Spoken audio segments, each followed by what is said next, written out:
It's the NFL on EA Sports. And if it's in the game, it's in the game. It's the reigning AFC champs and the Jaguars. Coming up next. Well, the humidity still a factor on this fall afternoon, but no rain in the forecast. That's the good news as you look inside Everbank Stadium here in Jacksonville. Today it's week 4, and we've got what should be a great one here, as it'll be the Kansas City Chiefs taking on the Jacksonville Jaguars. With Charles Davis, as always, I'm Brandon Gaudin. Charles, you talk about storylines in this one. I think it begins and ends with our two quarterbacks, certainly two of the best in the business. And nowadays, I don't think you can get by for long periods of time without a top-flight quarterback. The way the game is played, with all the responsibility he has and how the game flows through him, if he's not on the top of his game, your team's not going to benefit at all.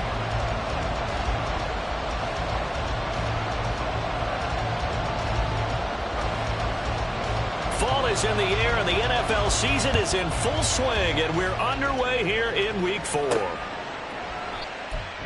No run back on the opening kickoff. It'll come out to the 25. So here come the Chiefs for their opening drive. And a glance at the tall signal caller, standing 6'6". If you ask coaches at any level to design their ideal leader of a team, I think they're going to check every box with this guy. He's got the poise to handle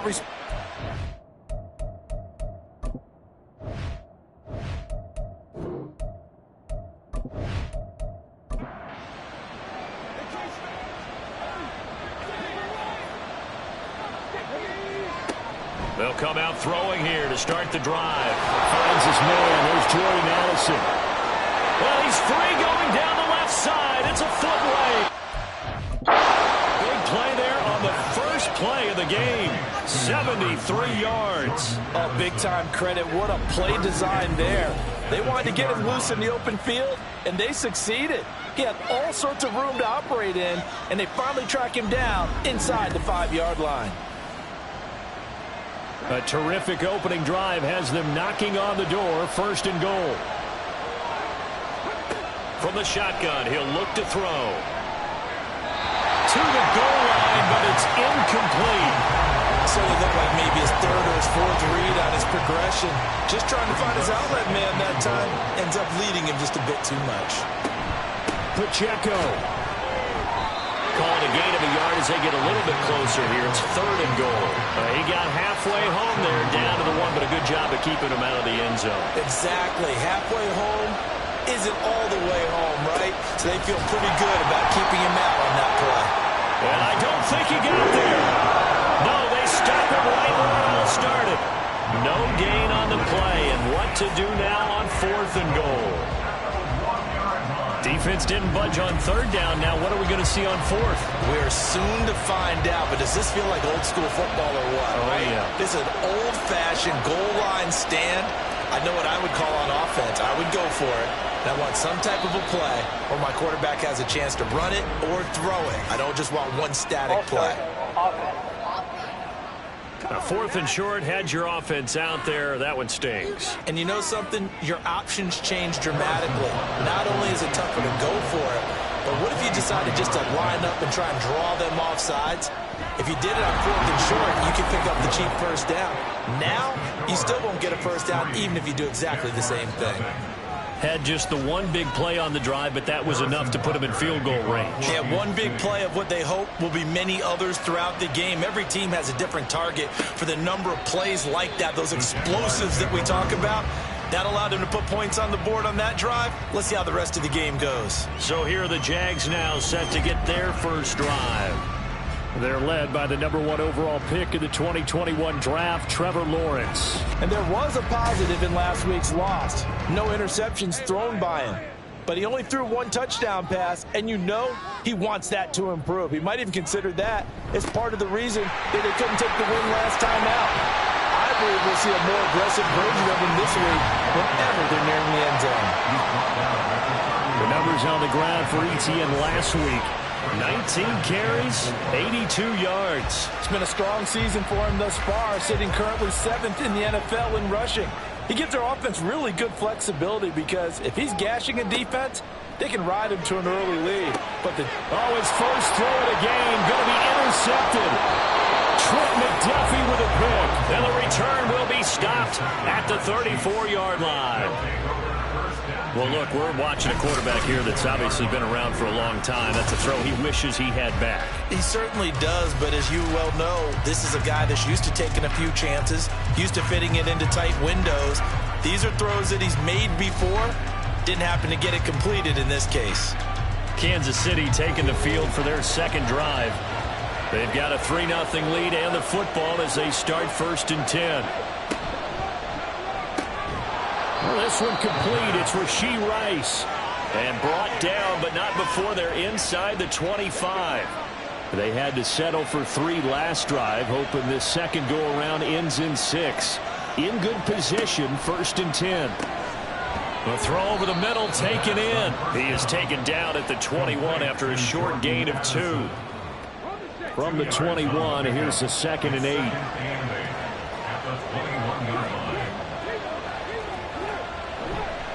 Pacheco gets it up the gut.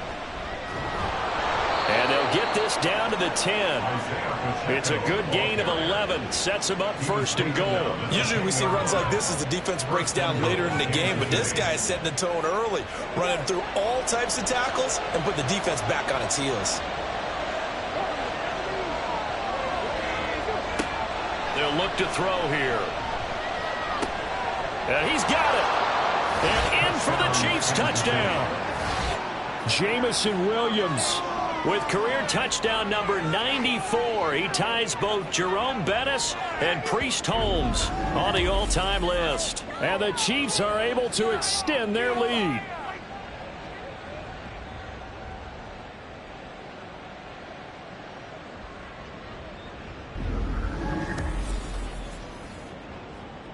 Harrison Butker is on for the extra point.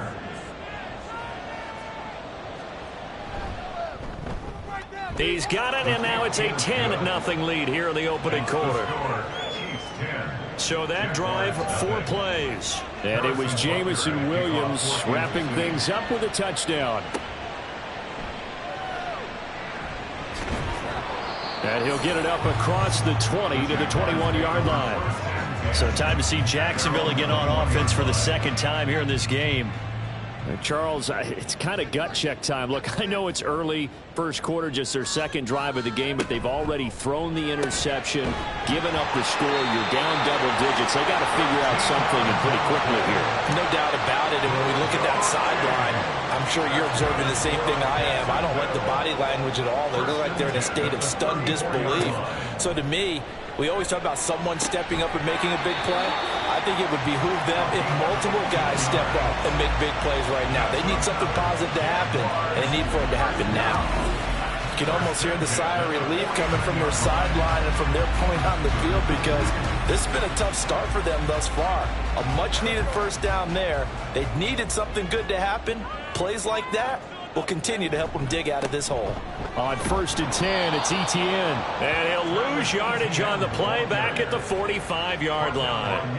This drive starts with 2 steps forward and now 1 back. A pair of 1st downs, and here a loss of yardage. On 2nd down, Lawrence. Firing quickly here, and that's complete. That'll go for a gain of 7. And that's going to bring up a 3rd down.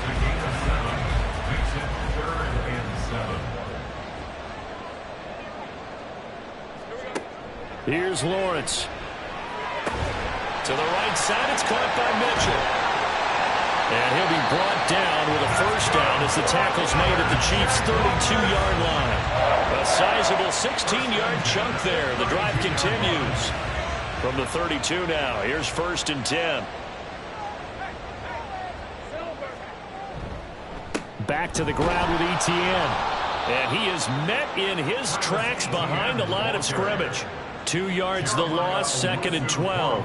Part of their struggles last week was getting these negative plays on 1st and 2nd down. That's something they have to be wary of as this game continues. On 2nd down, ETN once more. That's some strong running there as he's down just shy of the 20 on the edge of the red zone. The Jags picking up the 1st down there, a gain of 12. But you're down early. How do you get back in the game, maybe establish the run? I think they're trying to do that. Now, I'm with you on that one, and what I like about the message is that there's no panic from the head coach. He's already told his offensive coordinator, let's run the football, let's get things settled down a little bit and find our way back into this game. And he is out of bounds right around the 10-yard line. So not quite a 1st and goal. It's 1st and 10 from the 10. Lawrence. And he's got his man in stride, complete. And that's good for a pickup of 10 yards. And that'll leave him with a 2nd and just a few inches left. It's 2nd and inches.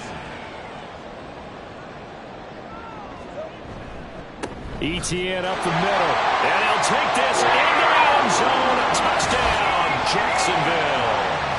Travis Etienne with career touchdown number 156. That ties him with Terrell Owens for 5th all-time. And the Jags are back within a score. No going for 2. They'll kick the point after. And they're back within a field goal. It's 10-7 now. A 10-play drive that time. And it was capped off by a Travis Etienne touchdown run. And he'll take it a yard or so past the 20, call it the 21.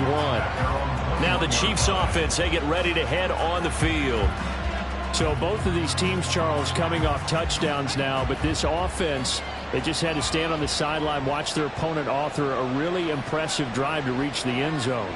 Yeah, and I think you're not telling yourself the truth if you don't think there's some one-upsmanship going on right now, because they just had their touchdown answered by a drive of double-digit plays that also found the end zone. Now they want to do something even more impressive to answer that one. Pacheco gets it again on 2nd down. And he is swallowed up right at the line of scrimmage. No gain on the play there, so they're left with a 3rd down and 6.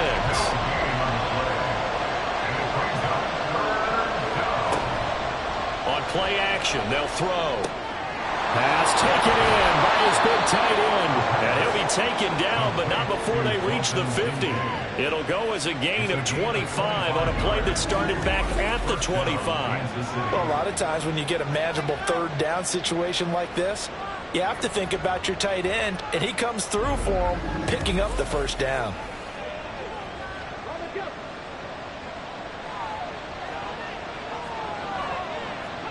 From the midfield stripe, they'll look to throw. And that is incomplete. The Chiefs had 2-1 now to start the campaign. And they were looking good until last week's loss took them from the ranks of the unbeaten. Yeah, I don't think anyone was expecting this team to push the 72 Dolphins, but still, you guys have a lot of positives from this first month. If they can bounce back and move to 3-1, they'll be pretty well set up for the remainder of the season to follow. So back-to-back incompletions, and that has them staring at a 3rd and 10. And he's going to have to eat this one as down he goes. It'll be a sack and a loss of 3, but more importantly, it brings up 4th down. Here's Tommy Townsend on to punt. And the kick's away as he angles this one for the sideline. And this one will not be returnable as it sails out of bounds. Travis Etienne of the Jags offense set to take over again here. First month of the season, those numbers pretty solid. Does he continue that? I think so, because when you come out of the gate this strong, that means that you have planned for it and you like the results that you're getting. So I wouldn't have any doubt that the head coach, offensive coordinator, actually called him in and said, look, you're our guy, okay? We're going to continue to stick with this as long as we're winning games. You ready for the challenge? And then they presented it to the rest of the team. I think we'll see plenty of that as this season moves on. I'm sure he said challenge accepted. A second down pass play there, but it's incomplete. An incomplete pass on that last play, and that means they'll need to come up with something here on third down. Here's Lawrence to throw. And he's taken down. Back at his own 7. That's George Karlaftis, who fought his way through the line to bury him. And the Jaguars send out their punter, as his first punt will come from inside his own end zone.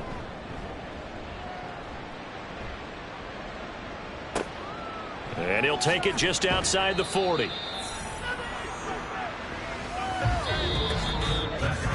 (10-7) our score after 1 right here on EA Sports. The Chiefs with the football as we start the second quarter. The Chiefs offense about set to begin this drive. The crowd may be losing just a little bit of the edge after back-to-back punts. They want some big plays. They want to see some offense. They want to see somebody break away, whether it's through the air or on the ground. Now it'll be interesting to see where the patience is on both sides. Each head coach, can you hang in there and not try and force something that could put your team in some jeopardy? I know sometimes we can get fooled when we watch him make catches, as we just saw him do there, because he really looks like a wide receiver the way he goes about his business. Yeah, 230, 240 range. Yeah, not super huge. Maybe not counted on to be that inline point-of-attack blocker that we used to have in the good old days.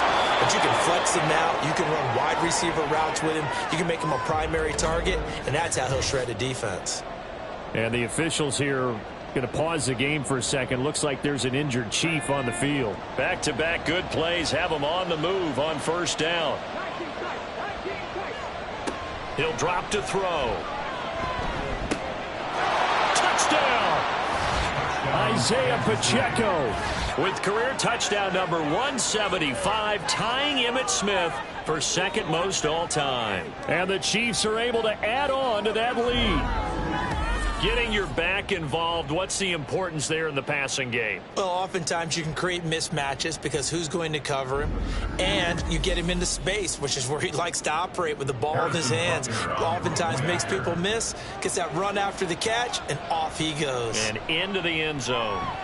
Extra point by Butker is on target, and his guys will take a 10-point lead.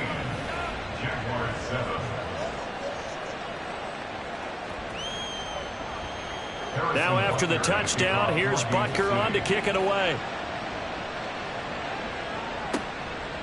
And it'll come out to the 25 as he will not attempt to return. As the offense returns, let's take a look at running back Travis Etienne. He's just been looking for some space. I'm not going to pin it on him or the offensive line, but they need to get this run game going better. Sometimes you just have to credit the defense. They came in with a plan themselves. So I think now you try and mix things up a little bit. Get the ball in the hands of some other people, find some other playmakers, but always let the defense believe that he's still a threat. I was going to say, don't forget about it. No, don't take him totally out of the game. 2nd and 10 now. It's Lawrence. And he comes back with one complete. And he's going to get a good gain of 9 here up to the 34. Heavy set out there on 3rd and 1. They'll run with Etienne. And able to get this one across the 45 before he's brought down. The Jags picking up the first down there, a gain of 12. I think I saw a lot of shoulders just drop there. And what I mean by that is they finally were able to relax a little bit because that was an important play call. They needed to pick up that first down at this stage of the game. Yeah, couldn't afford another quick drive and out. Here's a throw right side, taken in by his tight end. And they'll get this just to the 47, 1-yard gain. Got to give credit where it's due. Really nice defense on that play. The pitch and catch was successful, but not any run after it. On 2nd down, a run with Etienne. He's got this to the 30 before being taken down. 50 yards rushing now on 8 carries for him so far. I think they like this drive a little bit better there, partner. Running game helping out, picking up some of the slack. Because remember the last drive, they went 3 and out. So now 1st and 10 in Chiefs territory at the 30-yard line. Now Lawrence. On this one, incomplete. The pressure got to him as he released it. And it's 2nd down. Coverage defensively by Trent McDuffie. Now Lawrence to throw. He finds his man, complete. It's Holloway. 9 yards, not quite enough, and they'll be left now with 3rd and 1. Gain of 9 brings up 3rd and 1. Now Lawrence. Able to find the open man. That's complete. And he will have a Jaguars 1st down as they're able to convert by plenty there on 3rd and 1. Well, they've had a great, impressive drive going here, and that pickup ensures the drive continues. And not only do you continue the drive, which is demoralizing for the guys on the defensive side of the ball right now, but you make your own defense happy. They're able to get a little more rest over on the sidelines while this one continues downfield. 2nd and 9. Brings up 2nd and 9. Another tote for Etienne. And he'll get about 3 just outside the 10, stopped at the 11. So they need 6 yards here on 3rd down. They're 2 for 2 on 3rd down tries so far on this drive. Lawrence will throw. And that is caught. Touchdown, Jacksonville. A great play there. His first touchdown on the year. And the Jaguars have cut it back within a score. An excellent, long, sustained offensive drive. And now they can look across the field and see a defense that looks a little bit beaten down. Right now, as an offensive coordinator, you're thinking to yourself, can I dial up the knockout punch? Now the try here for the extra point.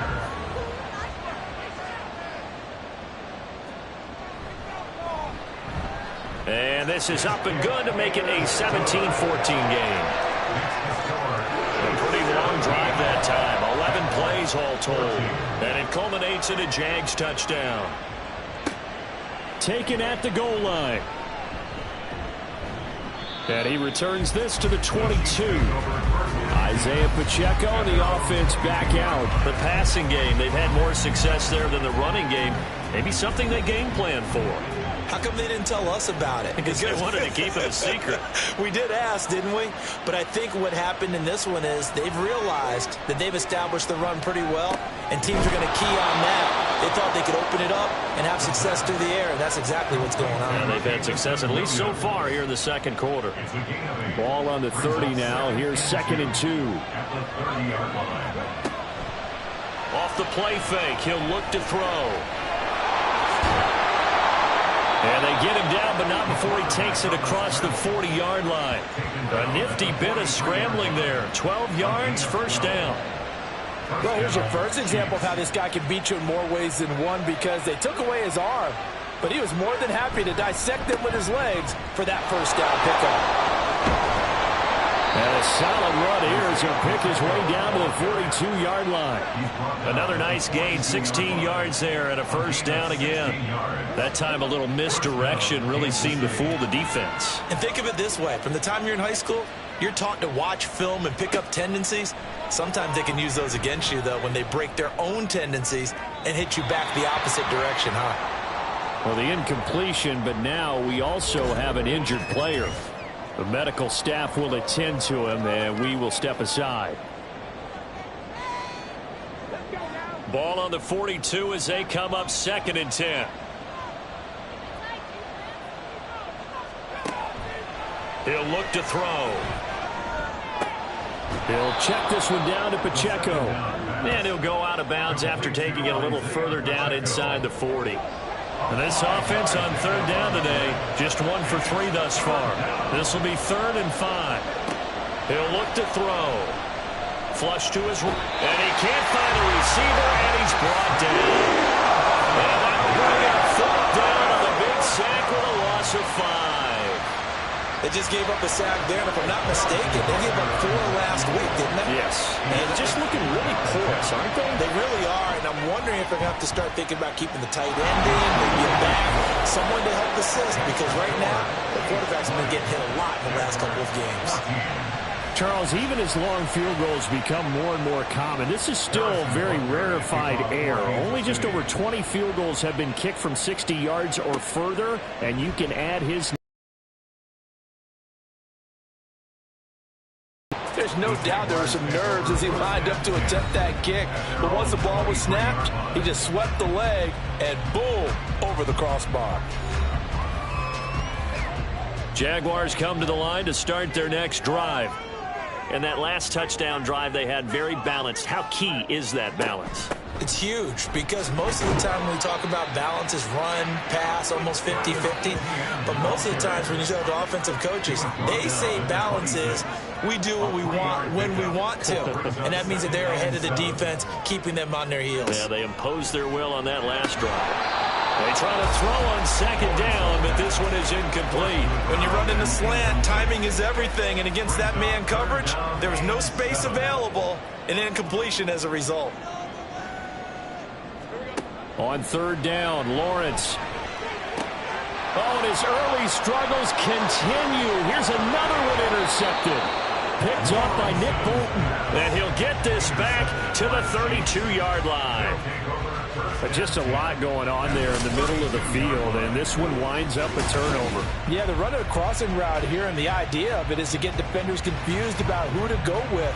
But if you throw it too early, sometimes it's your quarterback that gets confused, and here he throws it into coverage and gets it intercepted. Jordan Addison in the offense out for another drive. He's doing what he's capable of, having a solid game. Not the most amazing game. He's not over 100 yards, but a good game so far. And you just know that mentally he feels like he's one catch away from turning it into a great game and starting on that road. And the defenders are well aware of that too. They've got to figure out a way to not let that escalate. Keep him right in this zone here and call it a day, because otherwise he can really decimate them. Better believe they are well aware of his playmaking ability. Back to throw now on first down. The right side here caught by Kincaid. Call it a gain of 6 on the play, and it'll be second down. Brings up 2nd and 4 at the Jaguars' 12-yard line. Now a shotgun snap as they'll look to throw. He'll drop this off to Pacheco. And the Chiefs are going to have a 1st and goal coming up as the tackle made at the 3-yard line. This offense can certainly move quickly when they want to. 3 plays, 3 pass completions. In the blink of an eye, they've got a 1st and goal. Almost felt like a lightning bolt hit in this game. And he will take it on in for a Chiefs touchdown. Isaiah Pacheco with career touchdown number 176, moving him past Emmitt Smith and into 2nd place all time. And the Chiefs are able to widen their advantage.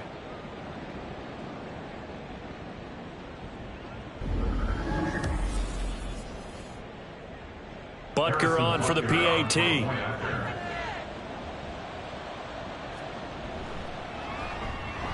And the lead is now 13. A drive there of just 4 plays. And it ends with a 3-yard scoring run.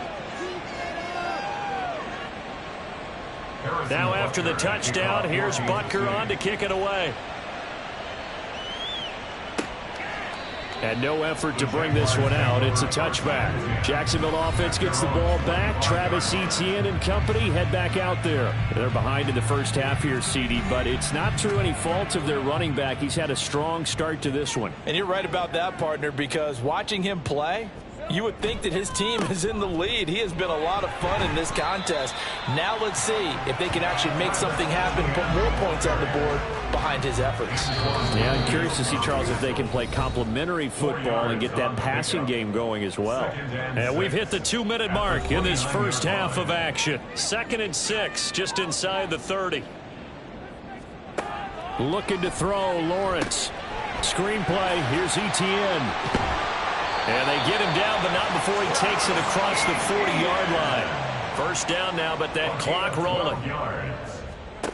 Out of the gun, it's Lawrence.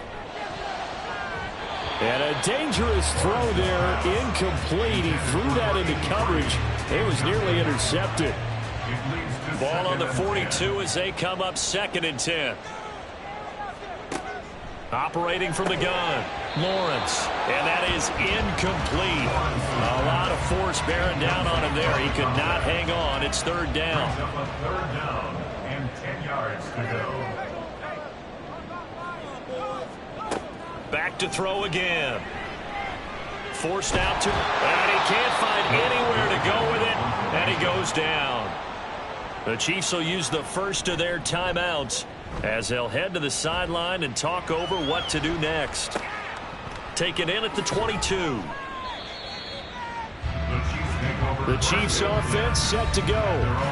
It was still more than a minute to go in the half. Time to try to mount a drive. And I would think that they would have to. This is today's NFL. You got to push it whenever you get an opportunity. You could never have enough points with the high-powered offenses that you face. And analytics will tell you, try and score when given the opportunity. And he gets this to the 35. Good for a gain of 5. It's a gain of 5. Brings up second and 5. Ball on the 35. Here comes second and 5. They're going to look to throw. Quick hitter here. It's complete. And he gets this up across the 35 before he's out of bounds. A yard all they need, but it's third down. Back to throw. Oh, he had him. He was open, but he couldn't get it to him. It's incomplete. That might be the third down stop that they needed because they've had a lot of trouble slowing down this offense in the first half. This might be their opportunity to get off the field. On is the punter Townsend as he gets this one away. And that hits at the 6 and carries into the end zone for a touchback.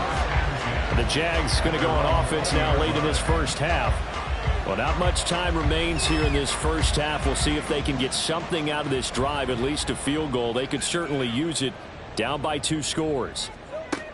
Throwing now, Lawrence on first down.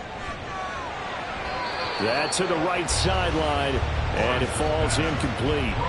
And when you've thrown as many interceptions as he has in this one, you definitely start getting a little hesitant to throw the ball out wide because that's prime pick 6 territory. That time, he made sure the only guy who was going to catch it was sitting in the third row. Another throw on second down, and this one incomplete as well. Now they face a 3rd and 10 after back-to-back incompletions. And the slot man goes in motion left. Now a fake on the jet sweep, and they'll instead run up the middle. And they will bottle him up behind the line, and now will they use a timeout?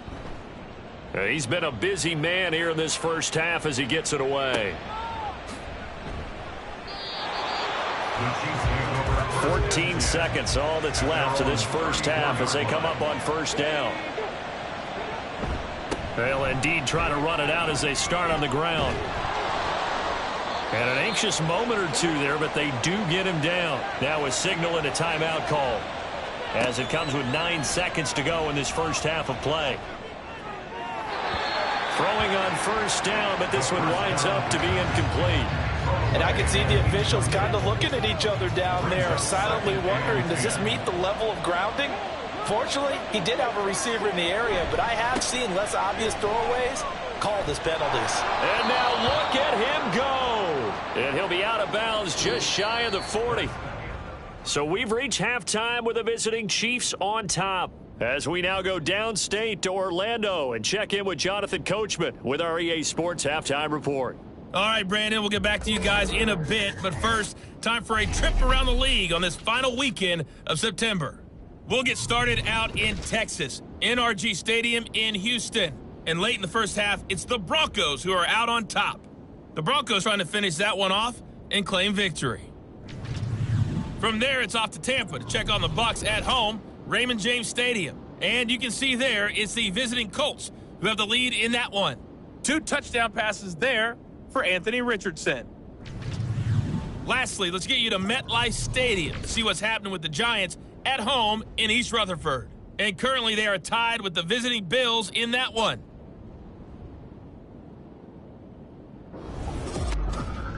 We got a strong first half out of the running back Isaiah Pacheco. He found the end zone twice, once on the ground and once in the passing game, as he proved he's anything but a one-dimensional running back. All right, Coach, thank you, and we welcome everyone back for quarter number 3. The Jaguars with work to do. They trail here as we are back underway on EA Sports. This fielded right at the goal line. And beyond the 20, but not by much. In fact, just a yard pass there to the 21. Out come the Jaguars now as they'll go on offense first here in this third quarter. Charles, some things to like about that first half. Ultimately trailing here, but certainly this deficit is manageable. So curious to see what adjustments they may have made at intermission. As am I, because I think things bode well for a possible comeback, because I thought a lot of their best reps in the first half came through the passing game. They were hitting the open receivers, taking whatever the coverage gave them and making it work well for themselves. Now, they just want to pick up the pace of scoring a little bit. So I expect them to come out and continue to throw the ball effectively. Throwing again on second down, but this time it's incomplete. This offense in desperate need of a conversion as they come up on third down. Lawrence. Short throw into the hands of the tight end, Boyle. And he is going to have a Jags first down. He needed 5. He got it barely, as it will officially go down as a gain of 5 yards. Here's Lawrence. It's a short one here, complete to his tight end. Only able to gain a couple there, and that will bring up second down. They gave up the completion there, but this is what zone defenses count on.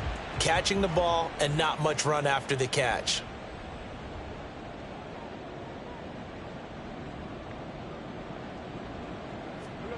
Throwing again here. It's Lawrence. And he's going to be intercepted a third time. Trent McDuffie with a pick. Tough one there. First drive of the third quarter, throwing interception, and now a chance that they could be in even a bigger hole if they can convert this into points. Yeah, but how good do you feel if you're that defensive coordinator right now? Because you just know that the head coach looked at him and said, turn him loose, big man.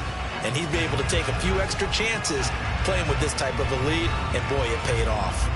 So here are the Chiefs to take over. They're on the good side of this game right now with a lead, but they were on the bad side last week in that loss to Cincinnati, so now trying to make amends.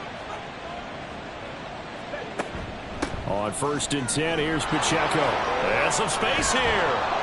And inside the 20 before he's brought down. 79 yards for him on the ground now, as he has been terrific here this afternoon. So from the 17 now, here's a 1st and 10. They'll look to throw. And in for the Chiefs touchdown. Dalton Kincaid from 17 yards out. And the Chiefs are able to strike quickly to add on to their lead. They're going to keep it on the ground.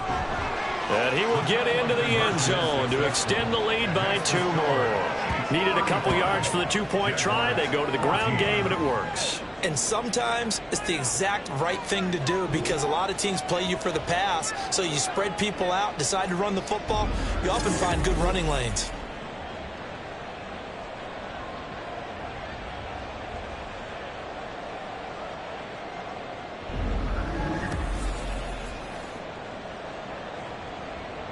Now after the touchdown, here's Butker on to kick it away. And he'll decide to not bring this one out as their drive will begin at the 25. And out now comes Jacksonville as they get ready to go. I kind of feel like they've reached a do-or-die point in this game, Charles. If they're going to try to pull off an impressive comeback, it has to start right here, right now. Yeah, now they've got a final chance to get out of this situation, but they also understand they've got to move the ball and move it fast. In addition, they need to save as much time so they can get 2 more possessions. Brings up 2nd and 7. Here's Lawrence to throw. And that is incomplete. And a smart play there. He's probably saying, I wish I would have done that on the last drive instead of throwing the interception. From the gun, it's Lawrence. He's got his target. That's complete. And he'll take this to the other side of midfield before going out of bounds. That's a third down conversion of 24 yards there. Nice play. So now 1st and 10 in Chiefs territory at the 48-yard line. From the shotgun, Lawrence. And his throw is incomplete. Had an open man that time. We ended up putting a little too much heat on it, don't you think, partner? Absolutely. Just needed a touch more air under it. Instead, he fired an absolute bullet. Lawrence going to throw again. And he's going to find his man out of the backfield. That's complete. Touchdown, Jaguars.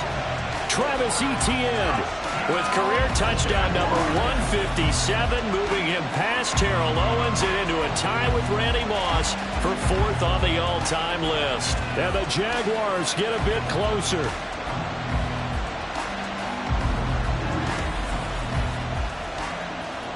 Now the extra point.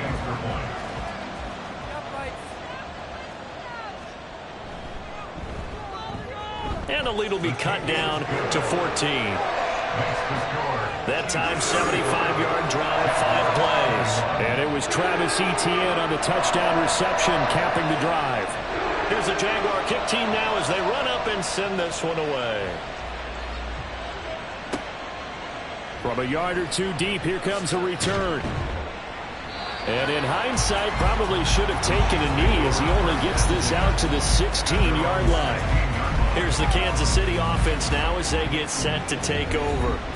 Their lead down to 2 scores after the touchdown a moment ago as they start with a 1st and 10.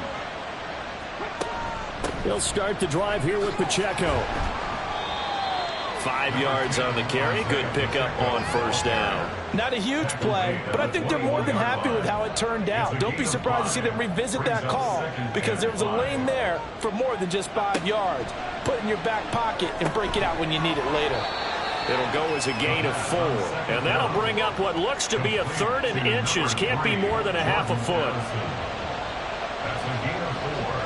Brings up 3rd and inches. They'll look to throw here. I had a man open, but he missed him, and it's incomplete. I would dare say that these guys would have liked to have given their defense a little bit more rest since they gave up a touchdown their last time out. But the last one, man, that's not going to happen. Yep, they're going to have to grab those helmets, get right back out there. Averaging 50 yards a boot so far as this one's away. This is fielded at the 27. It's a 45-yard punt, then 8 on the return. And the Jaguars go on offense, 1st down and 10. Jacksonville set to go again offensively. A strong showing their last time out. They scored the touchdown, but Charles, they look up and they're still down double digits, so you feel like just to keep pace, this drive probably needs to end in the end zone as well. Yeah, and I think the best move for them is to not worry about how far they are down on the scoreboard, but to just remember the last drive and how it ended. Go ahead and try and repeat that. Then you can look at the scoreboard and see where this game is. Now Lawrence to throw. And this time he's got the hook up. It's complete. And he'll be out of bounds up near the 45 at the 44. This offense in desperate need of a conversion as they come up on 3rd down. Toss left side for Etienne. And he'll be taken down, but not before he works it past the 50. 73 yards now for Etienne, and he's got a 1st down. I'm okay with the call there. In fact, I actually like it. I know they're down a couple of scores, but the running game worked in that situation. I would continue to go in that direction. Now here's a throw. It's complete. And he's got this down to the 35. 11 yards there, just like last play.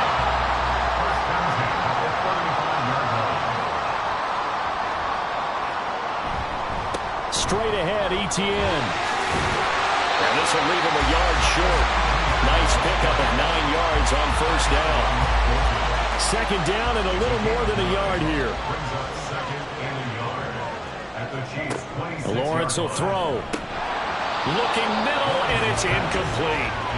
Tight end has become a bigger and bigger part of the passing game in the NFL, but if you drop the football, that position can get swapped out with a wide receiver in that spot, a running back in that spot. There are other ways they can go if you're not going to catch the ball. And that's not just his first drop, his 2nd drop of the game. It's a gain of 3, and it gets him to 1st.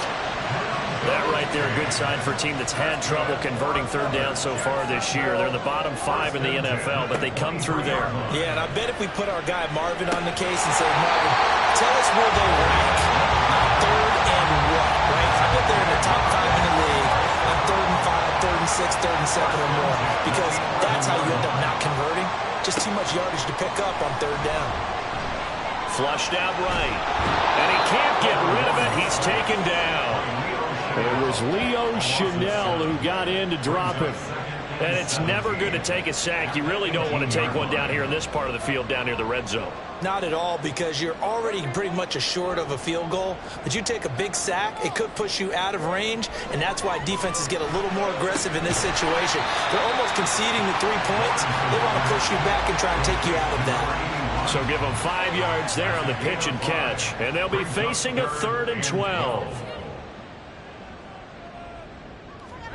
Now Lawrence. Looking end zone, but it's incomplete. So 2 third down conversions on this drive, but not able to get a third, and now they deal with 4th down.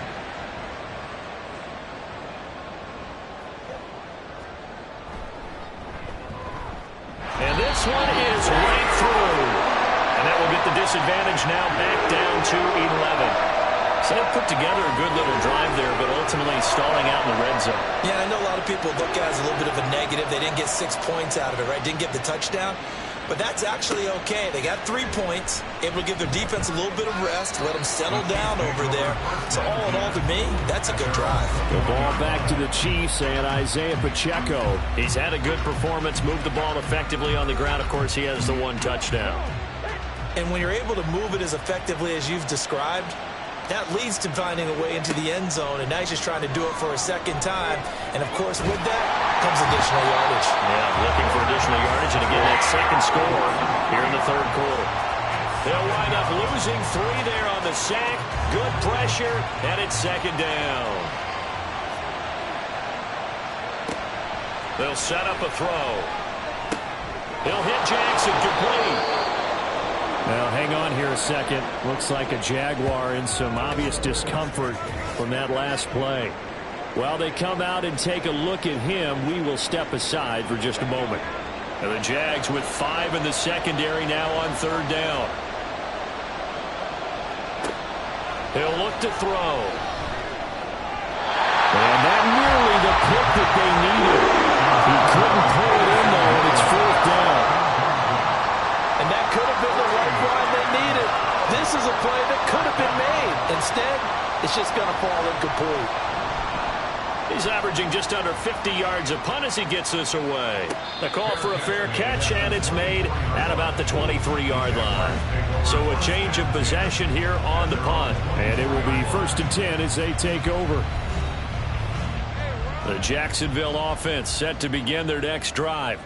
Their drive last time, it stalled out. They were forced to take the short field goal. And the key phrase, you nailed it, forced to, because you know coaches look at these short field goals as a last resort, right? To them, that's not how drives are supposed to end. You're supposed to put 6 on the board. That's a consolation prize. Like going to the county fair, you don't get the big stuffed animal on that one, do you? No, you don't go top shelf. That's bottom shelf material. So quickly all the way up at the 40-yard line.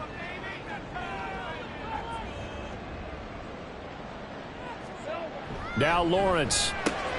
Throw left side complete. That's Holloway. And they'll get to him after a gain of 7 to the 47. Ball on the 47-yard line. Here's 2nd and 3. At the 47-yard line. Running out of the gun with ETN. And he'll take it down shy of the 45 at the 46. 92 yards for him on the ground now on 18 carries. That was a good, nice, crisp run for a 1st down. I wonder if the defense might have been loosened up a little bit, maybe anticipating a pass instead of the run that they got. On 1st down, right back to ETN. And now a fumble. The ball's out. Oh, and one of the linemen on the other side has got it. And his guys are going to get the football at the 37-yard line. But he has been a workhorse for them in this game, and ball security hasn't been an issue until that point. Yeah, and let's face it, when he's going to carry the ball that many times, he becomes more and more of a target for the defense, knowing that he's going to be the primary guy. They'll just send more and more players towards him, trying to make sure they knock the ball free. The KC offense out of the huddle, ready for their next drive. These guys definitely hoping for a better showing than their last appearance. They couldn't really even move the football much beyond the shadows of their own goalpost, Charles. We'll see if they can get a better, more sustained drive going here. Yeah, and every team that we ever talk to says the exact same thing. When you start a drive from that deep in your own territory, the goal is a minimum of at least 2 first downs, because even if you have to punt then, you change the field position, right? You flip the field a little bit. They didn't get that done. This time they want to string together a nice drive and help themselves out. And he'll be brought down on what's going to turn out to be the final play of this third quarter. 3 quarters in the books. This is the National Football League on EA Sports. Back now in Jacksonville. Back-to-back good plays have them on the move on first down. It's the Chiefs with the lead and the football here as we get set for quarter number 4. He finds his man complete. It's Black. And he's going to get this inside the 30. 12 more yards there and another first down. And the first down, Chiefs.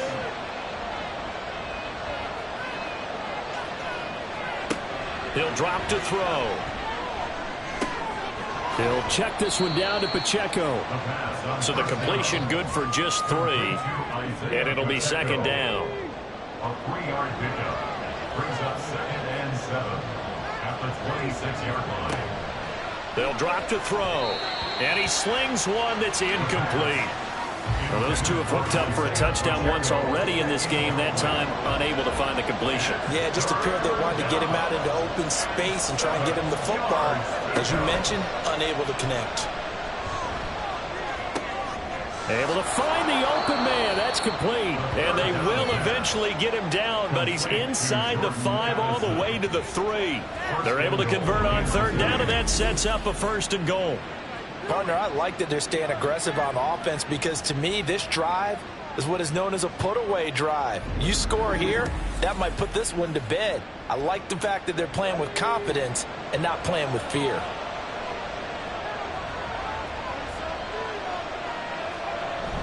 And they'll let the fullback try and take him home. And he is in. Touchdown, Kansas City. It's the fullback. His first rushing touchdown of the year. And the Chiefs look like they're going to get back in the win column as they extend their lead here in this fourth quarter. Well, I've heard you use the term put-away drive, and that right there seemed like the definition of a put-away drive. Yeah, it certainly just pops right up out of the book, doesn't it? Because up 2 scores already, just wanted to possess the football, keep converting and picking up first downs. And if the drive ends in 3 points, that's terrific. If it ends in a touchdown, fantastic. 24. Now after the touchdown, here's Butker on to kick it away. Taking it about the 1. And he'll get it up just past the 20 as his guys will go to work at the 21-yard line. Out comes the Jacksonville offense as they get set to take over here. And they unfortunately are staring at a mini losing streak developing, trailing here in the fourth quarter. This would be their 3rd straight defeat. Now ETN to start the drive. And he can only manage to get a couple. 2nd and 8 coming up. Holding offense. They're backed up here with a 1st and 20 now after the holding penalty. Looking to throw, Lawrence. It's caught. Mitchell. Call it a gain of 12, but of course not a first down due to the previous penalty. Now 2nd and 7 from the 23. At the 23-yard line. On play action, Lawrence. And he will find his man on the outside. And he'll be out of bounds across the 30-yard line. Back-to-back good plays have him on the move on first down. Lawrence, now this is ETN on the draw. And he's going to get a solid gain of 9 before being brought down. 2nd and right at a yard. A gain of 9 brings up 2nd and 1. Operating from the gun, Lawrence. And this complete to Mitchell. 7 catches for him now, and this last one, a first down. First and 10 at the 47-yard line. Operating from the gun, Lawrence. And this is going to fall to the ground, incomplete. That very nearly their 4th pick of the game. Instead, second down.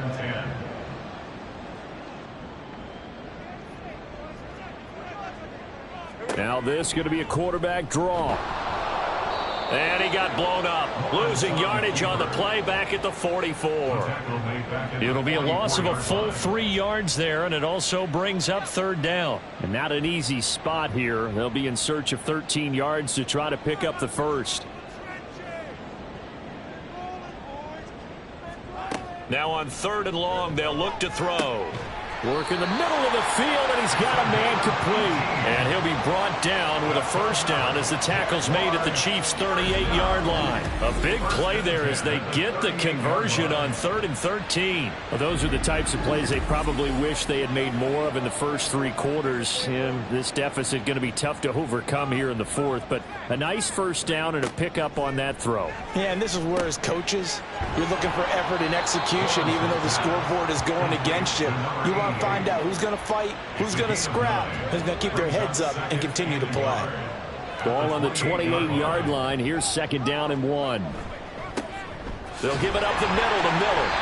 2 yards on the pickup, and that's all they needed to move the sticks. Not too many offenses want to turn down long drives, but when you're down what they are, they've got to pay it off with some points. On 1st and 10, it's Etienne. And he edges forward, but only gets a pair of yards out of it. And it's 2nd down. Brandon, we talk all the time about those hybrid players, guys who could do more than one thing. And I think if you're playing strong safety in the NFL today, you are a true hybrid. Part linebacker, part cover guy. And coming up, sticking his nose in the mess there and making a nice play defensively. Now, meanwhile, a pass that should have been intercepted, but it winds up falling incomplete. So the failure to connect on 2nd down, that leaves them staring up here at a 3rd and 8. Back to throw. Lawrence. Robinson hauling it in outright. And he'll go out of bounds in the red zone just inside the 20. They'll wind up getting 7 on the play, and that's going to bring up a 4th down. Now, that's going to be a tough one to explain when they get together and watch the game film, isn't it? I mean, they had the right call, had the out route. He's got to know where the first down sticks are, yet he steps out of bounds that close. Not their best play. And the Jags are going to have 1st and goal as they try to finish off this drive with 6 points. 1st and goal, and they got to be thinking a chance to get right back into this football game. And they'll send the slot in motion left. And they go the wrong way on this one. Losing yardage back at the 12. The loss of a full 3 yards, and now it's 2nd down.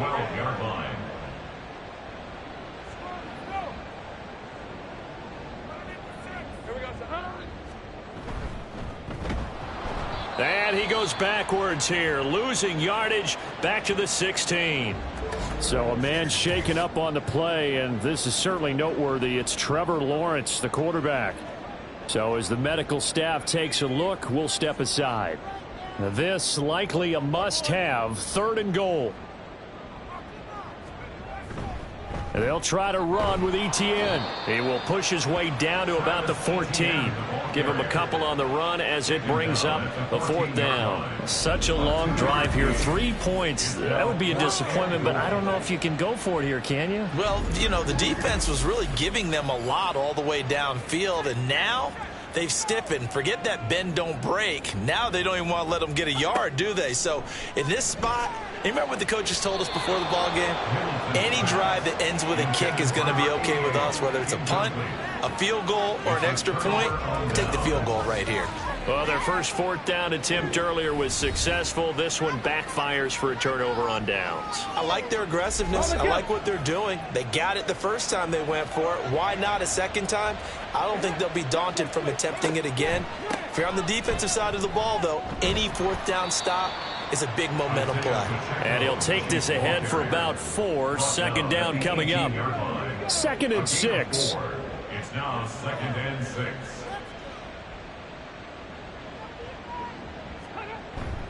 Here's Pacheco once again. And he'll take this one up to about the 23.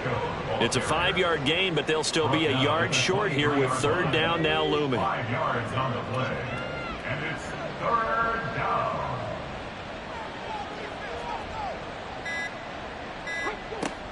From the shotgun, he'll look to throw. He's got his running back out of the backfield. And he will have a Chiefs first down, and comfortably so, as he gets 5 there on 3rd and a yard.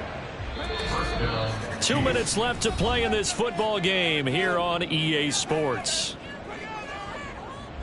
So the Chiefs in possession of the ball as we welcome you back.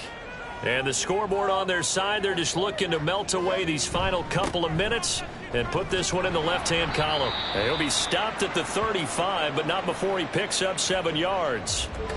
And hold on here, because on that last run, it looks like we have a player who was shaken up. Hopefully, obviously nothing serious here. Medical staff, though, going to take a peek, and we'll take a break. Pacheco gets it again on 2nd down. And not much doing. He'll get this only up to about the 36.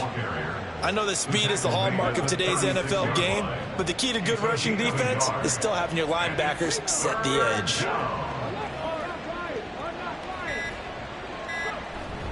They'll try for the first with Pacheco. And some room to work. And he's going to be out of bounds, but not before he takes it inside the 40. Good yardage as he rumbles for 24 and a first. No doubt those are the types of carries they're looking for here, Charles. The lead in the 4th quarter. This is when coaches that have a reliable running game, they breathe a little easier on the sideline. Yeah, they love the idea that they can take the air out of the football at this point of the game. That means they're really counting on that offensive line, counting on the runners, taking care of the football. Because you're going to tell your quarterback, hey, no time to be a hero. We're not going to throw it here. Just eat up that clock. And if you have the ball, they can't score. When you call a wide receiver screen, no matter how many blockers you get in front of the guy that catches the ball, there's still an aspect of the guy catching it, turning into a runner, breaking tackles and creating his own yardage, and he just did on that play. And he'll go down at the 28. 2 yards on the pickup, and that's all they needed to move the sticks. 2 yards. And the first down, Chiefs.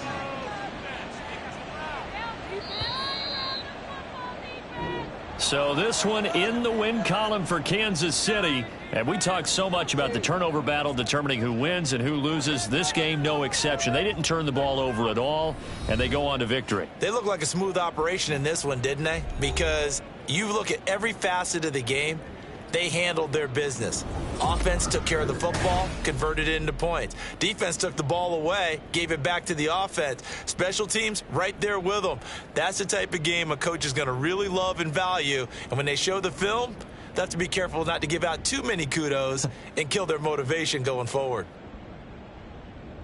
So for Kansas City, they're on a nice early roll as they move to 3-1 with a win here. And they will head back home next week. Meanwhile, for the Jaguars, they'll drop down to 1-3, and they'll get a chance to redeem themselves at home next week. And for Charles Davis and our entire crew here at EA Sports, I'm Brandon Gaudin saying so long, everybody.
It's week 4 of the NFL, and we'll see Bijan Robinson.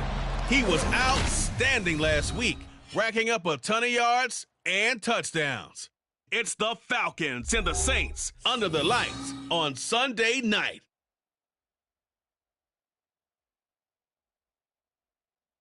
EA Sports coverage of the National Football League is on the air.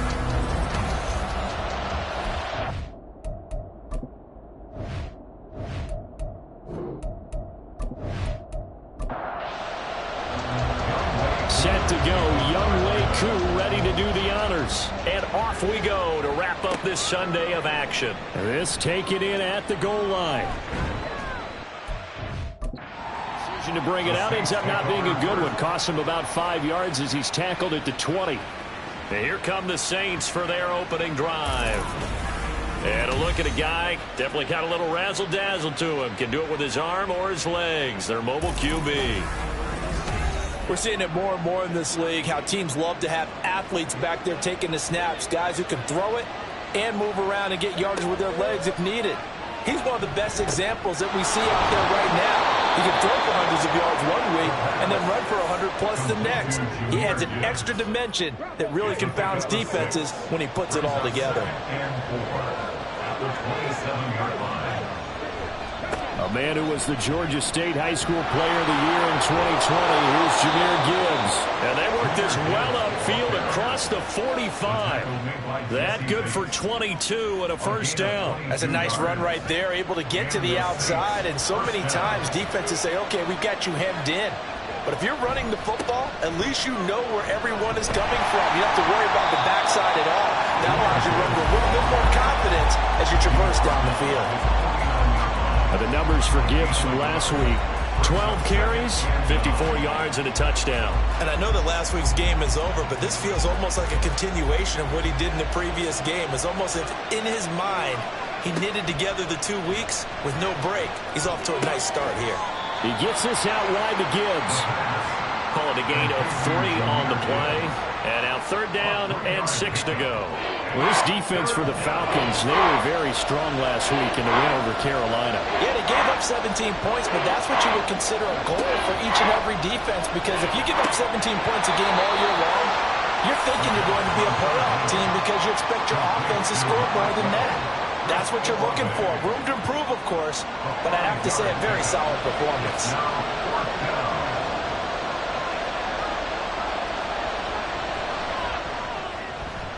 And that is no good. And this will remain a scoreless game. That opening drive looked good for a moment there, but they'll wind up being turned away thanks to the missed field goal. And those especially hurt when you come into a game on the road. You're trying to get things to go your way early, and now you suffer a setback right out of the gate. Here comes the Atlanta offense now ready to take over here. Well, they gave the 60-yarder a try, didn't make it, and now they're in a tough position defensively. This offense has it at midfield. From the midfield stripe, they'll look to throw. Got a man, and he hits him in stride. So the completion good for 7 there, and it'll be 2nd down. Brings up 2nd and 3 at the 43-yard line. Play action. Stroud now. And that is going to be incomplete as he led him a bit too much. You look at the Saints defense. Now, they've been a very good unit against the pass, defending at 5th best in the league. Yeah, defending the pass hasn't been an issue for them. It's been stopping the run. And if they don't stop the run, they can't get back to their strength, which is guarding against the air attack. And he is going to have a Falcons first down as they're able to get the 3rd down conversion. From the 34 now, here's 1st and 10.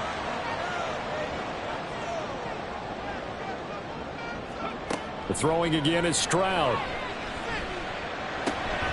That's going to be caught by Pitts. And he'll go out of bounds inside the 15-yard line. A good pickup there, 21 yards.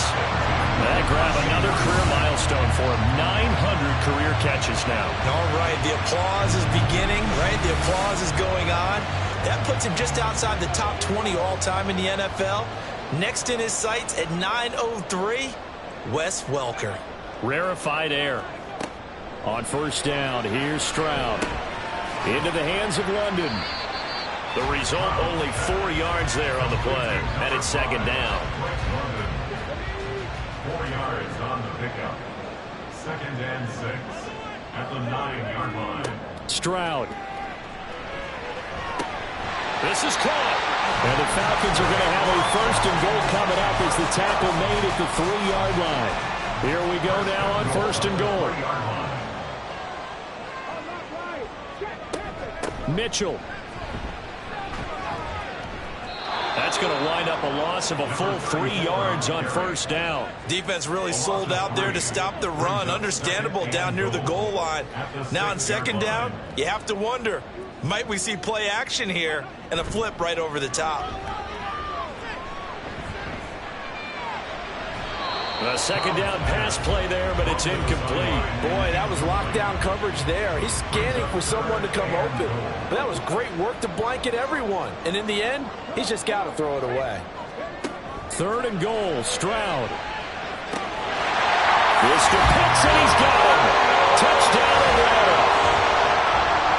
Kyle Pitts, his 3rd touchdown now on the year. And the Falcons will claim the early lead as they're on the board first here tonight. No surprise there, 3rd and goal down here. That's where they're going to look for their tight end. Yeah, you want that big guy running his routes because it doesn't matter who they cover him with.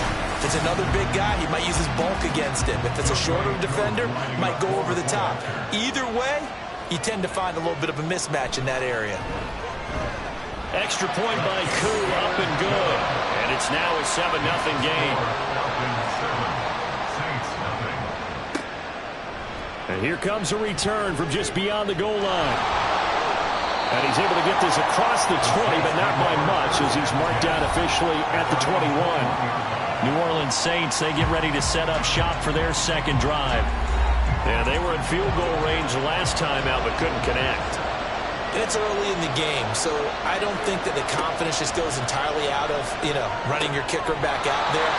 But let's face it, some coaches have a little bit less patience for that than others. Let's see if they call the game differently now in terms of what they do on drives and not try and settle for field goals. 2nd and 1. That's Olave bringing in another one. And they get him down, but not before he takes it across the 40-yard line. The Saints 1st down there on a gain of 11. 1st down, Saints. Gibbs straight ahead. And nothing doing. He's immediately taken down at the line of scrimmage. No gain on the play. It'll be 2nd down. 2nd and 10 at the 42-yard line.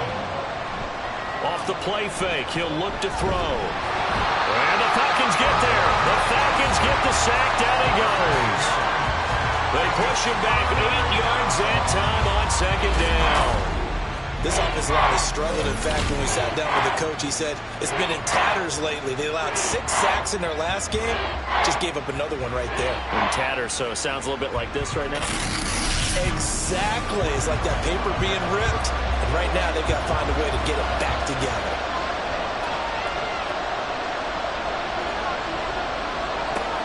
They'll look to throw. Pass taken in by his big tight end.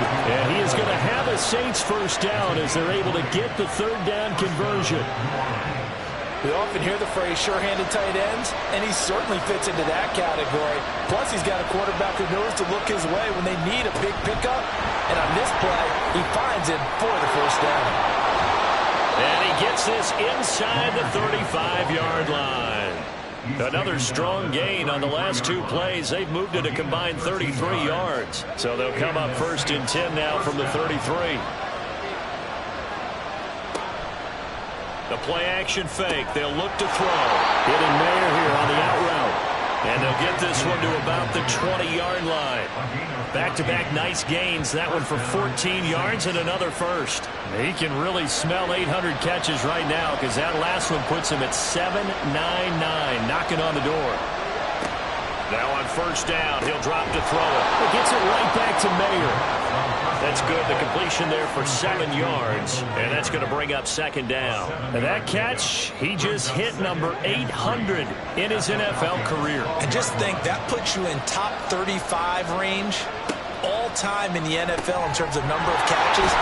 One significant guy in that number, Shannon Sharp, who was a tight end. That's big-time play right there.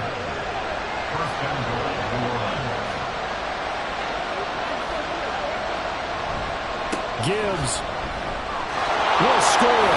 Touchdown, New Orleans. Just power football there down near the goal line. Give it to him. He's able to push his way across. Yeah, they went heavy there. Sometimes you have those big offensive linemen come in, have to report like they're eligible, but all they're doing is getting a good stance, blocking, and getting their runner across the goal line. Blake Groupie now for the extra point.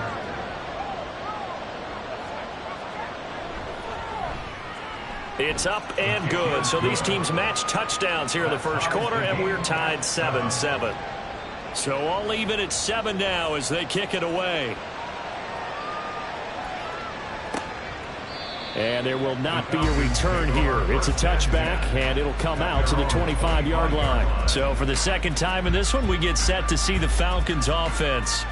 As this offense takes the field again, it's been a while since they've been out there. We just saw that long touchdown drive by the opposition. But remember, when this crew was out here last, Charles, they scored as well. And let's make sure we give both offensive staffs some credit, and especially the offensive coordinators, because we spoke with both of them in the lead up to this game, and both were really confident in their game plans. They felt like they had scouted their opponents and focused on specific areas in practice this week to make sure that they were ready to go. And frankly, it looks like they both did an excellent job. And we'll see if those game plans can keep this streak of touchdowns going here. They'll operate from the 32-yard line here, 2nd and 3. From the gun, a give to Mitchell. Nifty move. And he'll bring pick up of 8. The Falcons at 3-0 here in the month of September. And they coming on a pretty good roll here. Winners of 3 straight. And let's remember that last week that this offense, they played about as well as they possibly could play. Touchdown after touchdown. They were absolutely unstoppable in that game. They'll be hard-pressed to do it again, repeat that type of performance. But, boy, were they sensational just a week ago.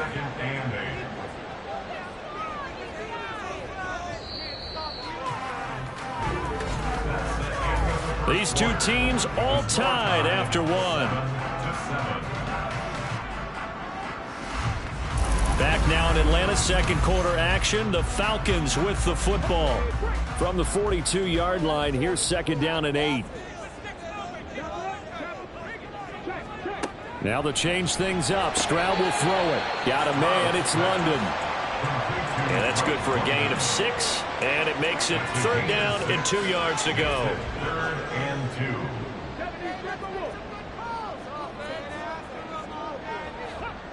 2. And Stroud now to throw. He's got his target. That's complete. And he's going to have the Falcons 1st down. It's a gain of 6 that time on 3rd and 2. I like the fact that they didn't overcomplicate things on that call. 3rd and 2. Just run the quick little hitch, which they did. Ball's out of quarterback's hands. And yes, indeed, they pick up the 1st down. Stroud's throw into the hands of Pitts here. And they'll get him down after a pickup of 8. 2nd and 2. 2 yards to go, 2nd down. Brings up 2nd and 2 at the Saints 38-yard line. Stroud will look to throw once more. Quick slant, finding Claypool. And this is going to be another 1st down as the tackle's made at the Saints' 27-yard line.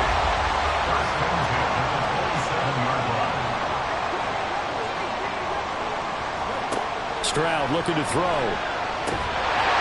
Throwing right, and that's complete.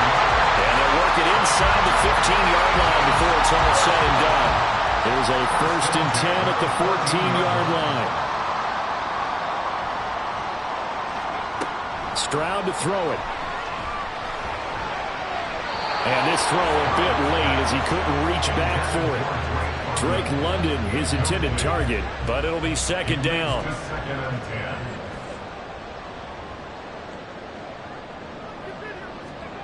Throwing now is Stroud. And he comes back with one complete. 9 yards, and that leaves him just short, so it'll be third and less than a yard.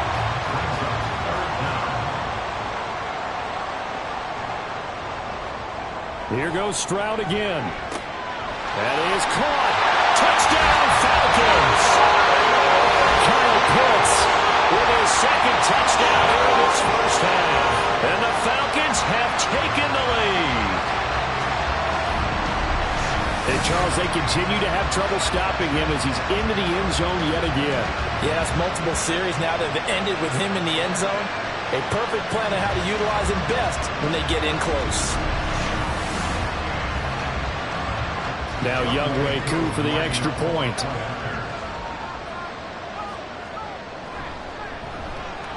And he's got it. It's now a 14-7 ball game. So that one a long 11-play drive. And it was the tight end Kyle Pitts finishing it all off on the touchdown reception. Taken at the goal line. And a decent return out to the 27-yard line. Chris Olave heads back to the field as his guys get set for another possession. There's a lot of talk in training camp about him getting off to a hot start this year, saying that they needed that. Well, he's done it through the first month. It kind of reminds me of one of those great musical groups where one person has their name out front, then they have the backups, right? He's the guy out front because the backups, they're doing what they're supposed to be doing, but we're going to the headliner each and every time, and that's not easily done because, you know, all the defenses are kicking towards him right now. That means he's fighting his way through traffic, finding ways to get open, even when he's not supposed to be. Now left side, a completion to his tight end. And they'll get this well past midfield before being stopped just before the 35. Back-to-back receptions for him, and it's another first down.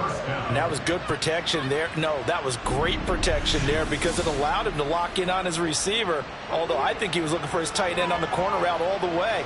Nice connection there for a really nice gain. On 1st and 10, here's Gibbs. And he showed off a nice juke of the defender before the next wave could bring him down. A good down to possibly take a shot, and in fact, they'll come up with an empty backfield on 2nd and inches.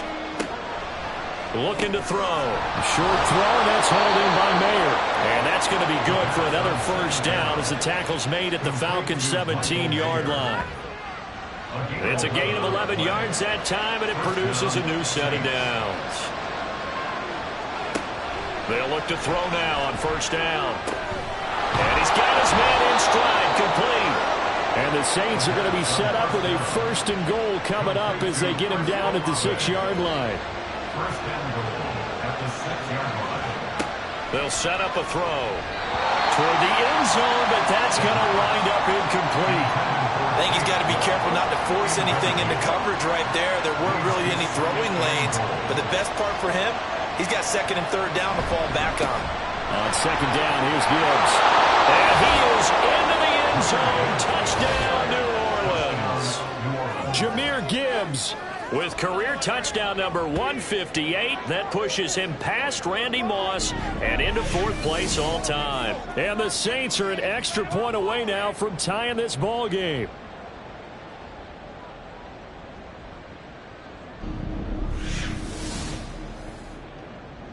Here's Groupie for the PAT.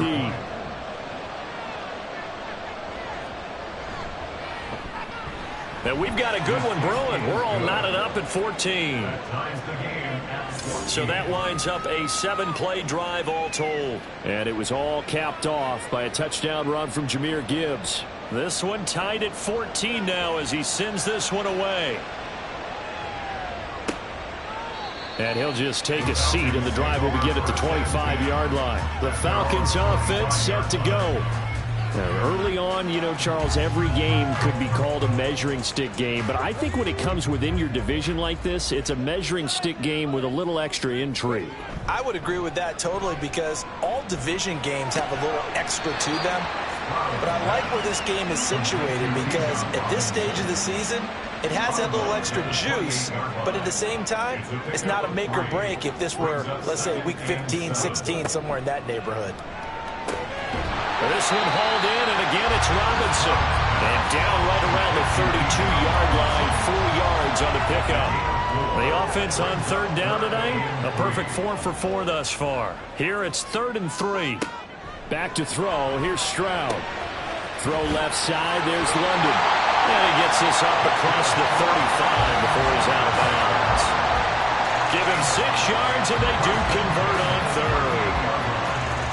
Okay, so now the question, how did he get that wide open? Well, we both know that he shouldn't, because from the time they handed out scouting reports before this game, he was circled, starred, everything. Find him, cover him.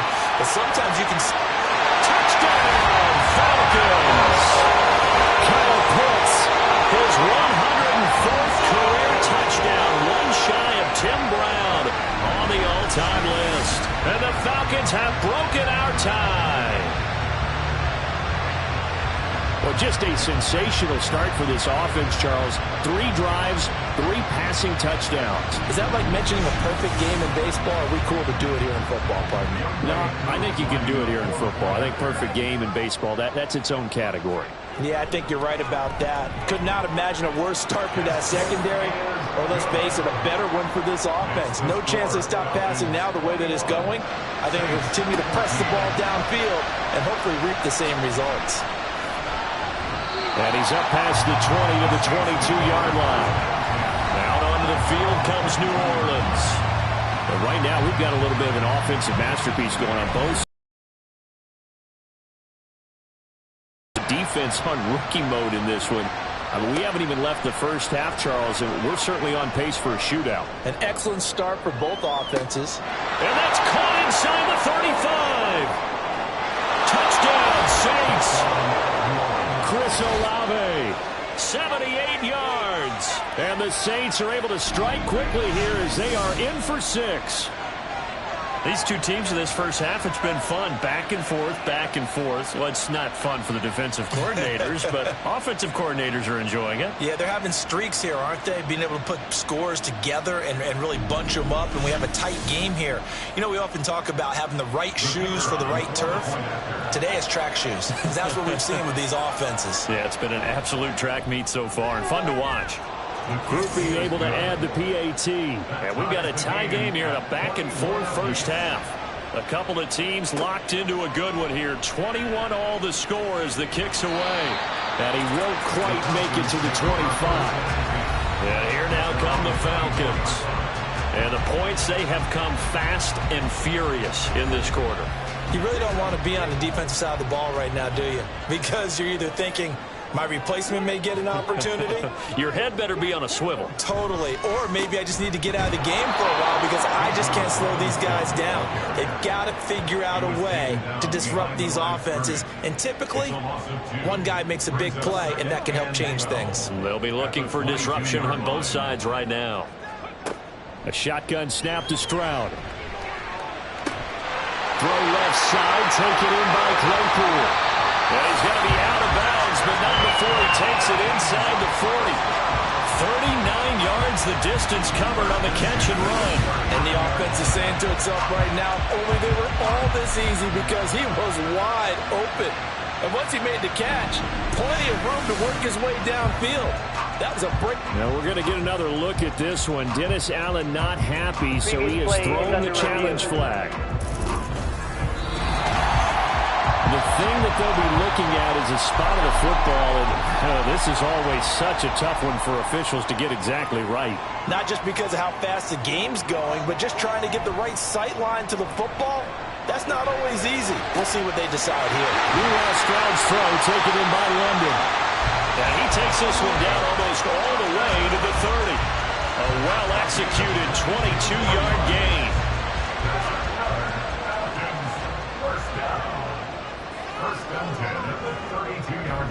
Robinson up the middle. And a good-looking run there as he'll take this inside the 20 and down to the 18-yard line. Back-to-back nice gains. That one for 14 yards and another first.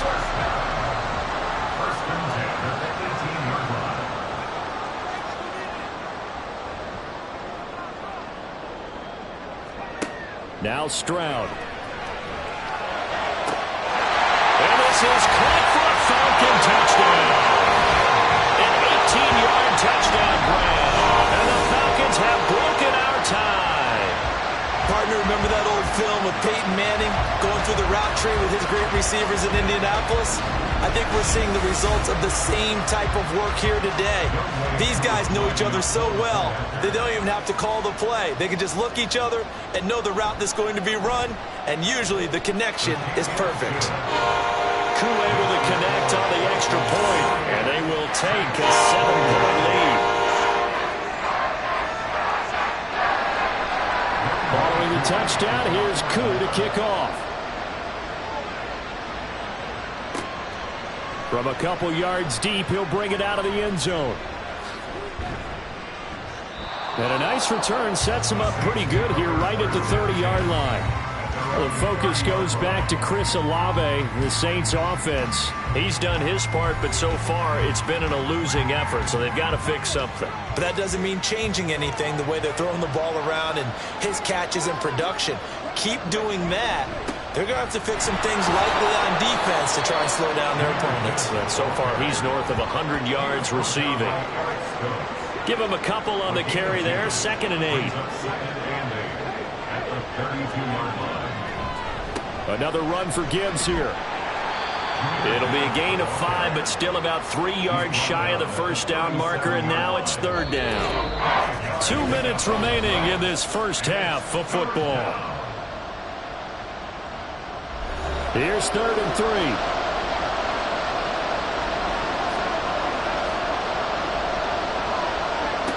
They'll drop to throw. Setting up the screen. This is Gibbs. Into space at the 45. And he is going to have a Saints first down as they're able to get the 3rd down conversion. Now back to throw. He's going to loft one deep left side here. And this is caught. Touchdown. A.T. Perry. 52 yards. And the Saints are an extra point away from evening this one up. It took them a while to get their speedster involved, but they found him downfield there. And what we've discovered as we've watched games is the speedster doesn't have to have a lot of catches, doesn't have to have volume in order to have a huge impact on the game. His speed scares the heck out of defenses, and other guys can capitalize, but when you finally hit him and he carries it all the way into the end zone, that's what you're paying him for. That big threat that can make big plays on a limited number of catches. That's how you step on the stage with your first catch, take it to the house. So right back to square one, tied at 28 as he kicks it away. From a yard or two deep, here comes a return. And all deep in his own territory, he coughs up the football. And I believe he was able to get this back. He was. Boy, after giving up the touchdown, lucky that didn't turn into another. I didn't do this in college, but I did it in high school. When you return kicks and you lose it yourself, the panic that goes through you and the determination to get the ball back, I don't even know how to describe it. And I think we just saw an example there. Yeah, and the relief when you get... And now, as with every potential turnover, they're going to take a second look at this just to make sure. Now the question, was the knee in fact down before this ball comes loose? And is the video convincing enough to overturn it? A lot of factors here. Remember, you also need clear possession of the football afterwards. This is a tough one to overturn. So that one overturned. They say the knee was down, and that will not be ruled a fumble. Here's Stroud. And that is incomplete. Oh, the coverage a little too good there, and it's 2nd down. Brings up 2nd and goal. Stroud out of the gun here. Going to throw right side here, complete. And he goes out of bounds just shy of the 45. A big play forthcoming. Here's 3rd and goal. They'll try to run with Robinson. And a minimal gain here as he's up to about the 47-yard line. The Saints going to call the first of their timeouts as they'll head to the sideline and talk over what to do next. And this is going to be ruled out, I think, just inside the 20. Yes, it will. Side judge calls it at the 19-yard line. The New Orleans offense set to take over. Tie ball game, still a little more than a minute to go in the half. The question, can they put something together here, try to take that lead into intermission? I would have to think that would be the goal for sure. I don't think you sit on anything here. Here's your opportunity. Push it downfield. As you mentioned, it's a tie game. So minus a disaster on your part, you've got that in your back pocket. Go ahead and try and get some points and feel great going into the half. At the 26-yard line. Second and 3. A short throw, and that's hauled in by Mayer. Now we'll get a quick timeout called by New Orleans, number 2, as the stoppage will come with 23 seconds to go till halftime. Now the Saints will use their third and final timeout, and with halftime on the horizon, they'll be out of timeouts from here forward. Now a deep ball there on second down, but it'll wind up incomplete. And they're not going to go quietly into this halftime break. They know they're in for a fight, so they're trying to make every possession count. They took the big shot there, but it winds up incomplete. And now the third down throw incomplete as well. Yeah, it's still early in the football game, and you hate to give away possessions, but instead of forcing something downfield on third down, that was a wise move to just get it to the sideline. Yeah, last week in the loss, 5 punts as he gets this one away. And that'll hit at the 5 and go into the end zone for a touchback. At their own 20-yard line. All that remains is to snap this once, and that'll do it for the first half of play. So we've reached halftime in a wild first half. We'll take a minute to catch our breath, as we'll send you down to Orlando, and we check in with Jonathan Coachman for our EA Sports Halftime Report. Coach. Okay, Brandon, thanks very much. Welcome in, everyone, to our EA Sports Halftime Report. Let's get you caught up on what's going on around the NFL. We'll begin up north at MetLife Stadium over in New Jersey, where you see the final score there. Justin Herbert, a touchdown pass in the victory. From there, we're off to check out another game. And they were winners as they defeat the visiting New England Patriots. 21-7, the final score. Finally, let's get down to Houston. Check on the Texans at home at NRG Stadium. And they were losers in that one as they fall to the visiting Denver Broncos. Marvin Mims, a touchdown catch in the victory. We thought this one would be a close battle coming in, and we have not been disappointed. They're all even to this point. This has the feeling of a game that could go right down to the wire. One mistake or one big play could turn out to be the difference. All right, Coach, thanks. Yeah, both teams likely to make some changes in what's been a closely fought battle to this point. This fielded right at the goal line.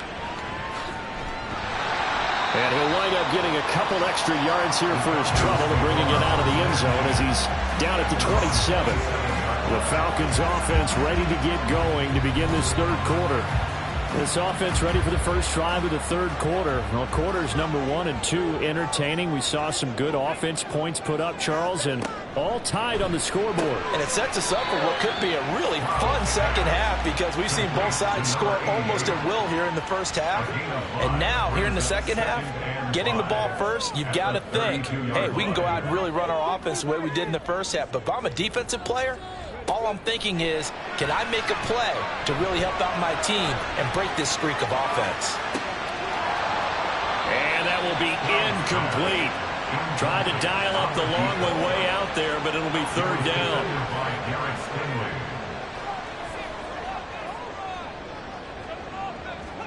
Stroud. He's going to get that to his running back out of the backfield. And he's going to have a Falcons first down. They needed 5 there on third down. He winds up getting 7.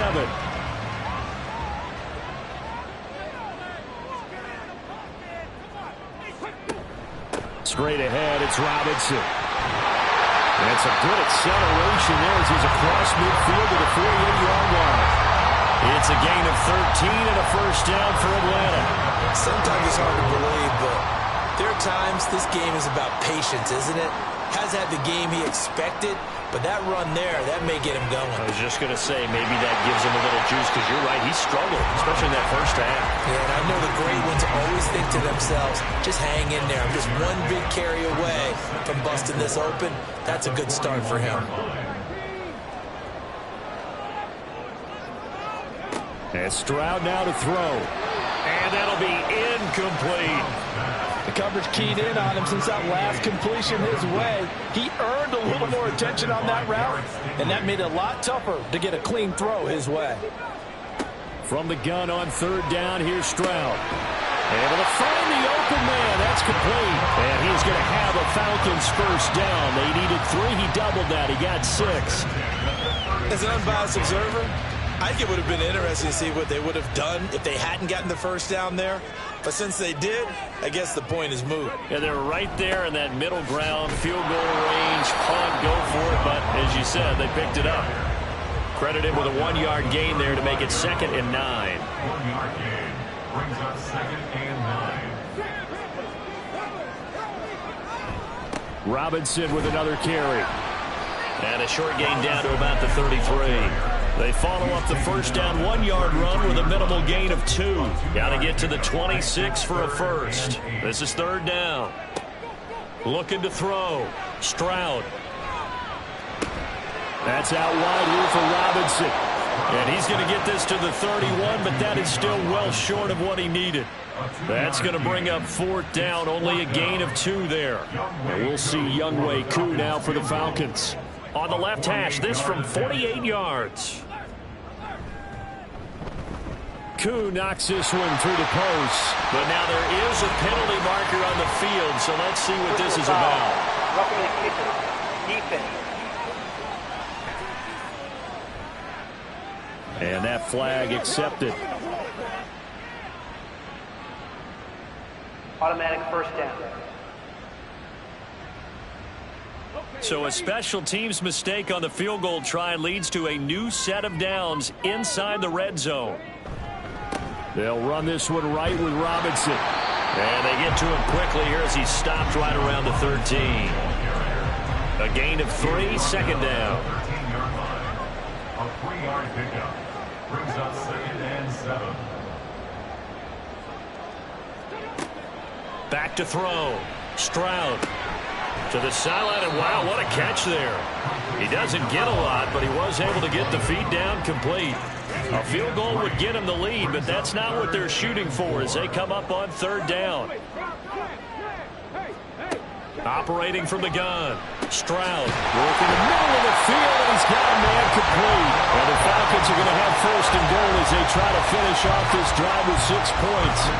Whatever the discussions were at halftime to try to slow down this offense, it has not worked to this point. Yeah, I have a vision right now of everything that was discussed at the half just being torn in shreds or being erased off of the Microsoft Surface tablets because none of it is working. They are really locked in on offense. And a dump off here to Robinson. Touchdown, Falcons!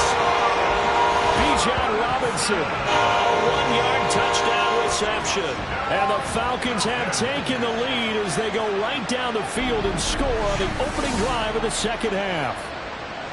Didn't have anything downfield, swung it out to the flat. He did the rest. Such a staple of so many offenses we see now. You know, in our discussions with offense coordinators, how many times do they tell us, hey, this offense is designed for either a touchdown or a check down. We saw the check down on that play, and boy, was it successful. We saw a touchdown, too. Extra point by Koo, up and good. And they will take a 7-point lead. Following the touchdown, here's Koo to kick off.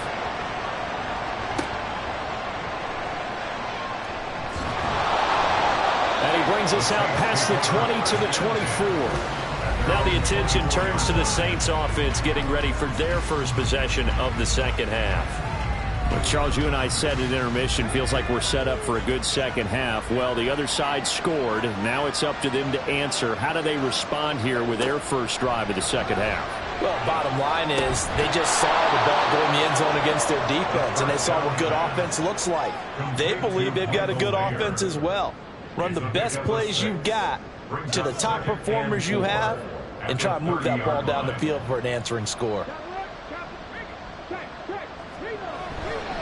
Now a give to Gibbs, running left. And some room to maneuver. And he slips up past the 45 before being tackled. 78 yards for him on the ground now. He has been a tough man to bring down all night.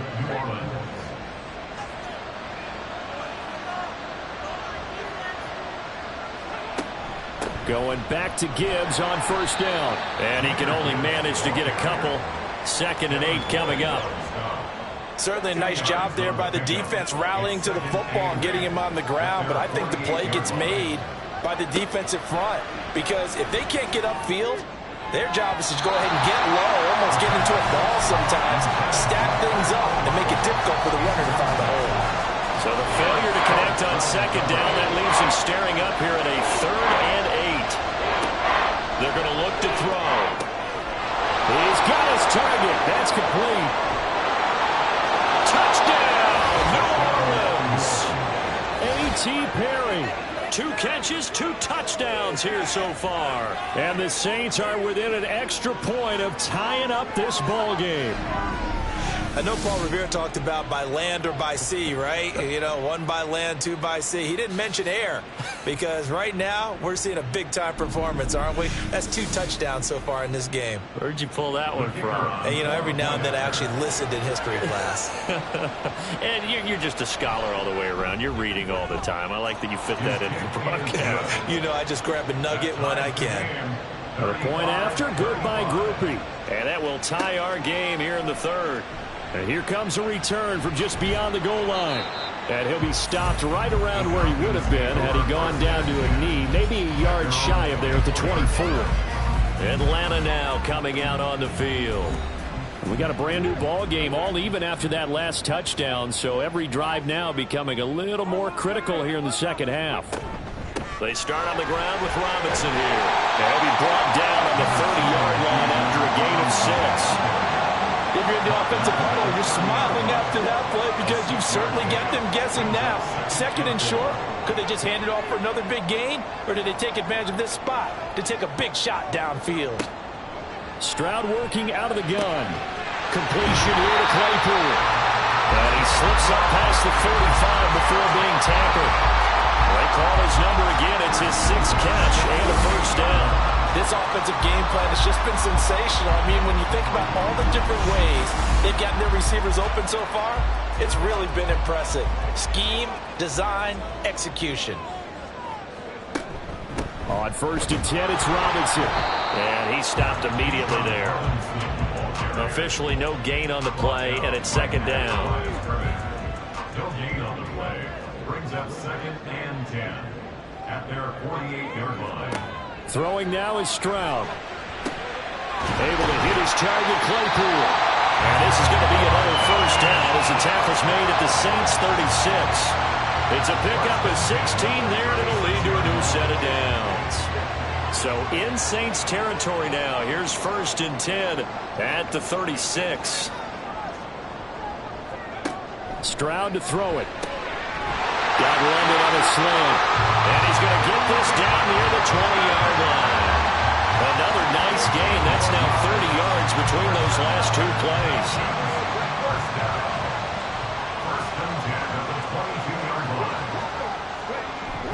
Back to the ground with Robinson. Just a yard on the first down carry, so it's 2nd and 9. You know that old expression, it's not my night? It hasn't been his so far. I don't know if the legs are a little bit heavy. Sometimes having to hang out all day and play doesn't exactly play to your advantage, but it's been a tough go for him. Every time he looks up, somebody's there defensively. That was the same case on that play. Now they'll have it 1st and goal following that gain of 17. And normally you see 3 tight ends in a formation, you have to think to yourself, this has got to be a run. And I know as a safety, when I saw that, I took an extra step or 2 towards the line of scrimmage. Instead, they threw the ball, and he found one of those tight ends for a very nice pickup. Robinson going to take this down just short of the goal line. He got 3, but could not get the ball over the chalk. Give him 4 on the carry there. It's 2nd and goal.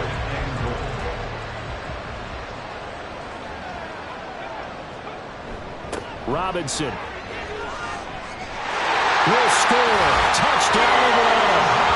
So the toss play effective, even down here near the goal line. Yeah, and you're hoping the defense commits too many men to stop the run in the middle of the field and that your blockers can gain a little bit of an advantage. And when they do, foot race to the pylon, and this time he had the speed to win that race.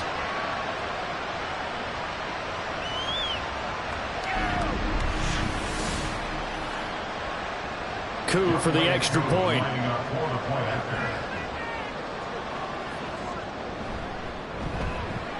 And they will take a 7-point lead now. So that drive consumes 9 plays all total. And it was Bijan Robinson who took it home with a touchdown run.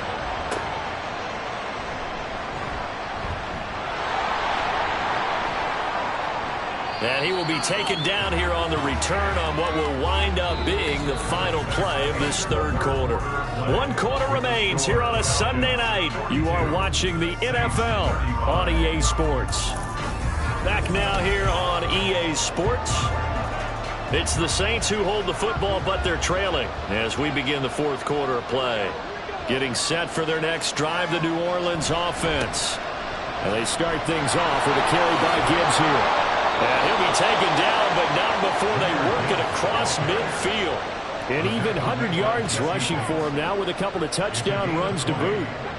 First down, Saints. They'll go again with Gibbs. And nothing much materializing there on the first down run. He'll get a couple, and that's it. This is 2nd and 8. Brings up 2nd and 8. At the Falcons, 46-yard. A toss out right to Gibbs. And for one of the first times tonight, he's going to be held up at the line of scrimmage. And the line to gain here is the 37 on third down. Looking to throw. Past the 20. And all the way inside the 15 before they drop him. The previous play, they barely got back to the line of scrimmage. Now they pick up over 30 yards. Well, this game has certainly had no shortage of offense. Both teams have been revved up from the start. And here's yet another big play. Boy, both defenses have just got to be dragging out there because they've been run ragged throughout.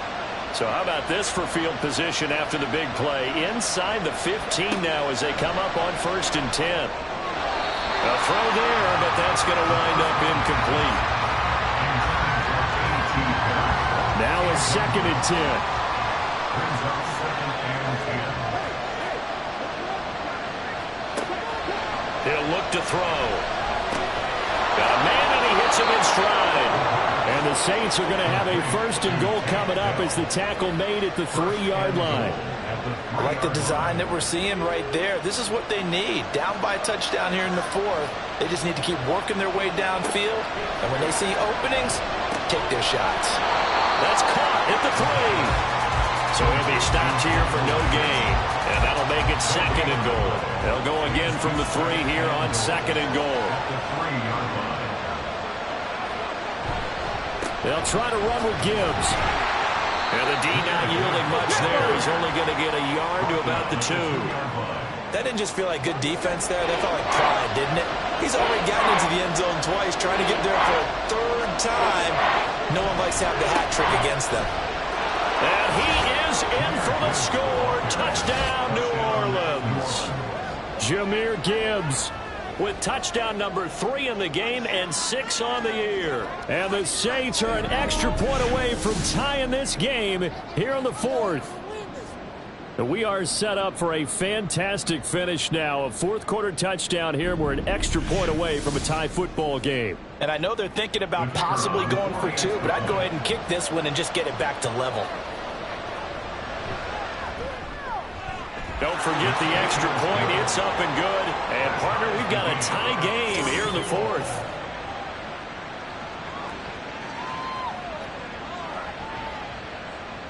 If you've been waiting all day for Sunday night, it's been worth the wait. All tied here in the 4th as the kick is away.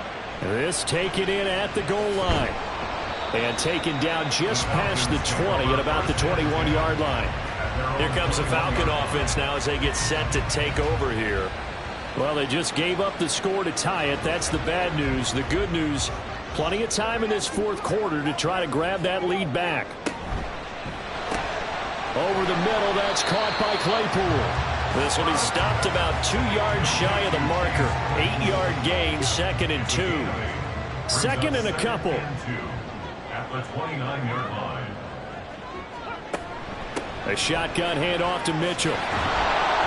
And he'll lose yardage here, going down back at the 28. He'll lose a yard on the play, so now they need 3 yards on 3rd down. Brings up 3rd and 3. Robinson will try to pick it up. And he's going to have the 1st down, yardage to the 35. 62 yards on the ground for him now as he's done that on 15 carries. On 3rd down, that's a good job of situational football and understanding where the 1st down marker was and getting there. 1st and 10, it's Stroud. Over the middle, caught by London. And they're going to have this across midfield and inside the 45. A good pickup there, 21 yards. And partner, the top game in the 4th quarter, you and I both know in the NFL, that's when you lean on your stars. And he came through with a nice catch right there.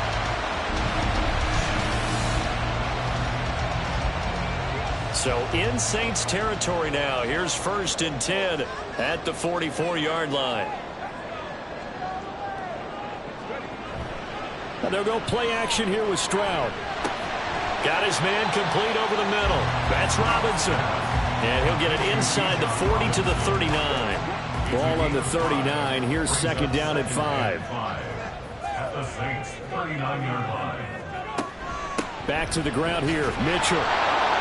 He's going to be stopped well behind the line of scrimmage, and that's pretty much going to wipe out their gain from 1st down. That's going to go down as a loss of 5, and it brings up 3rd down.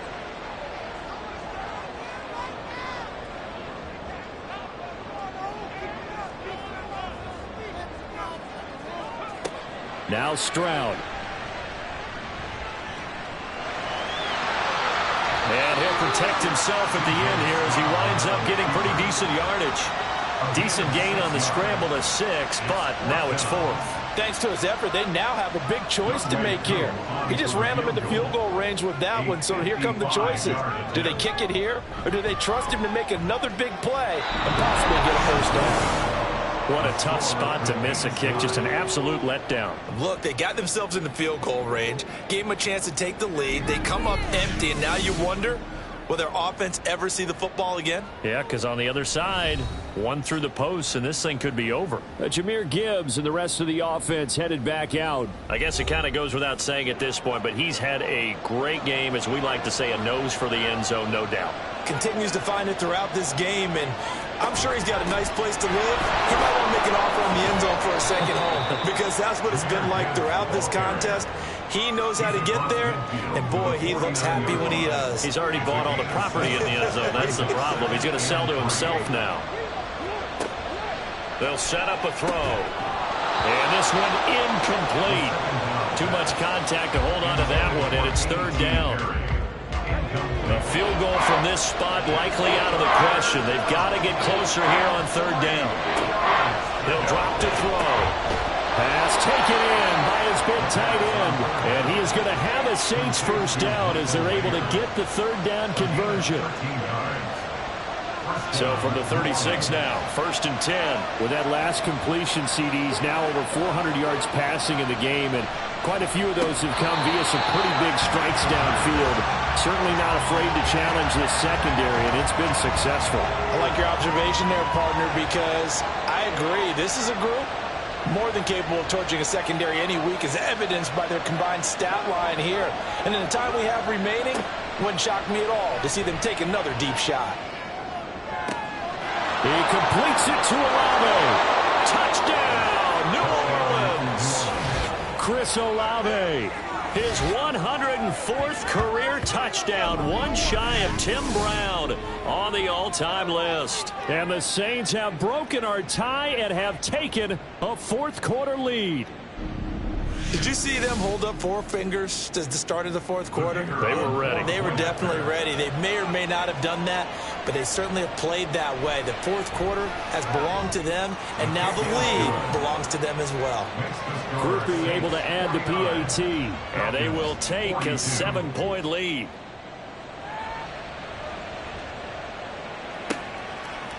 From a couple yards deep, he'll bring it out of the end zone. And the decision to come out of the end zone is going to cost him 5 yards as he's taken down right at the 20. Here comes the Atlanta offense now ready to take over here. And now after the touchdown a moment ago, they work from behind in a 7-point game in this fourth quarter. Plenty of time on the clock. Now here's Stroud. Short throw caught by Pitts. And he's brought down at the 24 after a gain of 4. They'll come up 2nd and 6 now from the 24. At the 24-yard line.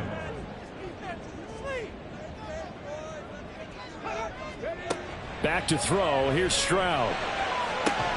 Right back to Pitts again. And he's taken down but able to slip across the 35. All 3 timeouts plus the 2-minute warning. Here's 1st and 10. Stroud looking to throw.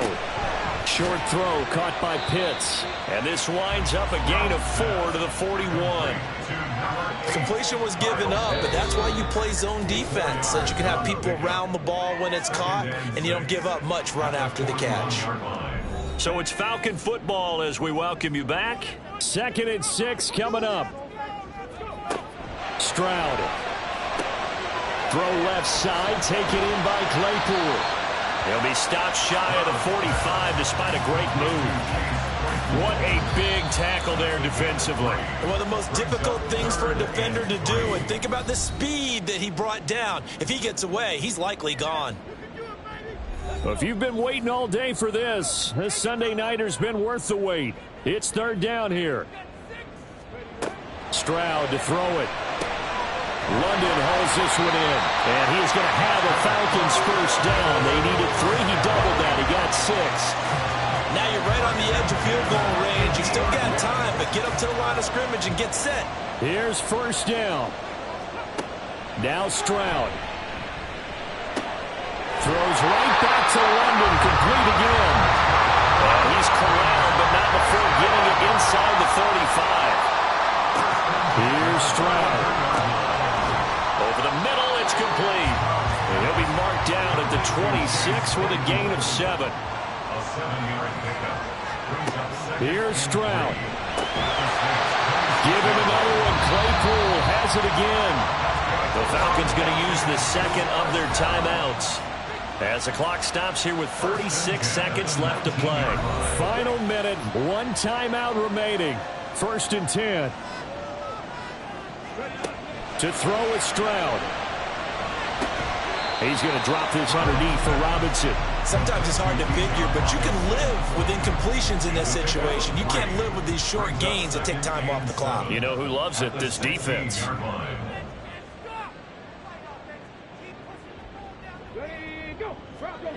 Stroud looks to throw. And that'll be incomplete with 11 seconds remaining now. A couple extra defensive backs out there in the dime, and because of that, really not many places to throw the football, if any. And typically, what would you want to do against that dime? Run the football. He'll be hit and taken down at the 21. And now here comes their final timeout as they take it with 8 ticks remaining. Well, they go for it on 4th, but this one is going to wind up incomplete. So the defense has to stay out and get one more stop. They were able to do it, forcing the incompletion. So on their record, that goes down as a successful play. Doesn't matter how they got there, how it happened. They got it done. They're the ones that are jubilant.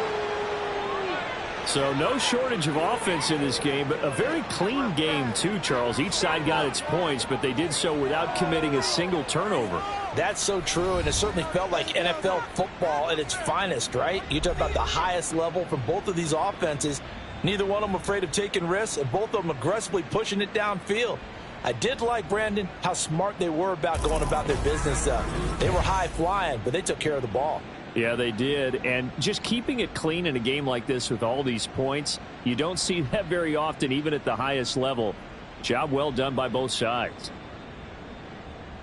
So for the Saints, it'll be a .500 start as the win gets them back to 2-2. And they'll have another road date next week with the Indianapolis Colts. Meanwhile, for the Falcons, the defeat is their first of the year as they drop to 3-1. And they'll get a chance to redeem themselves at home next week. That'll do it for us. I'm Brandon Gaudin alongside Charles Davis. Thanks to our entire crew as well. We'll talk to you next time. So long, everybody.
It's Madden NFL 24, and the focus is on Ivan Pace, who had a strong showing last week with an 8-tackle game.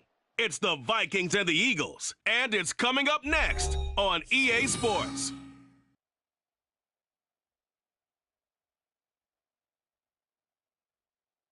A very warm day outside by Minnesota standards, but then again...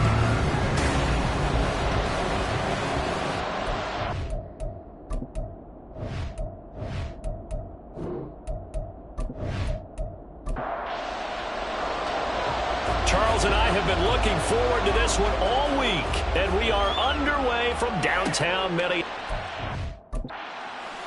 No run back here on the opening kickoff as we'll start at the 25. Philly's offense getting ready, and Jalen Hurts ready to lead them. The second-round pick who started his career at Alabama, then finished with an electric senior season at Oklahoma. Okay, I thought there was something to build on in last week's game by his performance. I thought he played fairly well overall. The numbers won't knock your socks off. 2 touchdown passes and an interception. The bottom line, though, they lost. Yeah. How does he eliminate that one interception, continue to take care of the ball, and maybe increase the number of times he puts the ball in the end zone with a receiver? An incomplete pass leads to 2nd and 10 from the 25.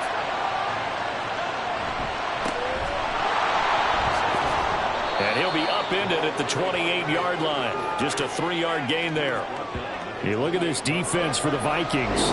They come into this one rounding out the top 10 in the 10 spot against the run. Most of their challenges have come in the passing game because against the run, they've been pretty darn good. Now you got to figure out a way to slow down those receivers before they get downfield and maybe make a few more plays on the ball when it's in the air. 11 yards for number 11. I don't care how many times we say it, I still get a kick out of watching quarterbacks and receivers do the pass tree in pregame warm-up. But I always remember that when we go to practices, we see that after practices as well. They really tune it up, don't they? They tune it up. They know why they do it for these situations. First down. And they build that trust, and that's why they're able to find him in this type of a situation. 2 yards the loss, 2nd and 12.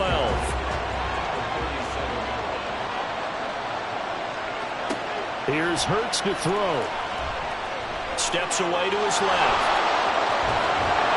And he'll go down right around the 47 this time. And give him 10 that time as he was able to get away from the pressure and get a nice gain. A couple extra tight ends in the formation here as they line up 3rd and 2. Well, they needed 2. They could only get 1. 4th down. Whistles and a stoppage here. Looks like one of the Eagles is in some discomfort out there. Well, now they're going to come out and take a look at this injury, and we'll be back in a moment. On 4th down, punt coming from Braden Mann.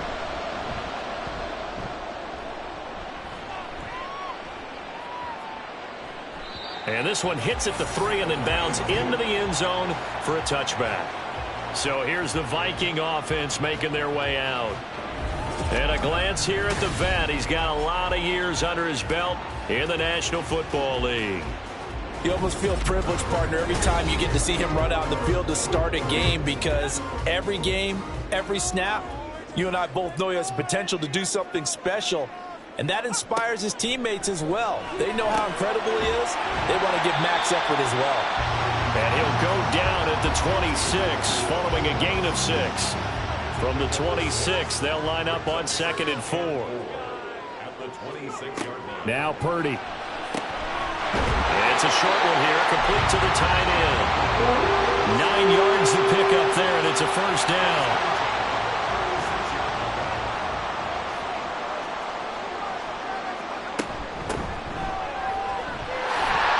Gets around him. And the result here, a pickup of 8. Leaves him with 2 to go on 2nd down.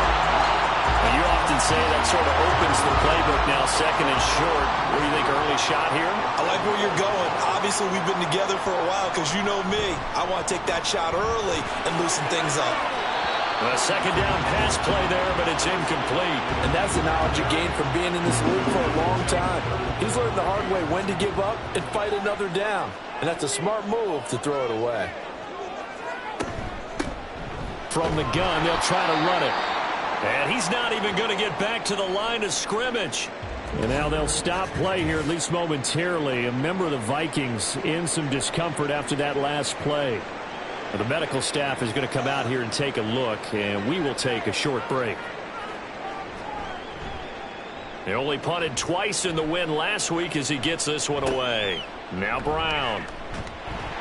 It'll be 37 yards there on the punt, and the Eagles will have it, taking over 1st and 10. So back onto the field, here come the Eagles for their second drive. Over on the sideline, hoping to hit that reset button between possessions. Last time out, they had to punt it away. This time hoping to finish this thing off in the end zone. On 1st down, Hurts. This short throw caught by Goddard. And he's able to get this one up to his 30 before he's out of bounds. Now 2nd and 3.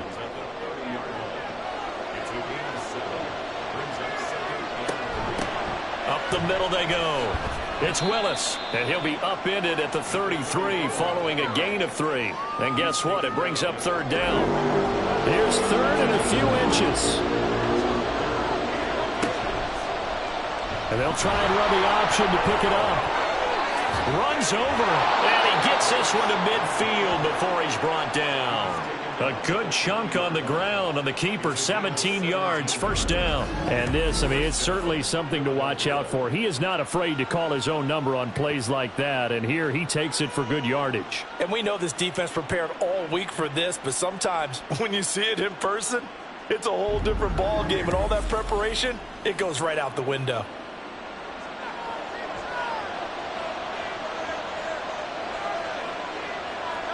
From the midfield stripe, they'll look to throw. This short throw caught by Goddard. And they'll get him down after a pickup of 8, 2nd and 2. And from the 42 now, here's 2nd and 2. They'll send a receiver here in motion right. And they're going to give it to him on the jet sweep. And A.J. going to pick up an Eagles 1st down as he's inside the 40 to the 38-yard line.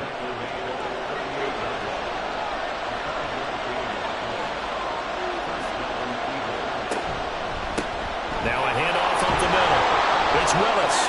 And he gets it down to the 32. It's a 6-yard pickup, and it gets him to 2nd and 4.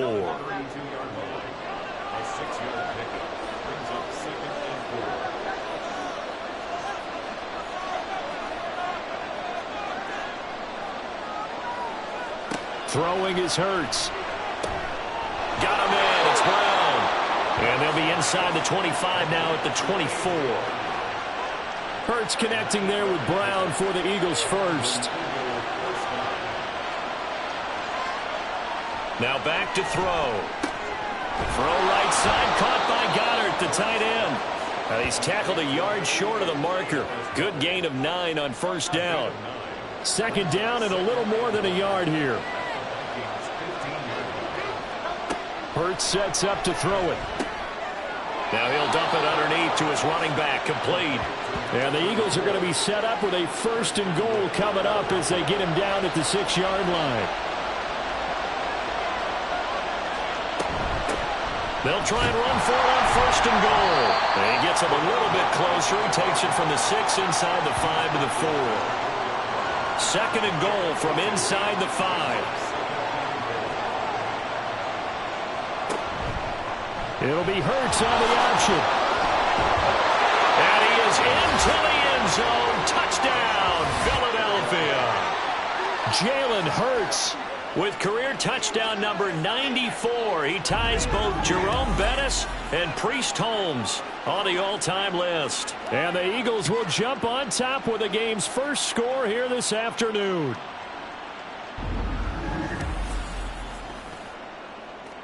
On for the extra point, Jake Elliott.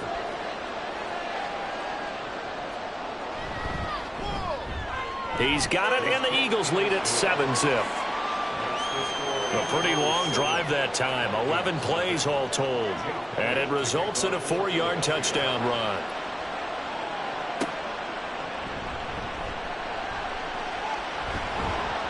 And he'll get it up past the 20 to about the 22. The Vikings taking the field here for their second drive of the game.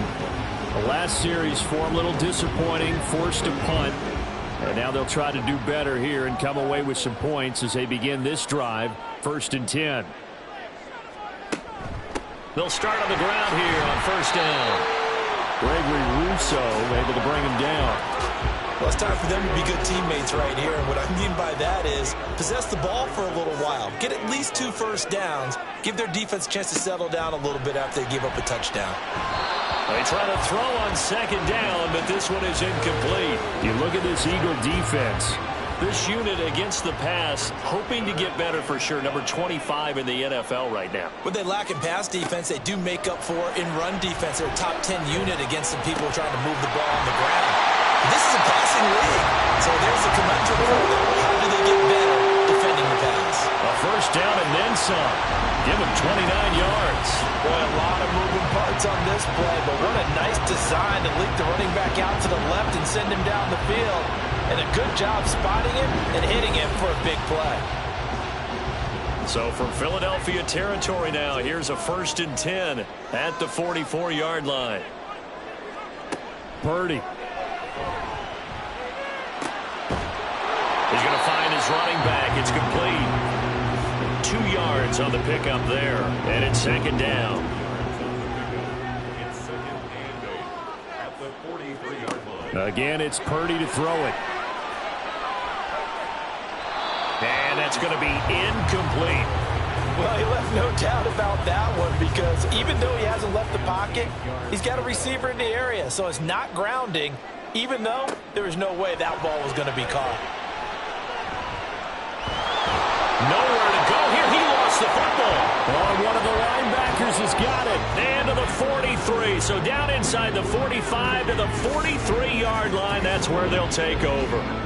A defensive-minded coach loves to bring the heat. Brought the heat there, and it worked out. And nowadays, all those defensive-minded coaches, for them, it's all about getting the football. I went into one facility, and as soon as you walked into the defensive room, there was a football, like on a spring, and each guy that walks in that plays has to act like he's knocking the ball free. They want those instincts created. They want them to think about that all the time, and that's what they try to preach. Oh, that's just not fair, and now room to run. And they'll wind up getting this one all the way down inside the 20. A big hitter there, a 1st down gain of 26 yards.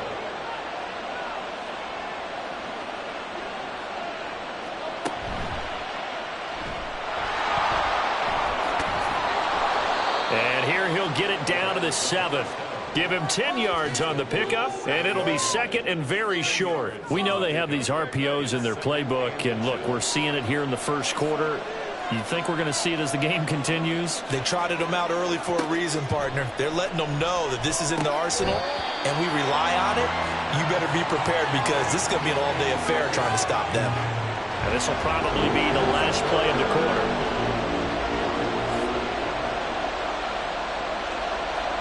Hurts. And a quick throw here, that's complete. And he will be out of bounds here on what will turn out to be the final play of this 1st quarter. So that one a hold right guard. And you understand why offensive and defensive linemen probably go to martial arts schools and work on their hands so often because that can be the make or break difference on a play. This time he had to grab a jersey in order to make the play happen. Got caught for the penalty. Start of the 2nd quarter, and it's the Eagles in possession as they've got it with a 3rd down. And that's going to be caught for an Eagles touchdown. A.J. Brown, his 5th touchdown now on the year. And the Eagles go up by 2 touchdowns. And in the red zone, I guess this is why you have a guy like that on your roster. Without a doubt, and if you have him, you use him because he's a guy who's going to win just about every time. I don't care what the coverage is. Elliott on for the extra point.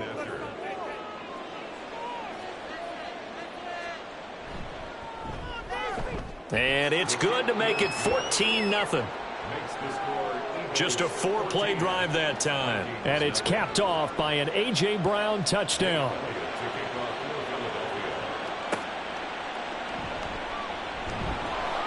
And he had no room to run as he's tackled down inside the 20. Now the Minnesota offense set to take over again. And they're in a bind early here, down 14-0. Are you worried at this stage or still too early? You're worried. You're just trying not to transmit it to the rest of your team. You want to make sure that they stay positive. But at the same time, you're wondering, how are we going to move the football? What do we have on this play sheet that can work? Get back to basics is usually your answer. And make sure you find the guy who can move the ball fastest for you if you just get it in his hands. Yeah, still second quarter. You get points on the board here. I think you're feeling okay. Now this one to his tight end out on the right side. And he'll be taken down, but not before he gets this football out shy of the 30 to the 29.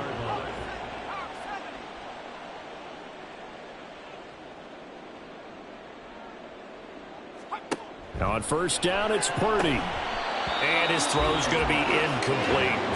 A misconnection there. He's hit on just 50% of his passes thus far. That's not where you want to be. Now you see the evolution of the game. You go back to the quarterbacks of old, 50% would be terrific because they threw the ball downfield almost every time they threw it. Now with the short passing game, you should be above 60% just to be in the average range. 4 yards the gain, and it'll bring up a third down. Purdy off the play fake. And this is going to be incomplete. The passing game not in sync here early. And now it's fourth down. Not many boos just yet from this home crowd, but they may be starting soon as I'm starting to detect an uneasy murmur through this crowd. This offense, they've been lifeless in this first half. And now here's another punting situation and a fourth down. It's a 40-yard punt, 6 yards on the return. And it will be Eagles football, 1st and 10. There again is the running back as he trots onto the field. He's over 40 yards here in the second quarter. Been nice and effective for them, hasn't he? He has definitely been dependable and really shouldn't underestimate what he's getting done here, because anytime you're on a pace that's going to approach 100 yards, you've really done some damage in an NFL game. And now he's looking just to add to his totals. 53 yards now on the ground on just 7 carries.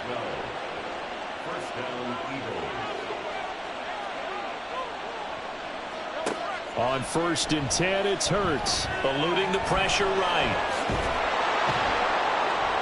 And he'll be taken down across the 50 at the 45 in enemy territory. A nifty bit of scrambling there. 12 yards, first down. No shortage of impressive moments from him thus far. Now he's halfway to the century mark, and we're still in the first half. There's been no answer for his running ability so far by the defense. I can't wait to see what adjustments they'll have to make during the halftime break. And past the 35, he'll be dropped a yard or two shy of the 30. Another nice gain, 13 yards that time, and another first down. In motion left comes Brown. They'll fake it on the jet sweep, and instead a handoff up the middle. Puts it on the carpet, it's out. Oh, and this one may need to go back to the drawing board. He's going to be swallowed up right away. The fumble on first down. Now here's second down. Throwing from the gun, it's Hurts. And he's going to be taken down here. A sack back at the 32. It'll go as a loss of about 6, and now it brings up third. Backed up here, tough spot, needing 11 yards to pick up the first. From the gun, it's Hurts. That's into a crowd and intercepted. And the Vikings are going to take over at their own 28-yard line. So really the first speed bump that this offense has encountered. They've had the rule of the roost here in this first half, but now it's slowed up just a bit by the interception. And there's a chance that that's a wake-up call for him, because you don't want to go on autopilot too early. That team on defense is capable of making some plays similar to the one they made right there.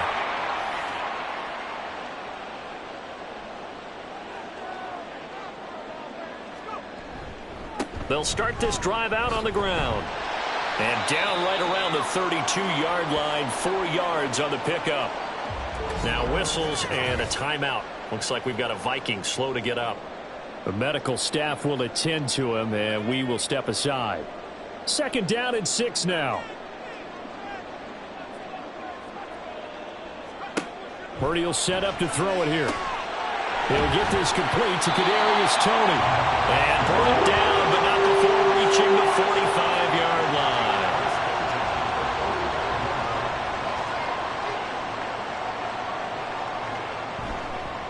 On 1st down, McKnight.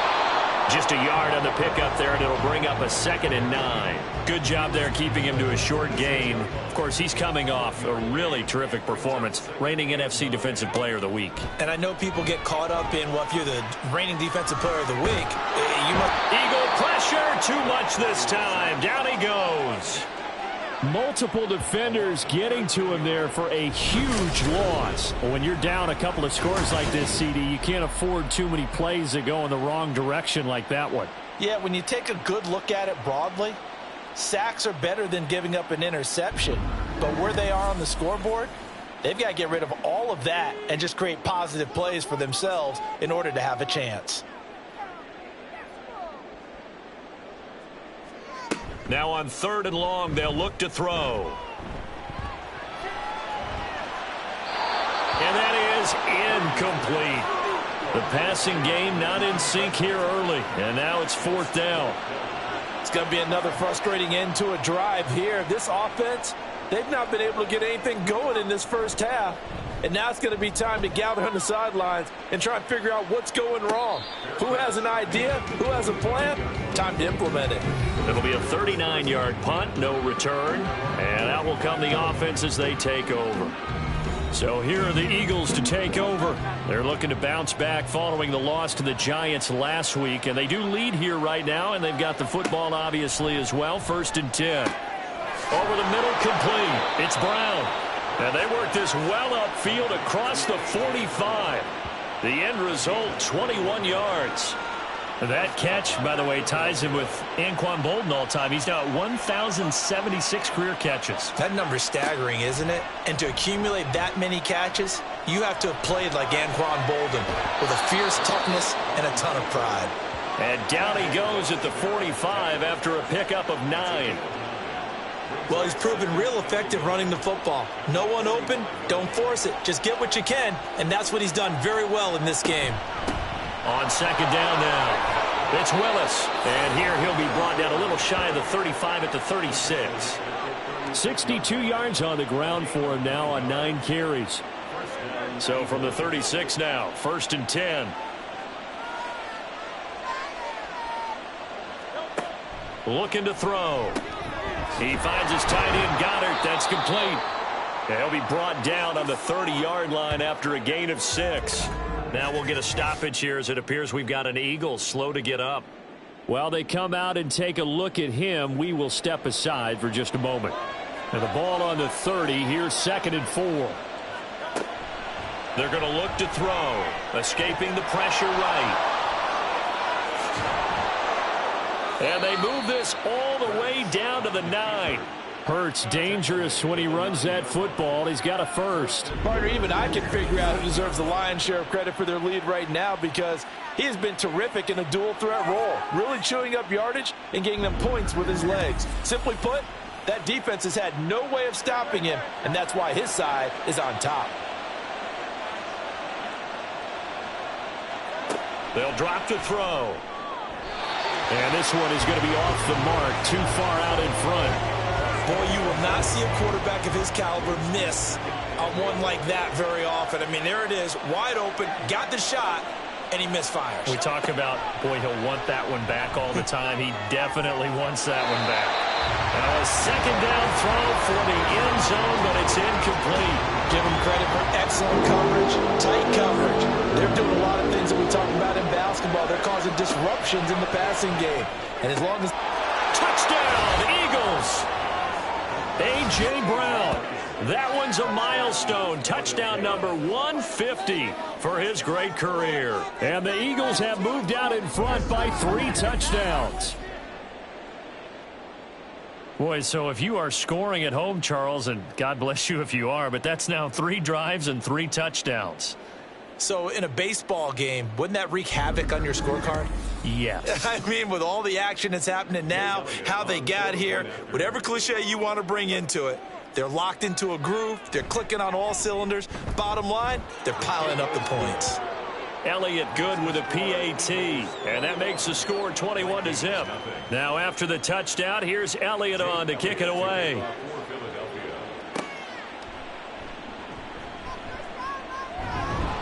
And he returns this to the 22. Minnesota now ready for their next possession. Well, CD, you kind of feel like they're in a bit of a danger zone right here because now you're down 3 scores, and I know we're in the first half, but the way this offense hasn't been able to generate anything, you feel like they probably need to get something going on this drive, right? Yeah, and sometimes I overuse that this is an important possession.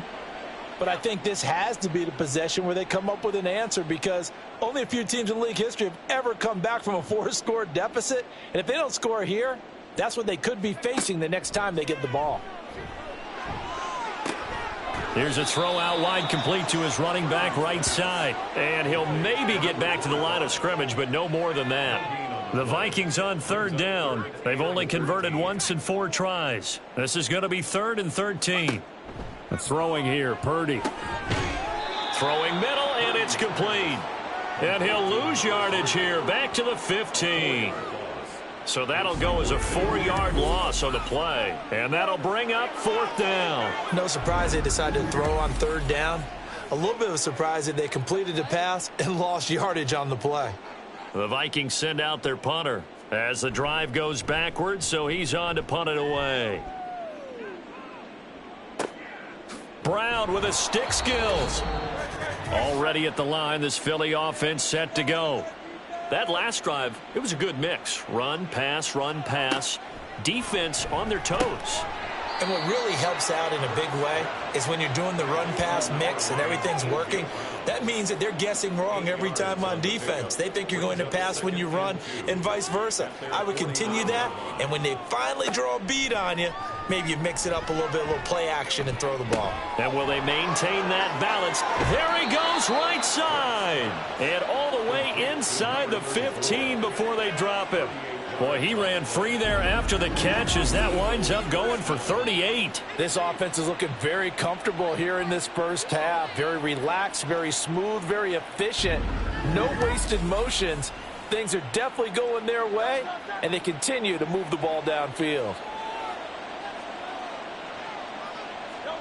They'll throw on 1st down with Hurts. Now a quick throw there, but it's going to be incomplete.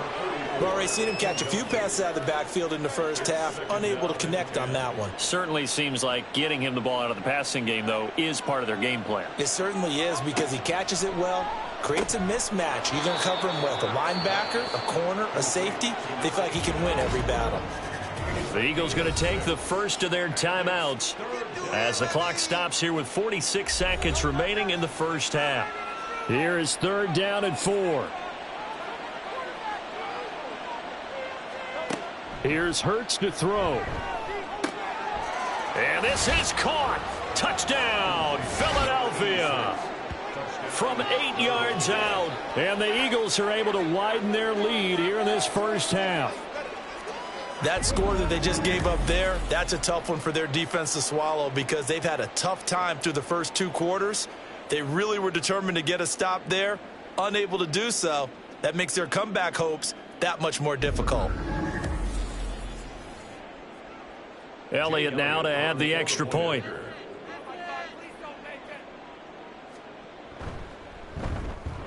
It's good, and they stretch their lead to 28-0 now. So that drive spanned 5 plays, and it was capped off by an Eagles touchdown.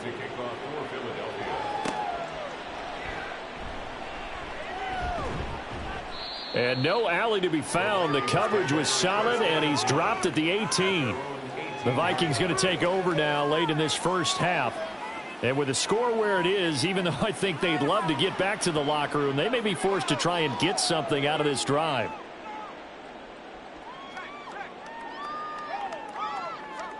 On 1st down, Purdy. The throw for Tony is intercepted. Picked off by J.C. Horn. An unfortunate sequence there, trying to get points before intermission, but now the interception, and their opponents have a chance to possibly pad their lead. Yeah, they had an opportunity there, and they weren't able to capitalize on it, and that's something that could come back and haunt them later. They're begging their defense now to keep them from scoring before the half ends. The Eagles offense going to take over late in this first half. And now following that turnover, they've got an opportunity here to try to cash in with good field position before intermission. They'll try and start this drive in the air. His throw incomplete. I think we can all understand what they're thinking right now. They take over the ball in field goal range after the turnover, so they've got that in their hip pocket. But they've got to go for the end zone and turn this into bigger points. Their thinking is a touchdown is really what they should get from starting here. Getting 3 points at the end of this drive, that would feel disappointing. He'll look to throw. Work in the middle of the field, and he's got a man complete. And the Eagles are going to have first and goal as they try to finish off this drive with 6 points. I think he has to be saying to himself, how did that not wind up a touchdown? Remember, you just need the tip of the ball to cross the plane. It's not going to get there, but they're going to be set up in great shape with first and goal. So with 4 seconds to go in the half, here's the field goal unit onto the field. From the left hash, he'll have to cut this at a tight angle. The kick by Elliott is good. So after 4 touchdowns in the game for this offense, this time they're forced into taking the 3. But you did mention 4 touchdowns, right? So 4 out of 5, not too bad. I think that's a pretty good record for them.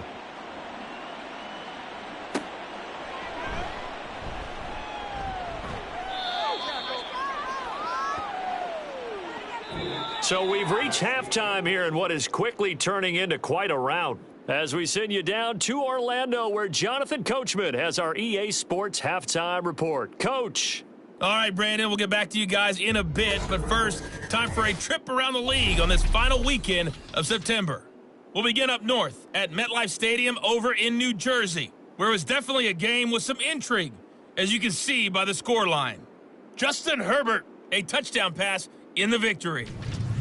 From there, we head over to Detroit. Check on the Lions at home. Ford Field, and they lead the visiting Raiders at halftime. Patrick Mahomes has thrown a touchdown pass there. Lastly, let's check in on our nation's capital to see what's happening with the Washington Commanders at home at FedEx Field. And they were winners as they defeat the visiting New England Patriots. 21-7, the final score. The highlights from the first half, all one-sided. This one got out of hand early, and now you have to wonder how these teams will approach this second half, because this one's already close to being in the bag, if it's not already. All right, Coach, thanks very much. Fine work as always as we welcome you back for quarter number 3. The Vikings set to receive the second half kickoff, and they trail it here as we resume play. And he'll take it a yard or so past the 20, call it the 21. The Vikings offense set to go to work to begin this third quarter. And that first half, one to forget really on both sides of the ball. They got to find some way to string something together here, don't they? Yeah, they're down big right now. So as you mentioned, trying to find something to string together, get some consistency, something sustained, maybe calm their whole team down and find a way to get back in this one. Yeah, because right now you're down big, you're being shut out. Let's see if this is the drive that kind of kickstarts them. So from the 26-yard line, here's a 2nd and 5. Up the middle they go. McKnight, and he's going to be met at the line of scrimmage and taken down. No gain on the play that time, and they'll look to convert on what will be a 3rd and 4. Now Purdy. Oh, he had him. He was open, but he couldn't get it to him. It's incomplete. Well, this is just a continuation of what we saw in the first half. So much for the fresh start to begin the third quarter. Still off-target throws, no rhythm throwing the football, and obviously no touchdown scored in this game. And the fair catch is made at about the 27-yard line. So possession goes over here on the punt. And they will take over 1st and 10. So here are the Eagles now as they get set for their first possession of the second half. Well, it's hard to imagine the first half going any better for them, CD, and now here as they begin their first series of the second half. I mean, they score here. This one, it's pretty much out of reach. We honestly might already be at that point, partner, because this team, they were dominant in the first half, continue to be dominant now, and I think they're viewing this as a put-away drive on their way to a lopsided victory. Throwing is Hurts. This defense has passed its first two tests by forcing back-to-back incompletions. They know that there's probably another throw coming on third down. Let's see if they decide to force the issue by sending people on a blitz.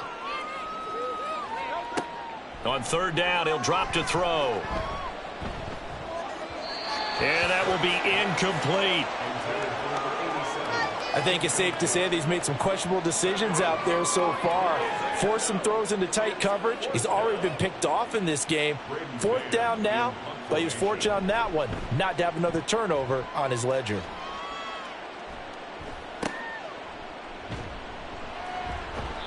That'll be a 49-yard punt, 6 yards there on the return. And the Vikings will take over here, 1st and 10. Minnesota's offense takes over possession. Well, we haven't exactly been treated to a nail-biter in this one, CD, and if they cannot score here, this one's pretty much all but over.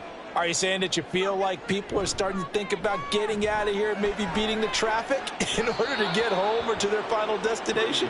Yeah, I don't think there's a whole lot of reason to hang around, especially if they can't score here. Yeah, you're right about that, because it has been pretty clear who the better team has been in this one.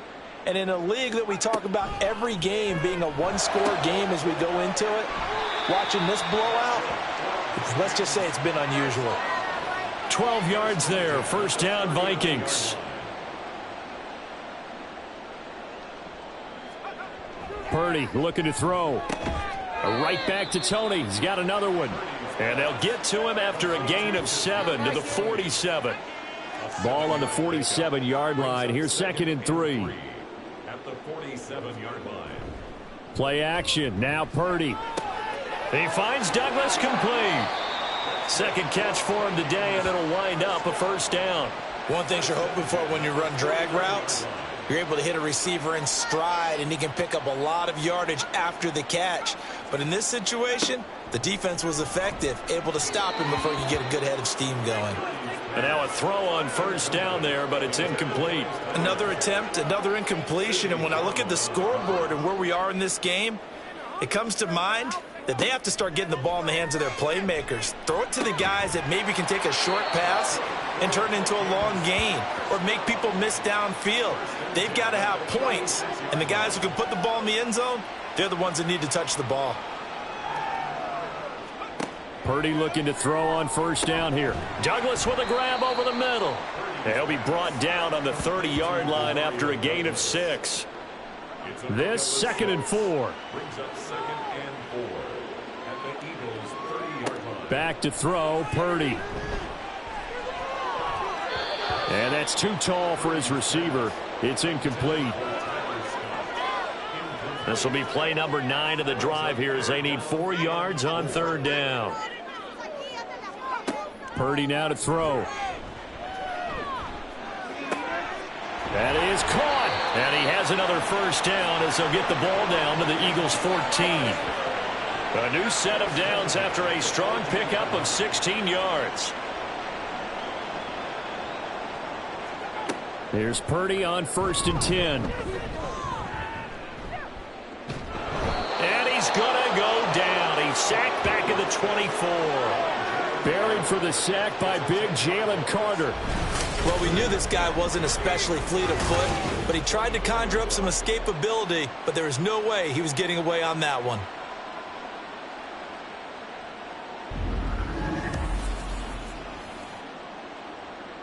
And the job becomes twice as difficult now. After the sack, it's 2nd and 20. Purdy. Touchdown, Vikings! A 24-yard touchdown. And the Vikings are able to cut into that deficit. So the quarterback drops to throw, looks over, and boom, a guy that wide open. He has to be thinking, wait a minute, this is some kind of a dream. This is too easy. Yeah, a great dream. One you don't want to wake up from. But for the defense, almost feels like there was a bust in coverage.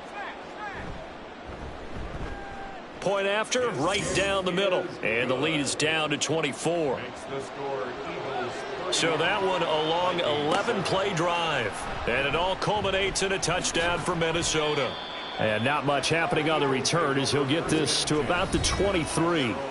Wide receiver A.J. Brown, you see he and the rest of his mates returning to the field here. And I know that they've double-teamed him a couple times, but not a ton. Whatever they're doing isn't working. He's up over 100 yards. We'll see how they adjust. And when they do that, they weaken their defense in other places as well. And how many times have we done games where we've seen a guy have a big game like this, but it's usually not by himself, is it? Right. Usually it opens it up for other people to have big games as well. At the 32-yard line.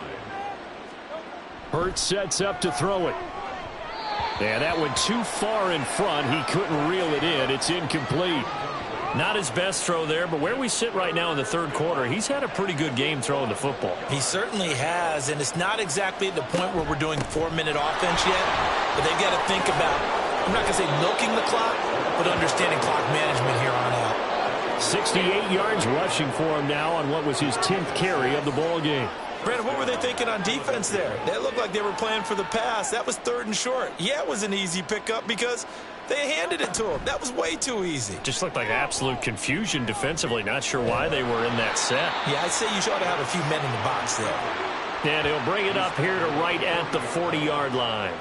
Ball on the 40 now. Here's a 2nd down and 9.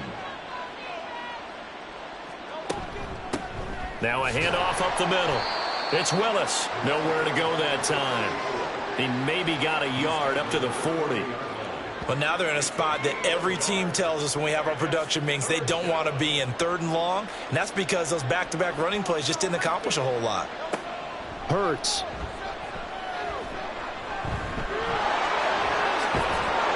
And he'll be taken down, but not before he gets into enemy territory. Nothing open downfield. He keeps it himself for 11 and a 1st down. There he goes, and for good reason. Running with it has paid dividends earlier in this game and earlier on this drive. And until they prove they can stop him, I don't think he's going to be shy about continuing to run for 1st downs instead of airing it out. This will be stopped about 2 yards shy of the marker. 8-yard gain, 2nd and 2. 2 yards to go, 2nd down. Now a give right side. Willis. And he is going to be stopped cold behind the line of scrimmage. He'll lose a yard on the play, so now they need 3 yards on 3rd down.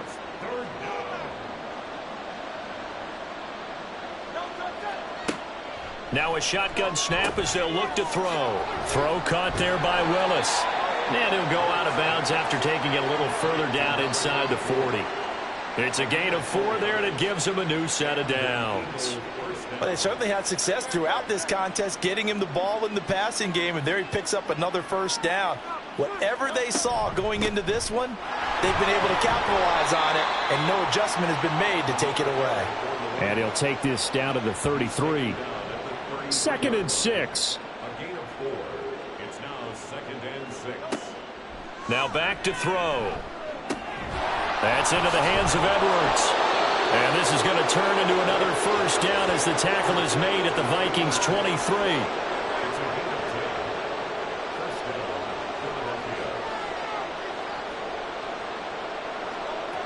He'll look to throw. And it's incomplete. Took a shot, couldn't connect. This could be the start of a nice stand from this defense now after getting walked backwards on this drive. Come through with another one here, and you have them staring at a 3rd and long, and that puts the defense in a position to dictate to the offense. Another throw on 2nd down, and this one incomplete as well. That's a big force incompletion there to bring up 3rd and long, and this defense can still salvage a little momentum by forcing them to kick a field goal, because just a few plays ago, they looked like they were headed towards the end zone. And he's free going down the left side. It's a foot race. And he'll take it into the end zone for an Eagles touchdown. Jalen Hurts. A 23-yard run. And the Eagles have opened the lead up to 30. Well, on the other sideline right now, it's just absolute dejection. But, Charles, let's focus on the positive. With the lead that they built here, they've done pretty much everything to perfection in this ball game. They certainly have. Makes me think that their week of preparation was excellent. And they flowed into this game, and it carried over. And right now, I don't expect them to back off at all. They're playing so well, they just want to keep it going. Elliott good on the extra point, and the lead grows even larger here in the third quarter.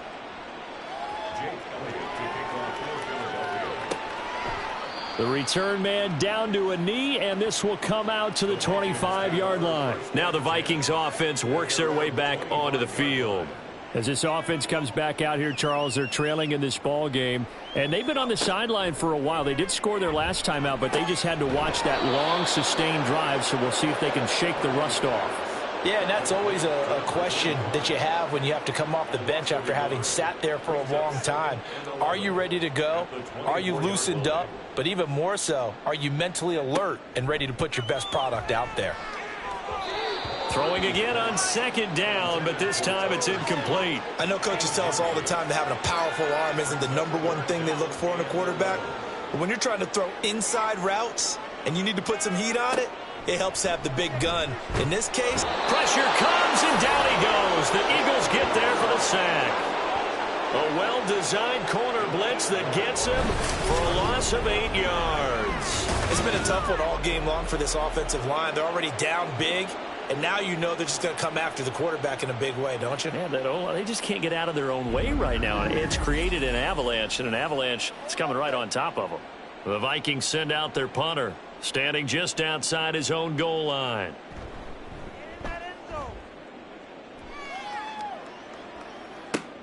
With it is Brown.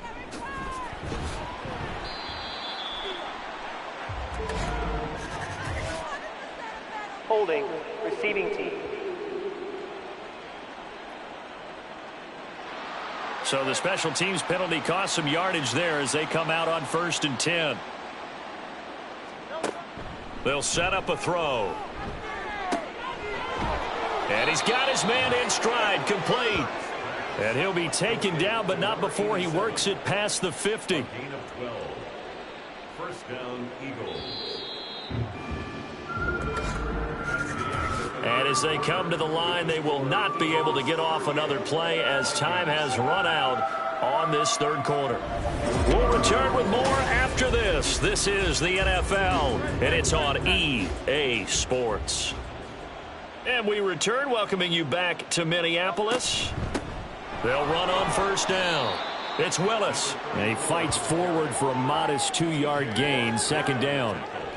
2nd down and 8. Brings up 2nd and 8 at the Vikings' 45-yard line. They'll keep it on the ground. It's Willis. And he's got some space here. And he is into the end zone. Touchdown, Philadelphia. A big play there. His 2nd rushing touchdown on the year. And the Eagles look like they're going to get back in the win column as they extend their lead here in this 4th quarter. When coaches come into a game preaching total team effort, CD, I think this is the type of ball game that they're dreaming of. It was pretty apparent early on that they were clicking in all 3 phases. It's been fun to watch. Yeah, sometimes in the NFL you end up with matchups like we've been watching here. And when you go back through the early drives, you can just see that one squad was on a different level in this game. Safe to say, we have been disappointed in watching their execution throughout this contest. Now after the touchdown, here's Elliott on to kick it away. Taken at the goal line. And he'll get it up across the 20 to the 21-yard line. And now out comes Minnesota. Well, we said it at halftime that they would need a nearly perfect second half to erase that deficit that they were facing, CD. But unfortunately, the second half has pretty much been a carbon copy of the first. Yeah, that early lead was almost insurmountable the way their opponent was playing. And, partner, they do have some good news, though. This one is getting close to being over, and they can try and hit the reset button starting tomorrow. On 1st down, it's Purdy. It's a short one here, complete to his tight end. Brandon, perfect defense in this situation would have meant that there was an incompletion. They would have picked it off. Okay, so they gave up the completion. But I really enjoyed watching how the defense stayed in sync, stayed in great communication. And as he dragged across each zone, you see him pointing, communicating. There he is, and they passed him off to each defender. Ended up making a nice play, even though it was complete.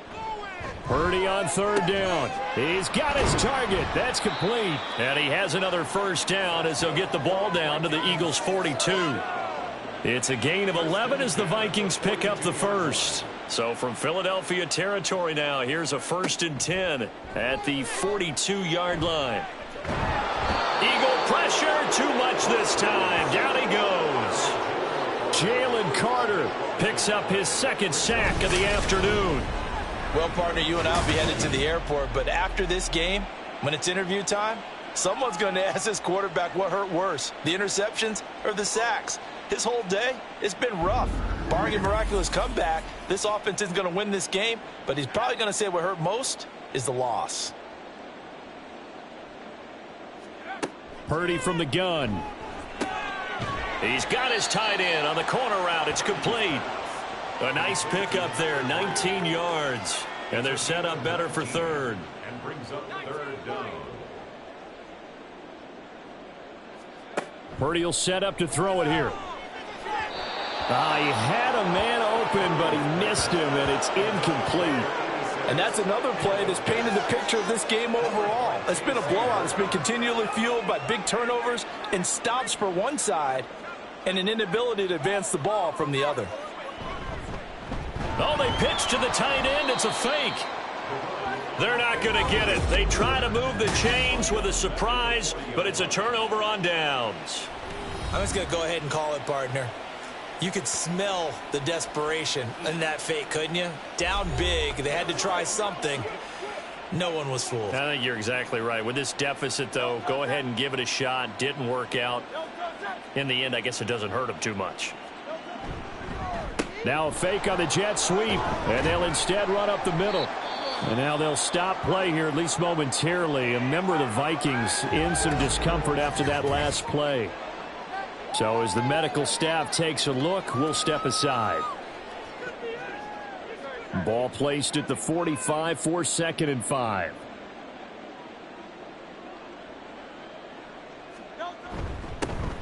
They'll keep it on the ground. It's Willis, and he'll be brought down at the 48-yard line. 131 yards rushing for him now as he has been tremendous all day long.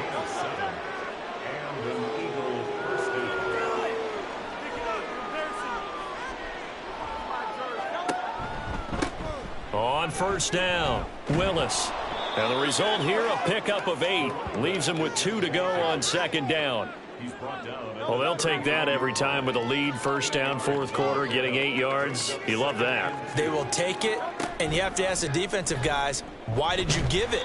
I mean, you know the situation. You're down, have to stop them, have to get the football back, but 8 yards on 1st down puts them back on their heels. They go backwards there 2 yards, and 2nd and 1 is now 3rd and 3. Well, he's had success running the football in this one. Yeah, that's undeniable, but that time the defense was on to it. And, partner, I think the more you see a play like this, the more they're able to diagnose it quicker and easier for them to defend it. I think you have to dress it up a little bit and show maybe some different formations and looks. Well, their passing attack, even though that one was incomplete, has been really sharp in this one. It's resulted in a lot of touchdowns, and it looks like they're not going to stop throwing the football until the very end of this one. Well, that will certainly make everyone involved on offense pretty happy because that gives them all a chance to pad their stats a bit. But as far as the actual need, you and I both know they can just run this clock out because this one, it was over a long time ago. And out now come the Vikings.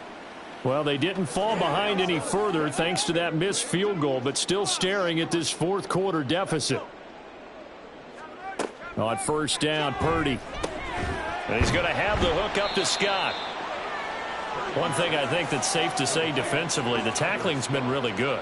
And because of that, it's been very, very hard for them to move the ball because you're not getting the benefits of run after catch. They're tackling them almost on the spot. That means you have to run extra plays, harder to move it. Now, meanwhile, a pass that should have been intercepted but it winds up falling incomplete. The offense on third down, they're hitting it just 30%, 3 for 10. This will be 3rd and 5. Work in the middle of the field, and he's got a man complete. And he will have a Vikings first down as he's able to get 8 yards there on 3rd and 5. So from the 39 now, they'll come up on a 1st and 10. Here's Purdy. It's a short one here, complete to the tight end. And just 3 yards on the catch there. He couldn't get away. And that'll bring up 2nd down. At the 36-yard line. Throwing here, Purdy. He'll try and set up the screen. It's complete. Takes this to the 32, maybe the 31, and then the defense rallying quickly after that broken tackle. That's a gain of 6. Brings up 3rd and 1. Purdy will look to throw again here. Pass taken in by his big tight end. And he will have a Vikings first down as they're able to get the 3rd down conversion.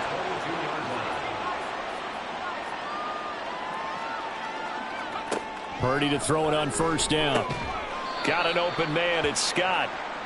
So the completion good for 6 yards, and that'll make it 2nd down. A 6-yard pickup brings up 2nd and 4 at the 16-yard line. Purdy looking to throw. Got a man, and he hits him in stride. And the Vikings are going to be set up with a 1st and goal here as the tackle made at the 9.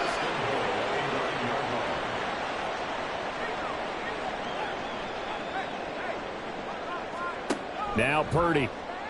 Hammering for the goal line. He loses the football. And it's picked up by the Eagles. And a big turnover there as his guys will get the football back. And with that kind of a deficit, you can't afford to make any kind of mistakes. But it's been pretty symptomatic of what we've seen all game with them, isn't it? Down this big in the fourth quarter. You'd say an afternoon to forget, absolutely. Philadelphia getting set to take the field. And they have to be feeling pretty good. Comfortable fourth quarter lead as they take over following the fumble recovery.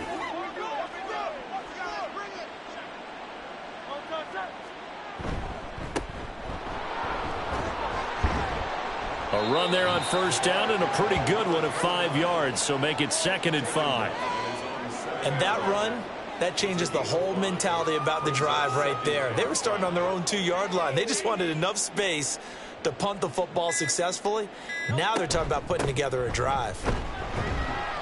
And they'll bring him down right around the 13. He was brought down at the 13-yard line. It's a gain of 6. First down, Philadelphia. Just 2 minutes remaining here in the fourth quarter of what has been a one-sided affair. So it's Eagle football here as we get you reset. And they have just about put this one on ice as they've got it here, 1st and 10. And he almost gets this to the 30, taken down about a yard shy.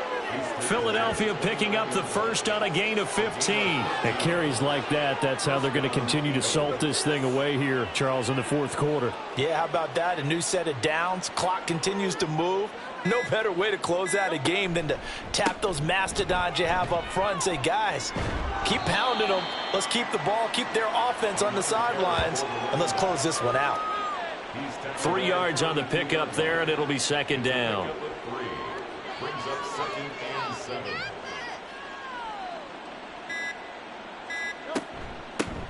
They'll keep it on the ground. It's Willis, and he'll bring it up here to right at the 40-yard line. That one, a first down pickup of 8. Brendan, every great running backs coach I've talked with has always talked about when you have great vision, you're not consciously thinking about your cuts and your moves. You're just doing them. And I think that's what we're seeing tonight. He's about run them into submission, hasn't he? You took the words right out of my mouth. I was just going to use that phrase. He has run them into submission. Wave the white flag. Charles, a lot of happy faces heading into the tunnel as this one ends, and understandably so. Not only did they get the win, but, boy, their offense was on fire in this ball game. And, partner, I have no idea what the top speed is on one of those high-end sports cars. What's the top gear you can get into? This offense, they certainly were there in this one, huh? Everything clicking for them in this contest, the kind of performance that they're going to cherish. So for the Eagles, They're on a nice early roll as they move to 3-1 with a win here. And they'll get another road test next week as they head to Buffalo to take on the Bills. Meanwhile, for the Vikings, they'll drop down to 1-3, and they'll look to regroup next week as they head to MetLife Stadium to take on the New York Giants. So for our entire crew, alongside Charles Davis, I'm Brandon Gaudin. Thanks for watching, everybody. We'll see you next time.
It's Week 5 of the National Football League, and we'll see the Cowboys' speedy running back.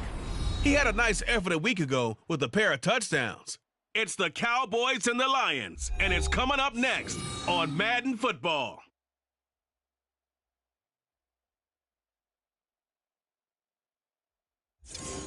Downtown between Brush Street and I-375. That's where we're located in the heart of Detroit at Ford Field, which first opened back in 2002. Today we've got a Week 5 matchup in store here, as it'll be the Dallas Cowboys taking on the Detroit Lions.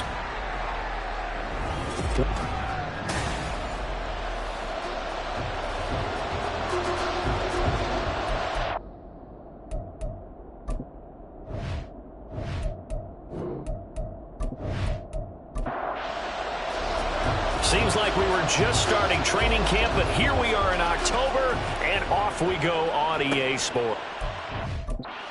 We'll elect to not bring this one out as our first drive will begin at the 25. Time for Dak Prescott and the Dallas offense to go to work. Prescott, of course, the former fourth-round pick in 2016 out of Mississippi State. That was a solid performance last week, wasn't it?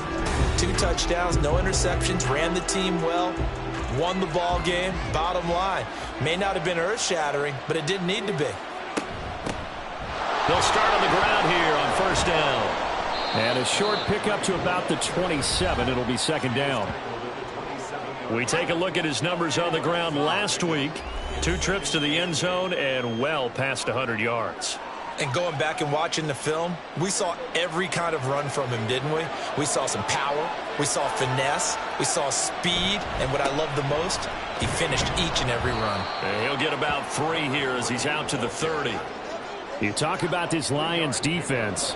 This unit, very tough to throw against, currently second best in the NFL. And I'm struggling a little bit trying to really categorize this crew. They're top 10 in the league against the pass, but the bottom half of the league in sacking the quarterback. That doesn't make sense. Imagine if this group ever put pressure on the QB, they'd easily move into the top 5. A good decision in the end to pull it and run, get some 9 yards and a first.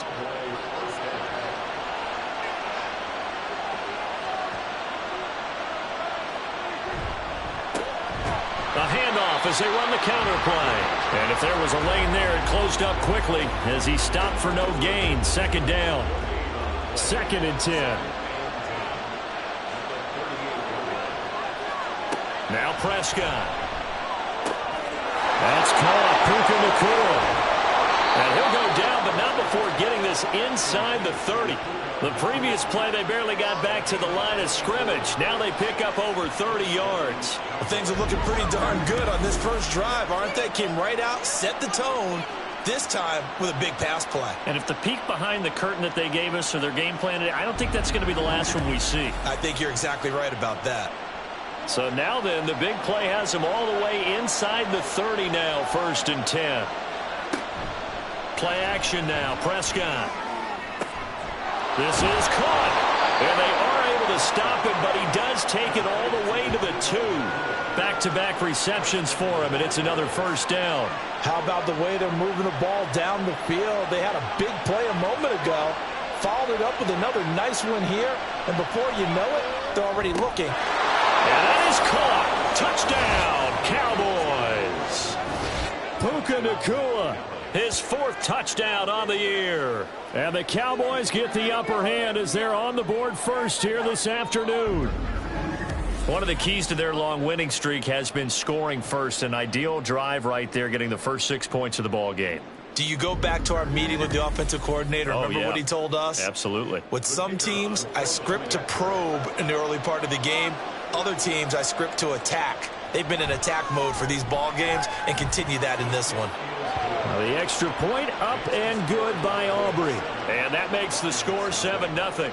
The kickoff team on the field now as they will send this one away. And this will not be brought out. It's a touchback. So here are the Lions now coming out for their opening drive.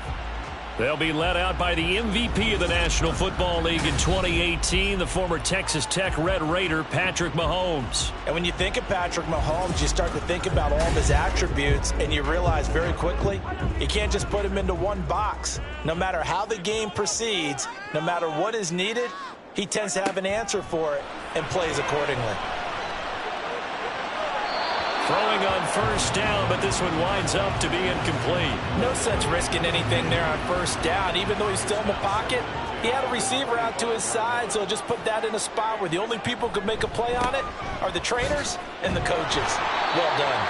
And not much to speak of. Call it a 1-yard gain up to the 26. They'll come up now 3rd and 9.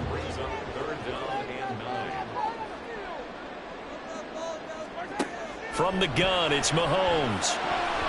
And that is incomplete. How about that? Red man coverage and decided to test him early. But they proved up to the task and forced the incompletion. Here comes the Lions punter now, as he's on to punt for the first time this afternoon. He was only asked to punt once in the victory last week as he sends this one away. It's a 41-yard punt, but just a net of 31 following the run back. And the Cowboys will take over the football with a 1st and 10. Second drive forthcoming here for the Dallas Cowboys. And they'll be looking to make this a 2-score advantage. Had the touchdown on their first drive, Charles. Hey, they can get up 2 scores here on the road. That's a heck of a start. And not only have they thought about it, I wonder if they visualized it. I remember playing and they used to turn the lights out in our meeting room and run through a situation like this and say, just think about what it would be like to be up on the road and take the crowd out of it. Maybe they did some of that.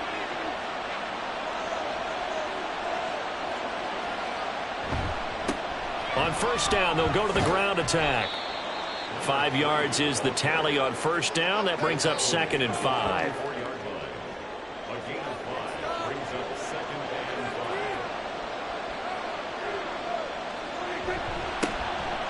And they'll give him another shot here on the ground. 5 yards on first down, but now just a 1-yard pickup there on second. A good chance this is 4-down territory if they're unable to convert. But right now looking at a 3rd and 3. Looking to throw. Prescott. Oh, he had him. He was open, but he couldn't get it to him. It's incomplete. You absolutely have to have this early on, right? 3rd and short. They elect to throw for it. And that's normal NFL football. They're going to throw on 3rd and short, but you've got to hit it, don't you? Yeah, in the first quarter, like you said, to set the tone, can't connect there. And this one will not be returnable as it sails out of bounds. Back onto the field come the Lions for their 2nd overall drive. And a 3-and-out on that first drive. We'll see if they can do better here. They should have a better opportunity because the nerves should be settled now. That first series, everybody goes out with a little extra emotion. So now they get a chance to go back out and say, okay, now we're into the game. Let's go play and play as best we can. You almost get a mulligan then on that first drive? Sometimes it absolutely serves that way. You get a second opportunity. Nothing big happened. But then again, you didn't commit any mistakes either. Off you go. Looking to throw is Mahomes. It's taken in by Quentin Johnston. And they work this well upfield across the 45. That good for 21 yards on the catch and run. Oh, that was a nice job there. Quarterback and receiver reading the pressure that was brought. They both knew it was going to open up the middle of the field. Nice little shake and bake at the line of scrimmage, got right into his route.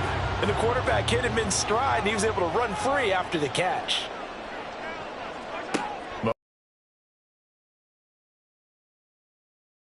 That time, it's incomplete. You look at this Cowboy defense, and they've played well against the pass, currently ranked 7th in the NFL. You have to like the way that they've played in the first month. They have to be very proud being a top 10 unit against the... Oh, he's hit. He lost the football. Put it on the carpet. But it looks like one of the DBs has it. And they have possession, and they have it at the 38-yard line. We have seen this before, and we know coaches preach about this and work on it all the time. Catch the ball. You know there's going to be some traffic somewhere. They've got to put it away and secure it as they try and get downfield. So here are the Cowboys to take over. They're working on a 4-game winning streak, and they lead this one as well right now as they start 1st and 10.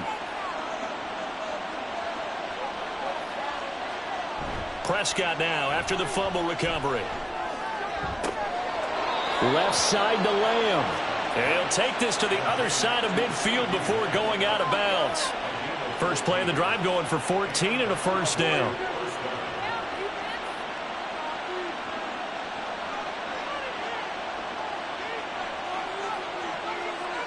Here's Prescott. Looking left side, and he's got a man. That's Carr. So just 3 yards on the completion there. And that will bring up 2nd down. Brings up 2nd and 7 at the 45-yard line. Prescott. Going to be taken in here by Nakua. And it's going to be another first down as they'll get him to the ground at the Lions' 31-yard line. They give him 14 yards that time and a fresh set of downs. Line of scrimmage, the 31 now on 1st and 10. Prescott off play action. And this will be incomplete. Physical play on the football there, and it's 2nd down. Now it's 2nd and 10. Prescott to throw it. Got his open man, it's Carr. And he stopped right at the 25 after a gain of 5. 3rd and 5.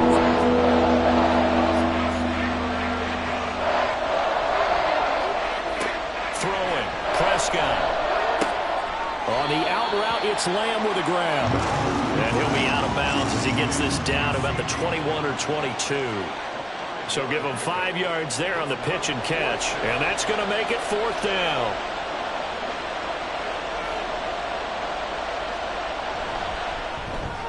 And his kick is right there. It's good, and that will extend their lead even further. So the defense are able to force their first turnover of the game, and then they add on to that by getting the field goal. And you don't just want to take the ball away from your opponent, partner. You want to make them hurt as well. And if you don't score yourself on defense, turn it over to your offense and have them put points on the board. And ultimately, he stopped right where he would have been if he had simply gone down to a knee at the 25.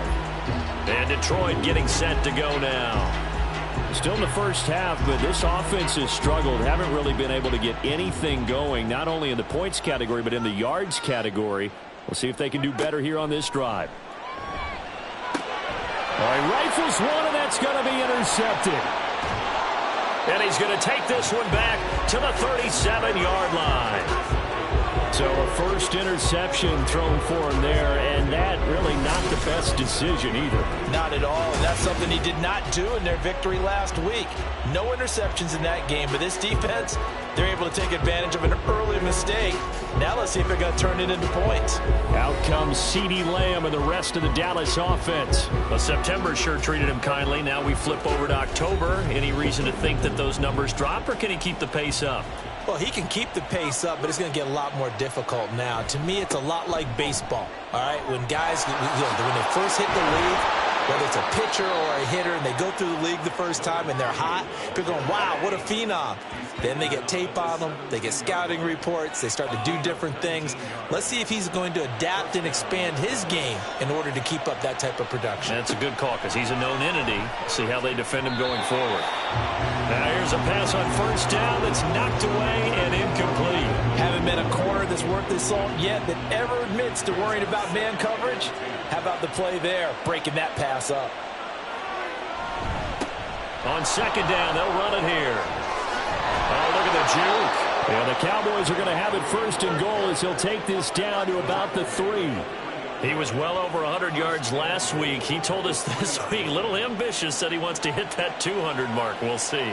Makes sense, though, doesn't it? Have we ever run into a running back that had a great game the week before?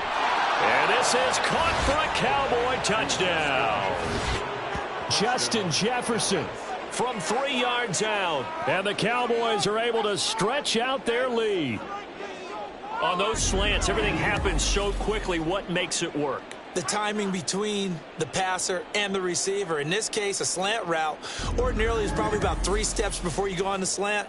In this amount of time, I think it was a 2-step deal. Boom, put his foot in the ground and got inside for the pass. Got inside for the pass, got inside for the catch and the score. Aubrey good with a PAT. And that makes our score 17-0. So an early advantage now and a good one. 17-0 our score as they kick this one away. And he'll just sit on this one as their drive will start at the 25. Here's the Detroit offense now as they head back out onto the field. And for this offense, Charles, you got to think kind of crucial here to put something together on this drive because remember last time out they threw the interception on the very first play. And you can't afford to let this defense keep building any more momentum. They're playing awfully well and they're awfully confident right now. To me, it's time to attack and take some of that momentum back, but make sure you're selective in doing so. Understand where you want to throw the football and make sure it's open before the ball leaves your hands. Throwing on first down is Mahomes. Throw left side complete. That's Taylor. And he'll be out of bounds after getting this one across the 40. 2nd and 5. It's a gain of 5. Brings up 2nd and 5. Up the middle they go. Allison, absolutely nobody fooled there. He's going nowhere fast as he stopped behind the line of scrimmage. A loss on that play, and now 3rd down gets tougher. 3rd and 6. Here's Mahomes to throw. He's got his running back out of the backfield.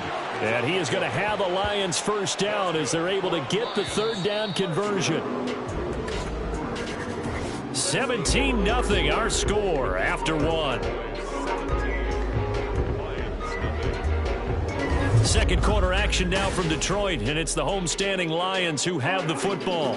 This offense finding its legs now. Here's another 1st and 10. Now a handoff up the middle. Allison, and he can only manage to get a couple. 2nd and 8 coming up. This is 2nd and 8. Brings up 2nd and 8. Throwing now is Mahomes. And he'll be hit as he releases it, and that'll fall incomplete. Some of the fans here don't seem too happy about what we've seen in this first half. No, not at all, and I understand why. They've looked lethargic, out of sync, and it shows on the scoreboard. And now the 3rd down throw incomplete as well. Like what I see so far out of this defense because they've been showing their best coverages on 3rd down. So far, only allowed 1 conversion on a handful of attempts. One area of their game plan that they've executed to perfection. On 4th down, the punt team is on as this is sent away. And it's out of bounds. Now we'll see what the side judge says. He says out at the 8-yard line. A look at the running back, the man out of the backfield as he gears up to go again. He's been good. His guys are winning. So far, the recipe working here in the 2nd quarter. He doesn't like to just tote the rock. He wants to carry his team on his back, and that's what he's done throughout this game. Yeah, he's done that. He'll be hoping to continue that trend. 52 yards rushing for him now in the ball game. 2nd and a couple. Brings up 2nd and 2.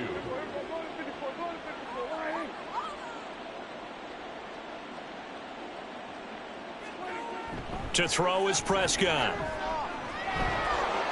Powerful running. And he'll get this up to the 30-yard line. Good coverage downfield led to him taking off, picking up the 1st down on a 13-yard run. Facing 2nd and short, that gives you a chance to go for a bigger play through the air. But I think he said to himself, why not just handle this one? Got all the yards he needed and then some, and made that snap a huge success. Meanwhile, Prescott's throw pulled in by Jefferson. And he gets this to the 35. Good for a gain of 5. Ball on the 35. Here comes 2nd and 5. At the 35-yard line. One back in the backfield. He'll get the carry. And this is going to be a Cowboys 1st down as he'll get this up to about the 42. And that's a nice pickup of a 1st down on that 2nd down run. And at that yardage gained, they can run that play on any down. So 2 1st downs, and that moves the ball to the 42 now, 1st and 10. Prescott now, option right. And he takes it past the 45 and down at the 46. Give him 4 yards there on the 1st down keeper. Now a 2nd and 6. 2nd and 6. Here's Prescott. He finds his man, complete. That's Carr. And it's going to be another 1st down as they'll get him to the ground at the Lions' 38-yard line. That one good for 16 as the drive continues. When this offense can get their tight ends involved, they can move the football. Here, a nice route, able to look it in, and picks up the 1st down.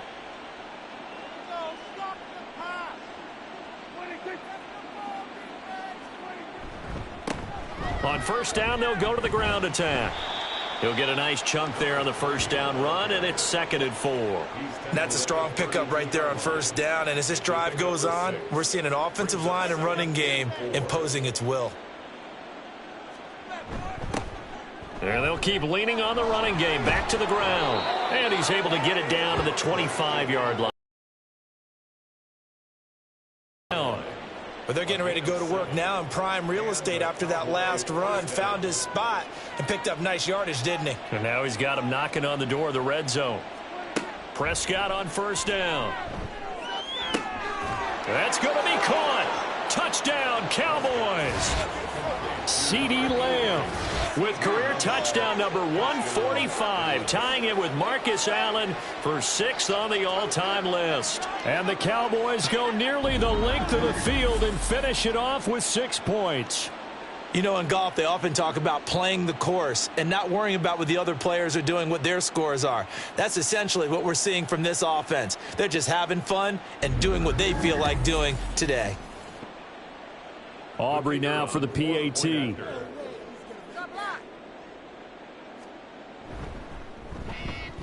And the lead is now 24.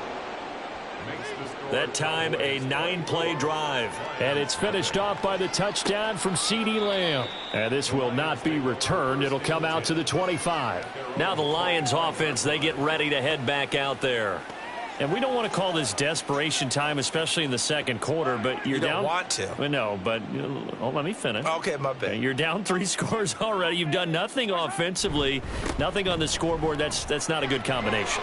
I think you just called it desperation time. I think you did. But let's face it, you mentioned this to me in a break earlier in the game. The energy level hasn't been there right from the start. We've noticed that. They've got to find a way to get on their toes and start punching instead of retreating, to use a boxing analogy.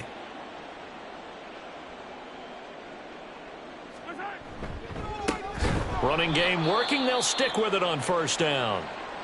And that one blown up quickly as he's going to be stopped before he could even get started. Now I think we're going to get a timeout here. Yes, a timeout here as it looks like we've got a Lion that's shaken up. After the loss, they'll come up 2nd and 13.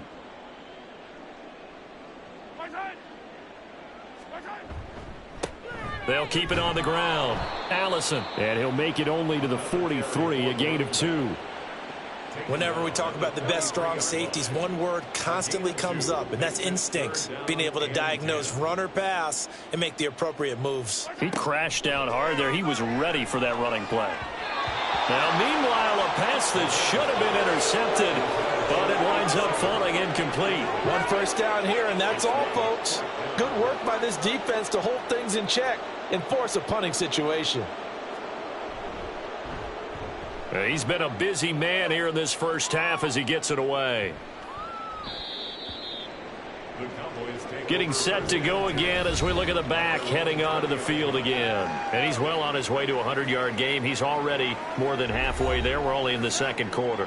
And what I've always loved about running backs is they'll tell you, I had no idea how many yards I had. Right. Those guys have an innate sense of where they are in a ball game and how many yards they've accumulated, because you know they're always working towards 100. He's been working well towards 100 here. Officially, it's a 1-yard loss. That's going to bring up 2nd and 11.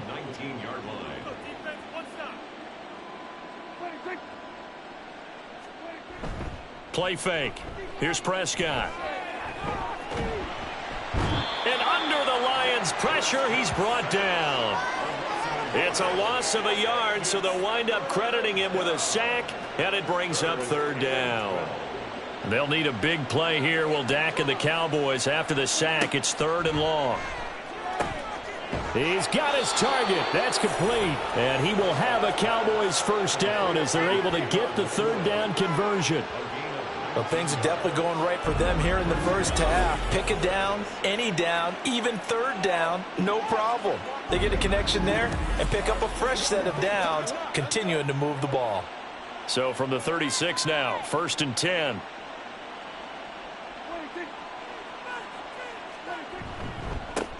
Now a handoff looking right. And they will only muster a yard here to the 38. No doubt about it. A really nice job there by the defense, not allowing him to get to the perimeter. But that means your defensive ends, your outside linebackers, the guys that you pay big money to sack the quarterback, they also have to have interest in the running game as well. And they did a nice job there of holding the point of attack and not giving ground. And now we're going to get a stoppage. A member of the Cowboys shaken up. Well, hopefully, obviously, nothing serious here. Medical staff, though, going to take a peek, and we'll take a break.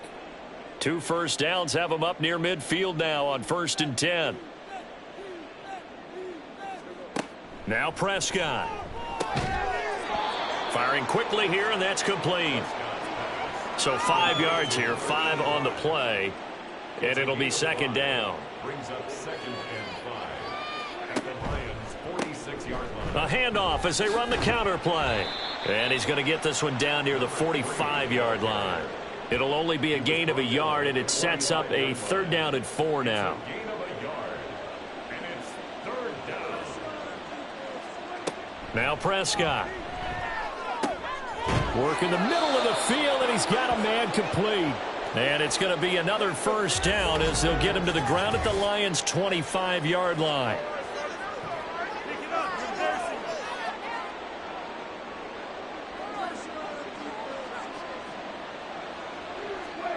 Prescott now. A short throw caught by Andrews. A short gain of just over 2 yards as the first half clock dips inside of 3 minutes. They'll come up 2nd and 7. Looking to throw. Prescott. Oh, it's intercepted. A drive killer there. And the Lions will take over here at their own 12-yard line. If you combine last week and this week, he's got a hat trick going because he had 2 interceptions a week ago. He's seeing the ball so well and understanding where receivers are and positioning. I mean, just watching him work with such great technique and paying it off by actually catching the ball when he has a chance, he's helping his team in a huge way. Detroit's offense ready to take over. The defense got the better of them last series, forcing a punt. See if they make a few changes in the game plan here and try to get points out of this drive. 1st and 10. Yeah, boy, this defense again really making things tough on him as they stop him for no gain. Brings up 2nd and 10 at the 12-yard line. Mahomes to throw on 2nd down. Oh, the ball comes out on the hit, but they'll say it's incomplete. On 3rd down, Allison. And he's going to come up well short as they rally up to stop him at about the 16. Now the Cowboys going to burn the first of their timeouts. So as they talk it over, we step aside. Dallas offense set for this next drive. But not an ideal way to end their previous drive. They threw the interception, Charles, after they had built up some momentum. They were moving the football, but something to at least build on for this offense as they run back out here. Yeah, you're right about that. Up until that last play, everything was working pretty well for this offense, gaining chunks. Oh, he tries to force it in, and it's intercepted. And they'll set up shop right near midfield at the 49-yard line. So that potentially an important takeaway here in this second quarter. Because what it does is give their offense a chance to put a drive together. They've got nothing on the scoreboard so far, so you have to think that they need something before the break. And now they have an opportunity. Yeah, Detroit back in possession of the football. And now they start in plus territory following that turnover as they'll try to get some points here before halftime. Meanwhile, Mahomes, this throw taken in by Johnston. And they'll get this to the 30-yard line before crossing over out of bounds. So 1st and 10 now from the 30. From the gun, it's Mahomes. Quick hitter here, it's complete. And this will leave him a yard short. Nice pickup of 9 yards on 1st down. 2nd and 1 now from the 21. To throw, it's Mahomes. And that is incomplete here. So another incompletion there. He's hitting on fewer than half his pass attempts in this one, and that is not a winning formula. Yeah, so let's make sure we give a little bit of credit to the defense here. They've given him a lot to think about, a lot of different looks, and he seems a little bit confused trying to complete passes. This is part of why this guy's got multiple MVPs on the mantle. We're used to seeing him make the impossible throws, but here Mahomes knows he's got nothing, so he wisely just gets rid of it. Pass taken in by his big tight end. And he is going to have the Lions 1st down. Good work there on 4th and 1. They get 7 to move the chains.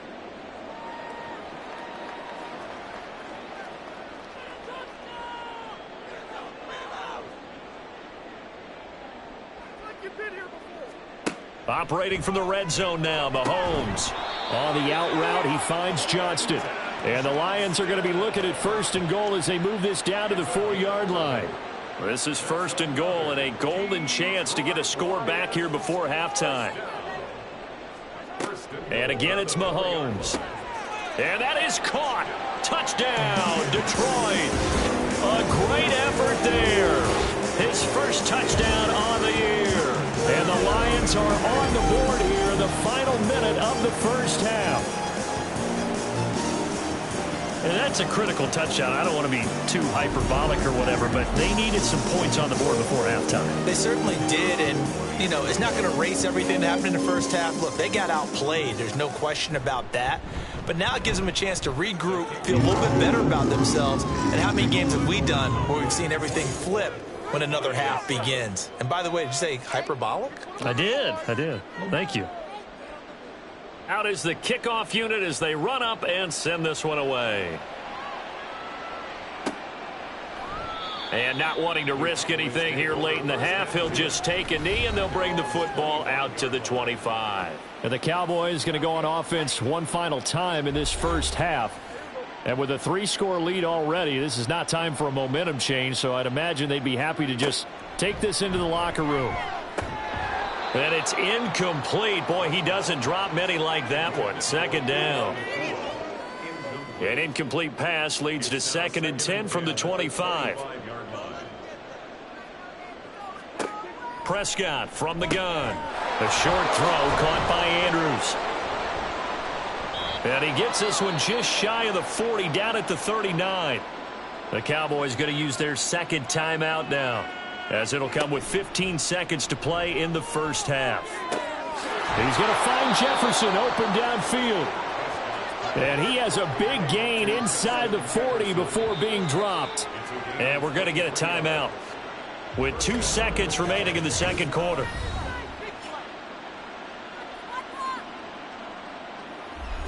So with 2 ticks left here in the half, on is the field goal unit. This officially a 55-yard attempt. And that is no good. But a flag is down here, so hold on. Let's see what this is about.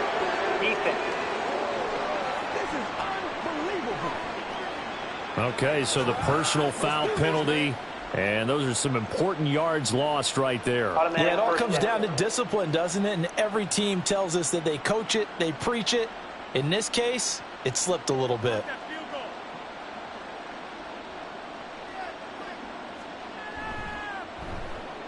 And his kick is good. And that will do it for this first half. So we reach halftime in what's been a fairly one-sided game so far. As we'll head down to Orlando, that's where we find our man Jonathan Coachman at our EA Sports Halftime Report. Coach. All right, Brandon, we'll get back to you guys in a bit. But first, let's take a look around the NFL here on this first Sunday of October. We'll begin up north at MetLife Stadium over in New Jersey, where you see the final score there. Brock Purdy leading the way with a couple of touchdown passes in the victory. From there, we head down to the Sunshine State to check on the Jaguars at home in Jacksonville. And they've got the lead in their ball game over the visiting Carolina Panthers. 3 touchdown passes there for Trevor Lawrence. Lastly, we head to Gillette Stadium in Foxborough to check on the Patriots. And it's the visiting Jets who have the lead in that one. The Jets locked in a tight one, but this is a game you feel they've got to have. This was an extremely one-sided first half.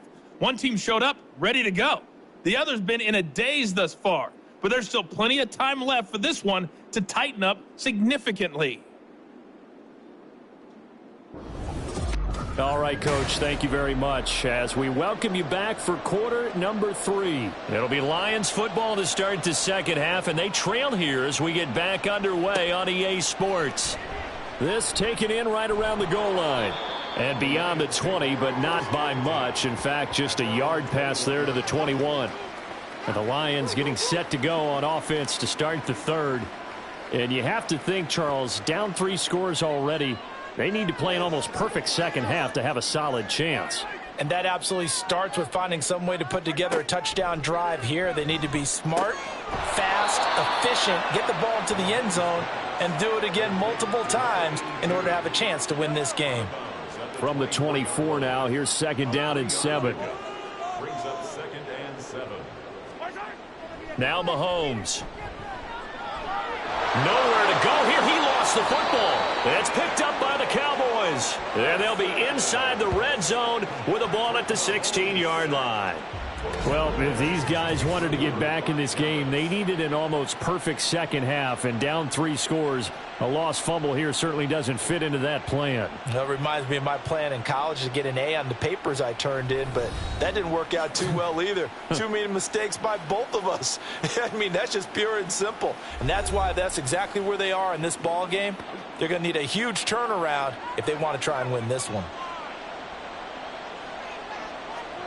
Prescott now after the fumble recovery. Pass complete there to Nakua. And he'll be out of bounds, taking it just shy of the 10 at the 11 or the 12. Here's a 2nd and 5. Prescott to throw it. Middle of the field to Jefferson. And the Cowboys are looking at 1st and goal as he's tackled all the way down at the 2-yard line. 1st and goal at the 2-yard line. Prescott off play action. Looking end zone, but it's incomplete. Down this close to the goal line, 1st down. Surprised that wasn't a run? I am, and you know I'm old school. I want to run the ball on 1st down in this situation because 2nd down, that gives me an option of running play action and maybe throwing it. And he'll take it into the end zone for a Cowboy touchdown. A great play there.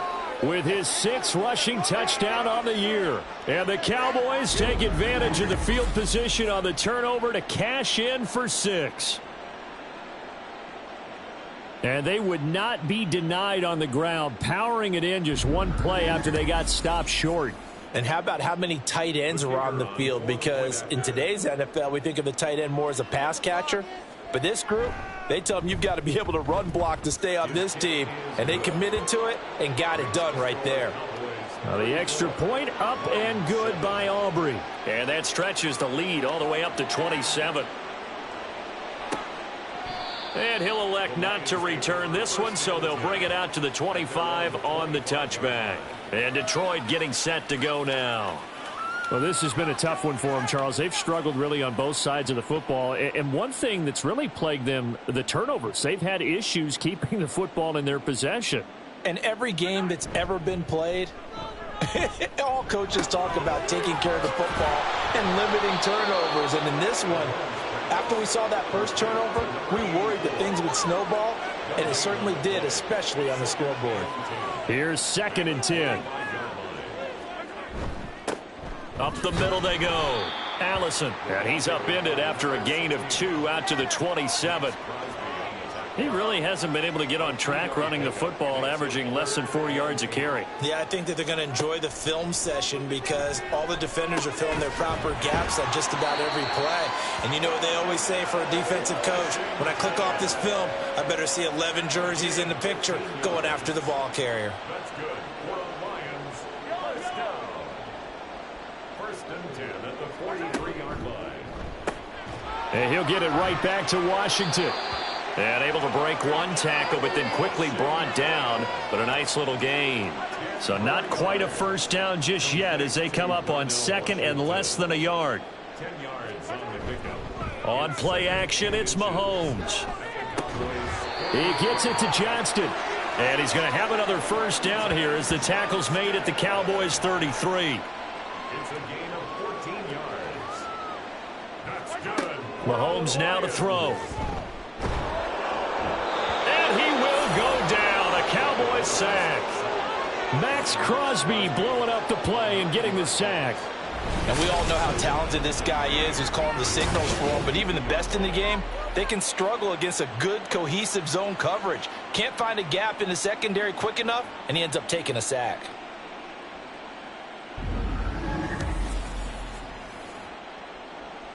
And they need to work to at least get some of this yardage back after the sack. 2nd and 19.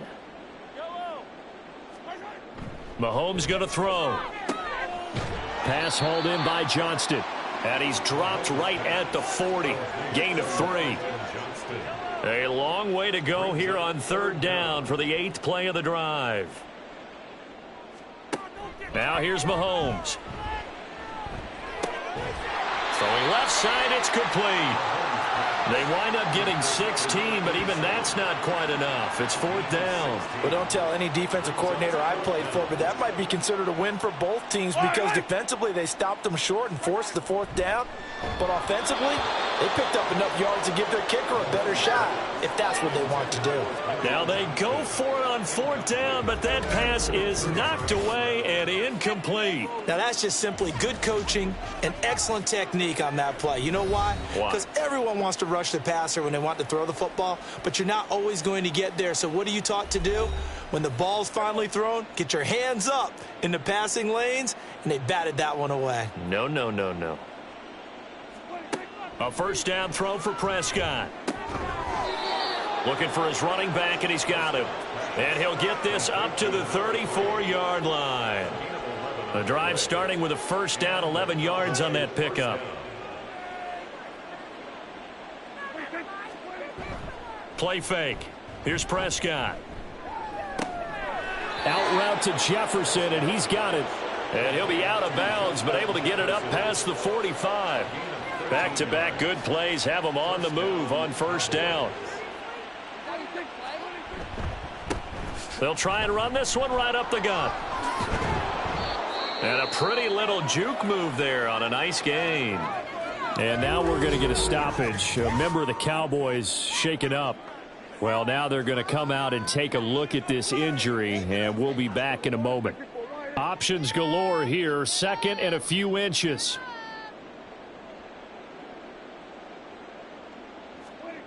Now Prescott. And his throw's going to be incomplete. This defense trying to do its part, active hands on that play, but their offense hasn't given them much to work with. So they're not going to worry about it. On their side of the ball, all they're concerned about, can they create some scoring opportunities and help out that offense? That is caught. And he'll be taken down, but he does have first down yardage. They're able to convert with a gain of 4. At first glance, I thought he just used his size in order to win the route, but he also had a little subtle move in there as well. Made the defender think he was going one direction and was able to track the ball in another. And they will only muster a yard here to the 38. 38-yard line, 2nd and 9. Brings up 2nd and 9. Now Prescott. And he's got his man in stride, complete. And he is out of bounds inside the 30. Now I think we're going to get a timeout here. Yes, a timeout here as it looks like we've got a Lion that's shaken up. Well, the medical staff is going to come out here and take a look, and we will take a short break. So 1st and 10, and if they score on this drive, might have to start digging into our second half blowout material. And he's got this to Jefferson. And he doesn't quite make it, taking it within an eyelash. Dropped at the 1. That's good for 28 yards. Just picking up yardage in bunches here these last few plays. They have moved right down the field, and just like that, they're going to be set up with a 1st and goal.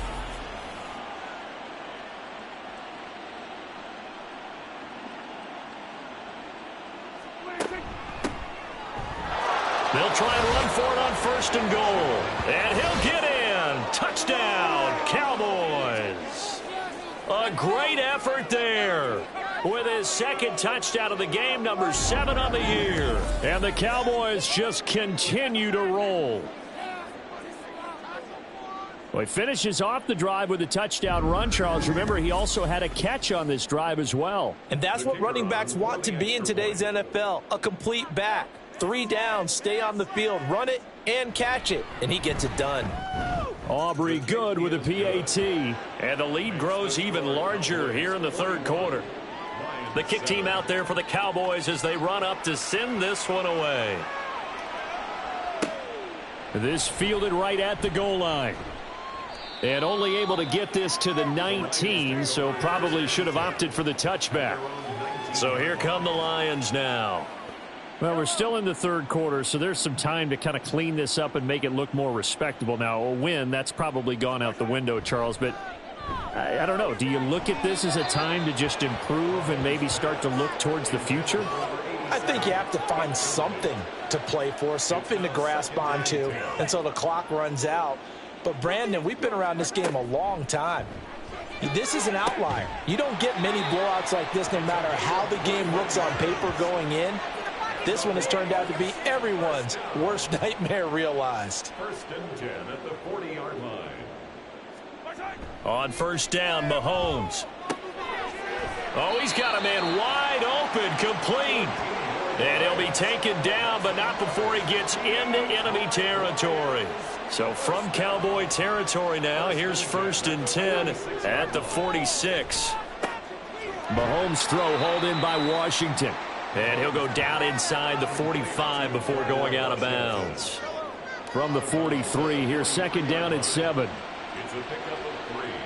Brings up second and 7. Mahomes to throw once more. Got a man, and he hits him in stride. A gain of 3 last play. This time they double it and pick up 6. Third down and 1. Brings up third and 1. Now a handoff up the middle. Allison. And he is going to have a Lions first down, and comfortably so, as he gets 5 there on 3rd and a yard. So they'll come up 1st and 10 now from the 33. 1st and 10 at the 33-yard line. Here's Mahomes to throw. Looking for a slot man, and he's got him. And he'll go down at the 26, following a gain of 6. Here now, 2nd and 4. 2nd and 4 at the 26-yard line. Up the middle they go. Allison. And nowhere to run on the interior of that defensive line. He'll get back only to the line of scrimmage. This will be play number 9 of the drive here, as they need 4 yards on 3rd down. Shotgun snap to Mahomes. He had a man open, but he missed him, and it's incomplete. Well, they certainly aren't letting up today, partner, because they've forced big turnovers already, and it's been incredibly tough for them to get yards against, let alone put points up on the board. And this one is right through. And they'll get back 3, but this remains a large deficit. I'm kind of surprised by that they kicked the field goal. I guess you get some points, but this deficit 3rd quarter, I don't know. Yeah, I don't either. Yeah, I'm with you on that one. When you're down that much, kicking a field goal, does it feel a little bit maybe waving the white flag and just want to get out of here? Yeah, I think you got to go ahead and try and get some bigger points on the board. About set for this next drive by the Cowboys offense. Prescott looks to throw on first. And that would not to be. It's incomplete. So they couldn't hook up as time has now run out on this 3rd quarter of play. 3 quarters have come and gone. We'll return with more after this break. You're watching the NFL on EA Sports. So the incompletion, and now it's 2nd and 10, again from the 25-yard line. Now they try the right side here. Oh, he faked it with a juke. Now he's got some room. Inside the 20. Touchdown, Cowboys. A big play there. 75 yards. And the Cowboys are well on their way to a 5-0 start as they extend their lead. You get in a 2nd and long situation down here in the red zone, I'd say most defensive coaches would think pass, let's bring some pressure. So this is kind of a tendency breaker here to hit him with something on the ground, and he'll take it all the way into the end zone.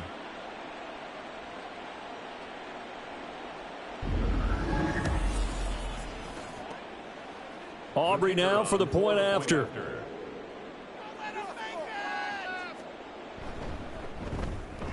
Now this one was over a while ago as they just add on to their big lead.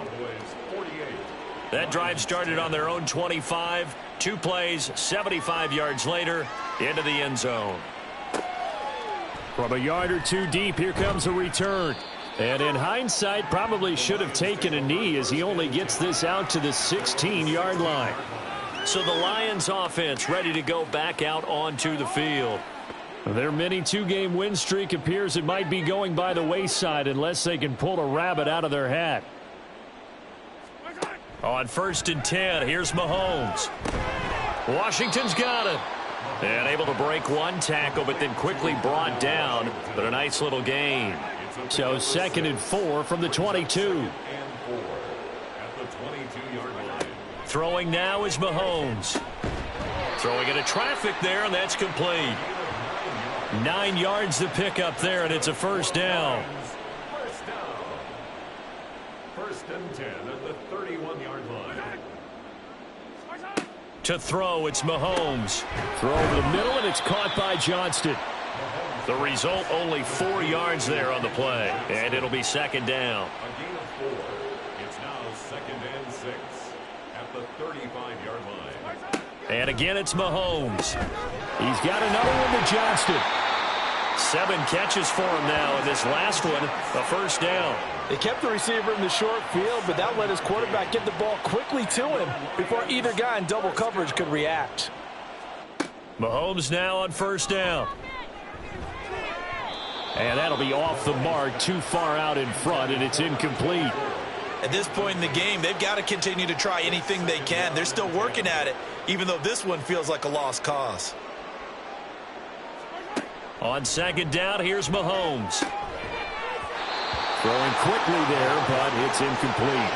Well, the trials and tribulations of being a quarterback in this league, it's tough. It's got to be wearing on him out there. Well, he has been sacked a number of times. He had an interception, so I'm going to give him a skosh of credit for hanging in there and trying to make something happen, despite the amount of pressure he's been under this entire game. Now yet another incompletion here as they fail to connect on third. Well, if you're going to give out a little applause on that play, it has to go to the defense. More good work by them. They've taken away the passing lanes all game long, and you can see the frustration that it's causing because he just about threw that one into the first row. Now they go for it on fourth, but this one is going to wind up incomplete. The Lions turned away on fourth down. And Dallas, they'll take over in terrific field position.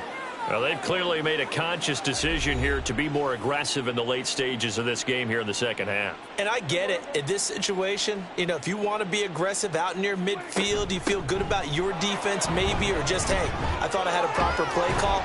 But how about the guys that just stopped them? How good do they feel right now? Hey, you want to go for it here? If we shut you down, they're over on the bench right now feeling great. And the Cowboy first down. Prescott on first down. And that nearly intercepted. Oh, the free safety roaming into position almost had it, but it's second down.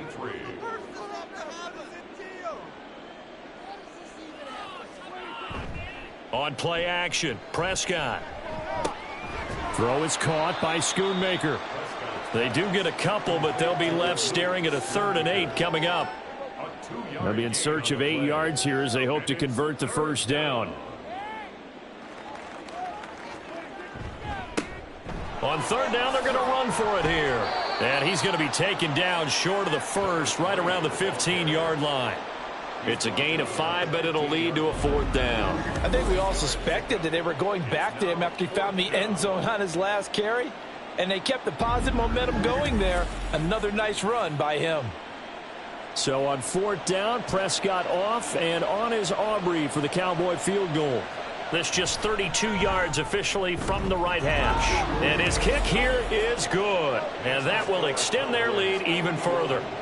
Well, ultimately not really sure that they're going to need those 3 points, but they'll take the 3 and they pad that lead. Yeah, this one's already wrapped up, but you and I both know if you're an offensive coordinator, you never let up on the gas unless the head coach tells you to do so. And maybe you've actually clicked him off in your headset so you can keep calling plays and trying to add to this lead. Time for another look at this Lions offense. Where we stand right now in the 4th quarter, this one pretty much out of reach. And, Charles, I know they're going to be disappointed about several things with this ball game, but the self-inflicted wounds, they've had several turnovers.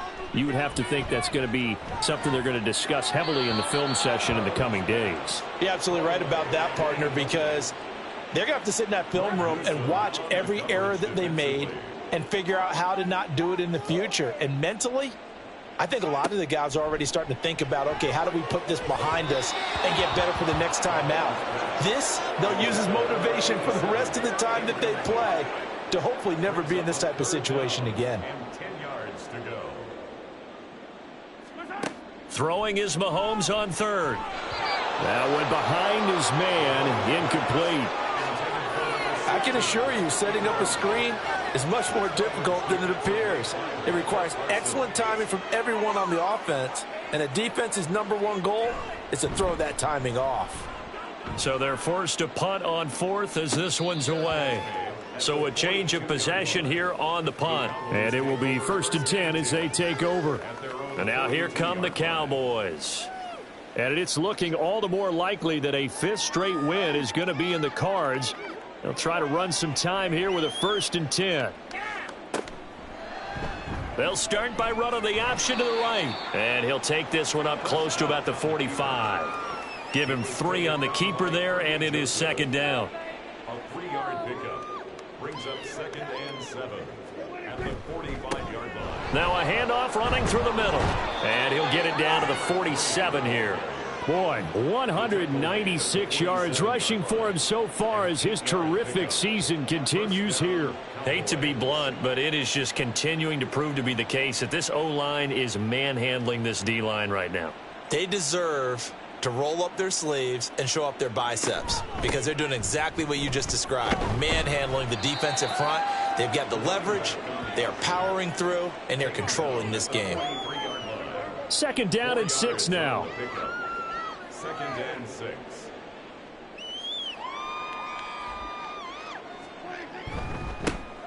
One back in the backfield, he'll get the carry. And they'll be inside the 35 now at the 34-yard line. 9 yards to pick up there, and it's a first down. Well, we're beyond the tone setting right now. This guy's been the bell cow all day, and they'll continue to rely on him to move the chains, drain the clock, and lead his team. They run the option here on 1st and 10. And not much running room. Down to the 32. Only a yard on the keeper, and it'll be second down. 1-yard gain brings up 2nd and 9 at the 32-yard line. One back in the backfield, he'll get the carry. And a strong run there as he'll maneuver his way down inside the 15. Give him 18 on that one, and it's a Dallas first down. He continues to be a major factor carrying the football here into the fourth quarter, Charles. Another big gain on the ground. Big guys working strong up front. A lot of them not just taking care of business at the line of scrimmage, but getting into the linebacker spots and taking care of the second level as well. And they're taking advantage of everything right now on the scoreboard with that lead. Prescott. Throw right side is complete to Andrews, his tight end. And they'll get him down after a pickup of 8, 2nd and 2. Ball at the 6 here as they work with a 2nd and 2. At the 6-yard line. Now it's a bootleg with Prescott. And he is into the end zone for a Cowboy touchdown. Dak Prescott. He has career touchdown number 78, tying it with both Eddie George and Frank Gifford on the all-time list. And the Cowboys add another 6 points to what's going to be a blowout victory. Aubrey now for the PAT.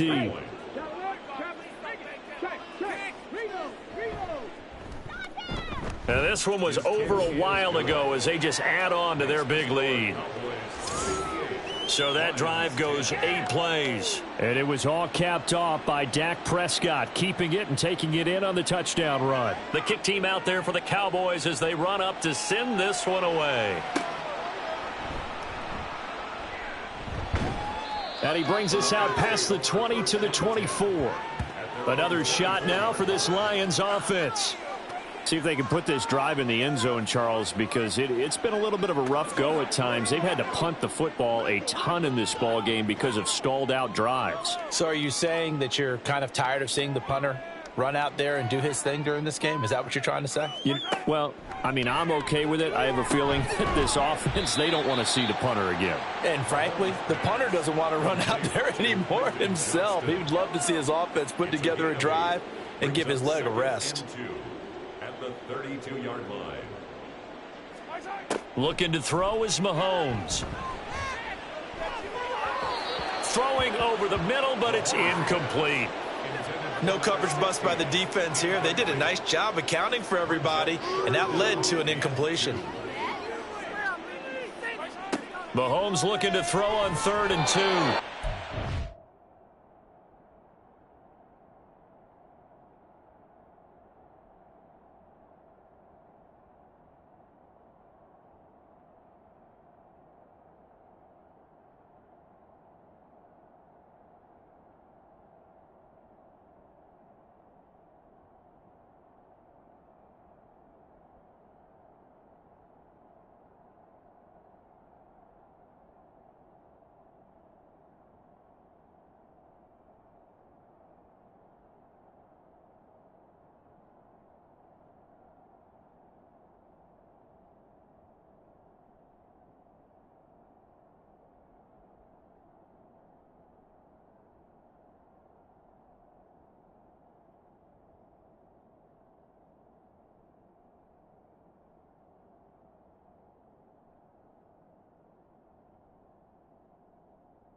incomplete. The rush gets home just as he was letting that go. That could have been worse. Instead, it's 4th down. Here comes the Lions punter now, as they're forced to kick for the 6th time today.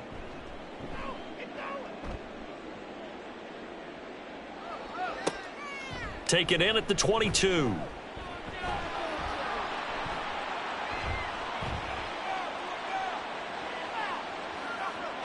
And he will get into the end zone. It's another touchdown. This thing is ugly. Another touchdown here in the 4th quarter. And, Charles, I think we can start to consider that this undefeated streak of theirs is going to be safe for another week. And, partner, you don't make it this far into a season without a loss unless you're getting contributions from both sides of the ball and sometimes even your special teams. And that's been true today. Each side helping guide them to this late lead. Now the extra point up and good by Aubrey. And this one was over a while ago as they just add on to that big lead. So after surrendering the punt return for a score, let's see what they can do in turn on this kickoff. And he'll decide to not bring this one out as their drive will begin at the 25. So out now come the Lions. Charles, a very uninspired effort the last time we saw them out there. It was a quick 3-and-out, then they punted the football. Yeah, and you never want to get stopped so soundly during the series, but what would be even worse now is letting it happen again right here. They've got to get going. And he's got a first down as he's going to be taken down, but a very nice pickup there just in front of the 2-minute warning. So the Lions in possession of the football as we welcome you back. They've got a 1st and 10 as they search for a late score. Throwing on first down is Mahomes. And he'll get it right back to Washington. And taking it across midfield and inside the 45.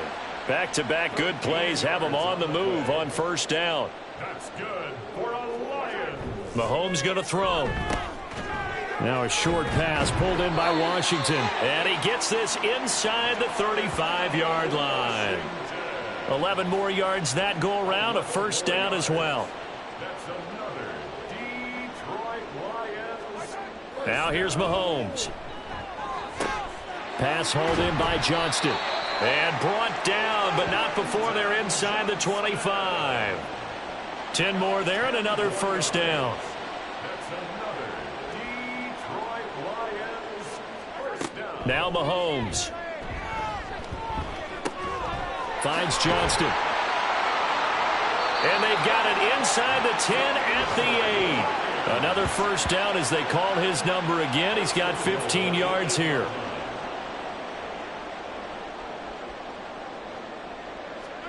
Now it's Mahomes again. And that is caught.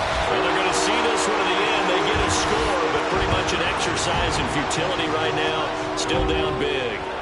And CD, they just haven't had a whole lot to cheer about here. But it may be cliche, but give them credit for this. They've continued to fight and scratch and claw, and they get the touchdown here in the 4th quarter. And I'm okay with that cliche. All right, maybe it'll alleviate the sting a little bit, because at least they can look in the mirror and realize they fought all the way through. Horrible game for them, not one they'll want to remember, but at least they'll keep their heads up and have some pride when they leave the stadium.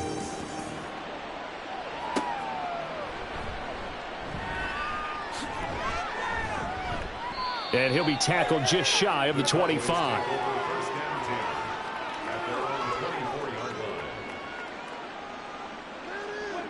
And they'll indeed take a knee.